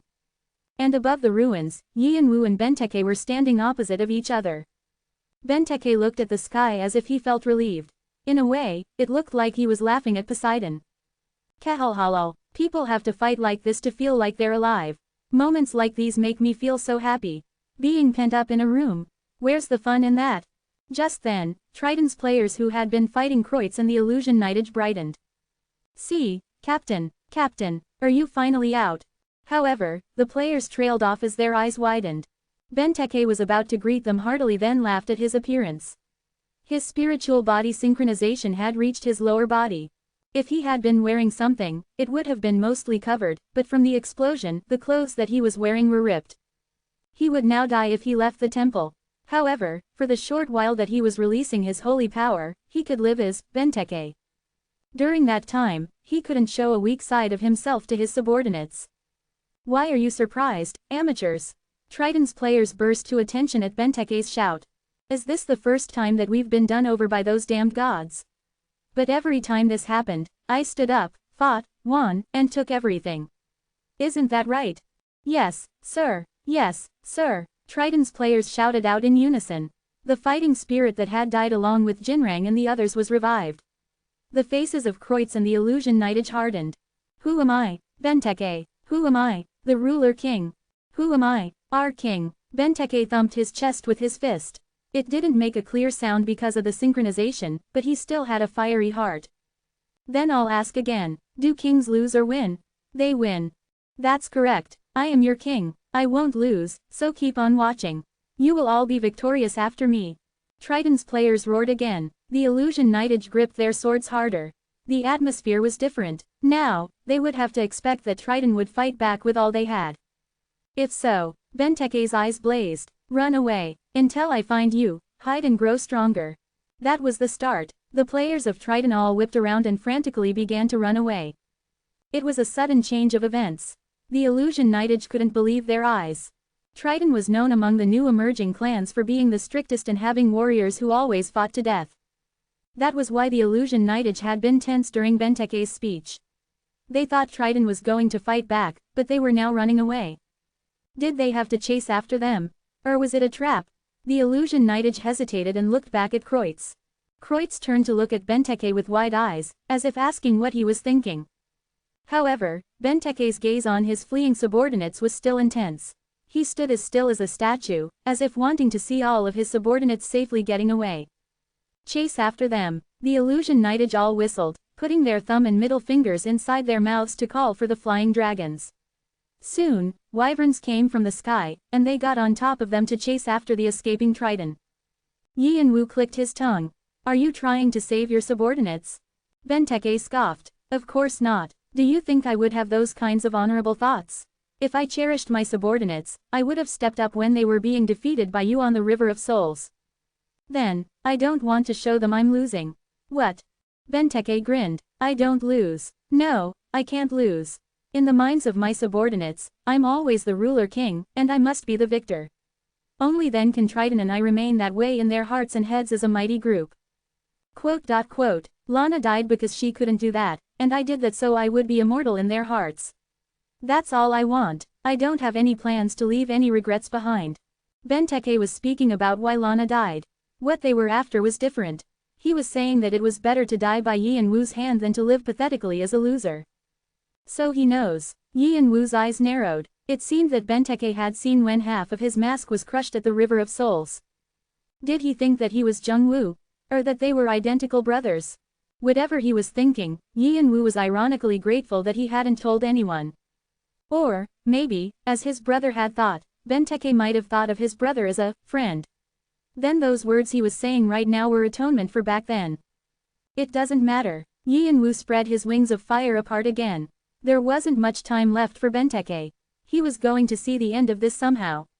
Kwang. Kreutz paused while chasing after Triton on the flying dragons and looked back at the sudden sound. What is that? His eyes widened. Far away, columns of fire and water clashed against each other as they soared up into the sky. He could feel the heat all the way here. Kwang. Pung. The column of water that soared up high into the sky crumbled, fizzing. The water evaporated into steam, and only bare land was revealed. It was already after the castle and cliffs of Triton had crashed into the oceans. Only the blue energy from above showed that this was Poseidon's holy territory. Yi and Wu and Benteke's fight below was brutal. It was a continuation of the battle at the River of Souls. Injuries appeared and disappeared on their bodies over and over again. There were burned scars faintly left behind. But just like in their previous battle, neither of them cared about being injured. Kukukum. The longer the fight went on, the faster Benteke's spiritual body synchronization progressed. It was because as he released the holy power he had been holding in, it expanded faster. Benteke didn't look human as he fought with holy power. There was a new arm where his arm had been cut off, and even when he was injured critically, he recovered quickly and attacked. Benteke actually had the upper hand in terms of firepower. Yanwu was actually falling behind on the firepower. However, caching. 13. Vigrid diligently slid across Benteke's neck. Normally, it would have been a serious injury that led to his jugular vein being cut, but the synchronized body quickly healed. Still, this was enough to shock Benteke. While Benteke was forced back, Yanwu quickly closed the distance between them and attacked him repetitively. Black aura shot out from him. 14, 15. Every time he counted, deep injuries appeared on Benteke's vital points and were healed again. If Benteke's body was a real one, the number that Yanwu was counting would have meant death. Benteke was definitely strong and powerful. The vortex that he shot out with his spear was so destructive that you would probably be shredded if you came close to it.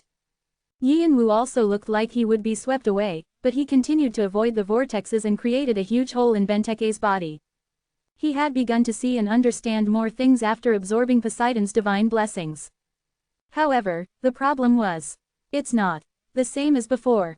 It was the fact that Benteke's condition wasn't the greatest. What did it matter if his body was outstanding? His mind was exhausted. Benteke swung around his spear like he was releasing a beast, but it fell short of what he could do before. Especially his fighting spirit and tenacity. The fighting spirit that used to grip the battlefield couldn't be felt anymore. It was faint. Yanwu thought it was a shame. Kwang. Benteke's speed had increased, but it seemed slow to Yanwu. He could see through it with draconic eyes. It was plain to see. The spear separated again to create 6 vortexes. The sharply spun water came at him from all directions in whirlwinds. Open angle bracket 6 combat close angle bracket. It was a skill earned by martial artists who had reached the pinnacle of spearmanship. Swoosh. Yanwu wrapped his wings of fire around him and circulated Vigrid. Black aura slid along the flaws and cut the whirlwinds. As fire and water collided, explosions rang out. Then, sweck, the tip of Vigrid landed in Benteke's chest, piercing through a heavy fog.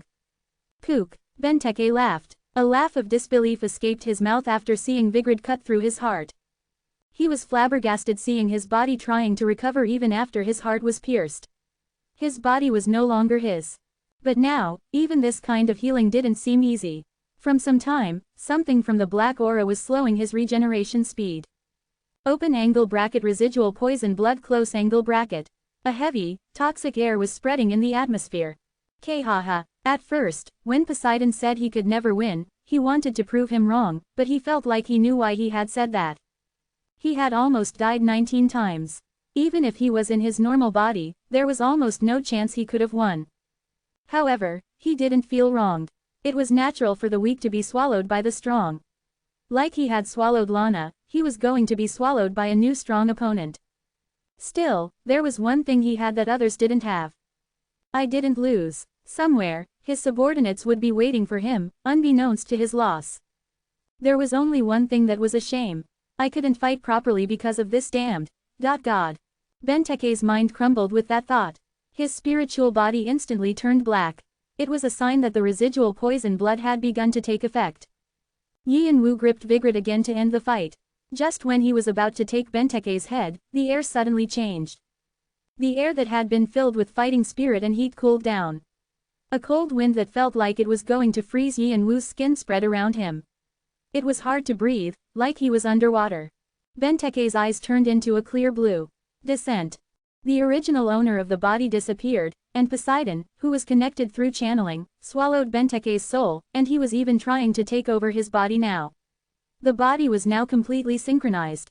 Moreover, another ingredient for the descent was added on. Martyrdom. The blood of Jinrang and the others who died for Poseidon had become a kind of a sacrifice and pushed his descent forward.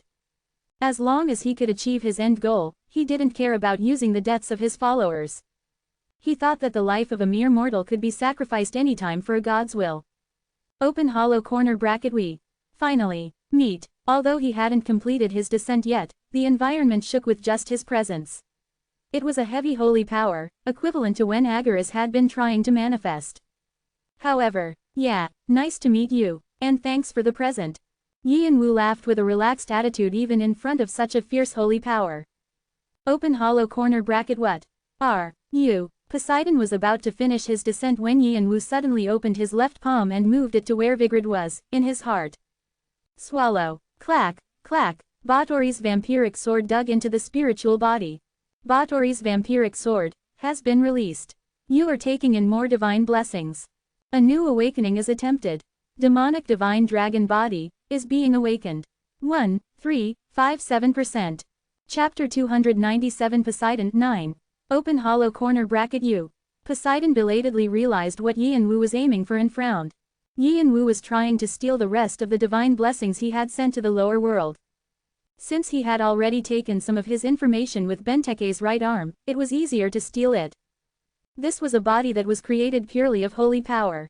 It had an advantage in that it made descending easier, but it was horribly weak to energy draining. And with the activation of Batory's vampiric sword, the greatest of all energy draining skills, of course Poseidon ended up suffering the humiliation of losing his divine blessings.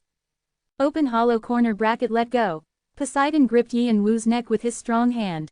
He tried to stop Yi and Wu from breathing. Poseidon's descent was still continuing smoothly, and he could speak clearly now. However, it meant that he would be losing that many divine blessings. It wasn't easy to shake Yi and Wu off. No, rather, Yi and Wu pushed Vigrid in even deeper and forced in Batory's vampiric sword.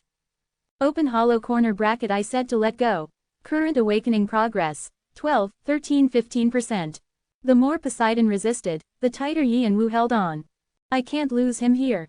Yi and Wu expected that Poseidon would interfere directly the moment he decided to storm Triton's base. Considering Poseidon's personality, he would never let go of his prey easily. Yi and Wu had planned to end the fight with Benteke before Poseidon interfered and take the divine blessing with Batory's vampiric sword. Like he had done to Erd before, the damage to a god once their apostle died was great.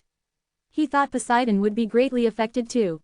But Poseidon was trying to do something crazier than Yi and Wu had expected. Descent. Descending into an apostle's body was a form of a god coming down themselves. Of course, there would be limitations to an apostle's body because it was channeling the power of a god directly. That was why gods didn't try to descend unless it was of utmost importance. The vessel they had created could easily be broken. But if martyrdom was added to this, the story changed. Martyrdom was a type of offering. It traded the blood of followers for the power of gods in the lower world through the principles of causality. Poseidon attempted to descend after sacrificing his followers and even his apostle. Benteke's soul was probably gone because of Poseidon or absorbed into him. The way that each god and demon dealt with their apostles was different, but it was rare to see them act as extremely as Poseidon was doing. He was treating them like they were only for one-time use. No, Poseidon had actually cherished Benteke, enough to let him go even with all the harsh words that Benteke said about him. The fact that he was throwing him away like this confirmed what Yi and Wu had been thinking. Poseidon didn't want Yi and Wu to have the power of the Black King. Then I need to have it even more. Yi and Wu's draconic eyes lit up. Wah! Open hollow corner bracket let go. Poseidon was repeating the same thing from earlier. He was furious at Yi and Wu, who was sticking to him like a leech, not budging in the slightest. The problem was that as time went on, Yi and Wu's awakening continued, and it was becoming harder to force him off. Crunch, crunch, the formation of the cells took on a change. His bones also changed according to the newly written information. Current awakening progress. 25, 26, 30%. Quack quack quack. Was it because of Poseidon's fury? The stage began to shake violently.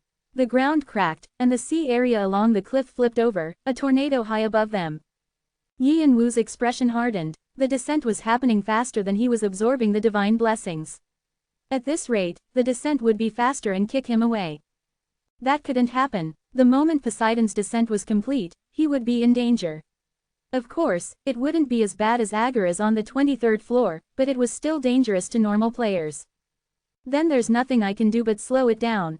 He wasn't going to depend on Batory's vampiric sword to take care of things for him. The holy power has been opened. The divine blessings that had been coated with draconic and demonic blessings were released in bunches, and they could now show their power. Holy power symbolized the strength of gods, but the holy power Yi and Wu used didn't specifically have a name. Like everything else, it was just moving according to Yi and Wu's will. Yi and Wu focused his holy power on one spot, at the gazes that always followed him annoyingly. The channeling is being strengthened. Yi and Wu didn't know about how to use holy power properly yet. He had never been an apostle, and he didn't have any plans to become one. His brother had also focused on growing his power as a dragon human and didn't take too much of an interest in holy power. If Yi and Wu wanted to use it well, he needed to practice more. However, there was no way he could do that now. Thankfully, there was a field that Yi and Wu was familiar with. Authorities. No, to be exact, it was the strengthening of the connection with gods and demons through authorities. The channeling with Athena has been strengthened. Athena nods warmly. Her will becomes one with yours. The authority, stigmata of the goddess, is being amplified to her grace. The channeling with Hermes has been strengthened. Hermes will becomes one with yours. His favor is furthered. The channeling with Azrael has been strengthened. Israel's will becomes one with yours. The channeling with Hundan has been strengthened. Hundan's will becomes one with yours. As the connection with the gods and demons who had given Yi and Wu authorities became clearer, Yi and Wu could feel their presence right next to him. The limits of the authorities that came from him not being an apostle all disappeared. Each connected god used their channeling to approach. They had accepted Yi and Wu's wishes. Their wills became one. That meant that their will would descend to the lower floors according to what Yi and Wu wanted. It was a kind of descent. Wah! Open hollow corner bracket. You're immortal, but you experience things that other players would never experience quite frequently. It's interesting. One man appeared in the smoke to the right of Yi and Wu. The mischievous smile on his lips showed that he was greatly amused by the situation. Open hollow corner bracket. Hermes. Poseidon frowned, recognizing the man first. Open hollow corner bracket. You dare interfere with my action. Open hollow corner bracket. Gosh. Uncle, we need to set things straight. It's not me but you who's interfering with my business, isn't it? You know that I'm watching this child with great attention, and yet you're doing this. Hermes looked back at Poseidon and smiled faintly. He looked kind, but it was hard to tell what he was thinking because his eyes seemed emotionless. Poseidon became even more furious seeing Hermes like that. Open hollow corner bracket. Are you being serious right now? You should know the best out of all of us what he is trying to touch. The power that Yi and Wu was trying to touch, death. It was a power that the gods and demons couldn't speak about lightly. Even those whose duties revolved around it. It was something that a mortal should never have. Hermes was one who could freely move from the heavenly world and the lower world. He would know well about the line between life and death. He should have known the best about the dangers, but... Open hollow corner bracket. I don't know. Hermes spoke coldly, his eyes still crinkled warmly. Open hollow corner bracket. Hermes. Open hollow corner bracket. Don't shout, uncle. I'm no longer the child who burst into tears when you got angry. Open hollow corner bracket. You dare. Open hollow corner bracket. Even you don't have the qualification to tell me to do this or that. You just go your way, and I'll go mine. Isn't that the duty of a god? Open hollow corner bracket. Do you think it will go your way? I'm Poseidon. Open hollow corner bracket. I know. Like you said, it probably won't end well. He smiled brightly again. It was a mocking smile. Open hollow corner bracket. For you, uncle. As soon as Hermes finished, smoke gathered behind Yi and Wu and took the form of a woman. She was wearing a helm and shining silver armor. Half of her face was covered in shadows, but it was clear that she had a beautiful appearance. The goddess of war, Athena. She was famed for being merciless to her enemies, so she always caused fear and respect in players, but she was stroking Yi and Wu's palm with a sad face. She looked like she wanted to say something, but she didn't speak. And with intense eyes, she turned to Poseidon. A fighting spirit that didn't fall short of Poseidon's began to spread around them. Open hollow corner bracket. It won't go your way, uncle. Poseidon clenched his teeth. Athena was someone who he was uncomfortable around even back at Olympus. She was his niece, but nothing good ever came of clashing with her. When she had taken over a city, his holy territory in the past, he completely turned his back on her. However, Athena had gotten in his way again. She knew all too well what kind of existence that pair was, but she was being moved by old affections. Poseidon's eyes that had been blazing with fury settled down. It was heavy, like the still water in the deep sea. Open hollow corner bracket. You siblings dare try to play me. What would Zeus say if he saw? Open hollow corner bracket. Nothing will change by speaking about the father we don't have. Open hollow corner bracket. Fine. If this is your response to my action, let's see who is in the right. Open angle bracket. Storm rain close angle bracket. The authority that symbolized Poseidon activated. The ground shook violently, incomparable to what Benteke had formed before. Storm clouds spewed out lighting, and the sea combined with the winds. The stage growled fiercely like it was going to be flipped over. Still, Yi and Wu didn't move away from Poseidon. Open hollow corner bracket endure it a bit more. I want to help you myself, but I cannot.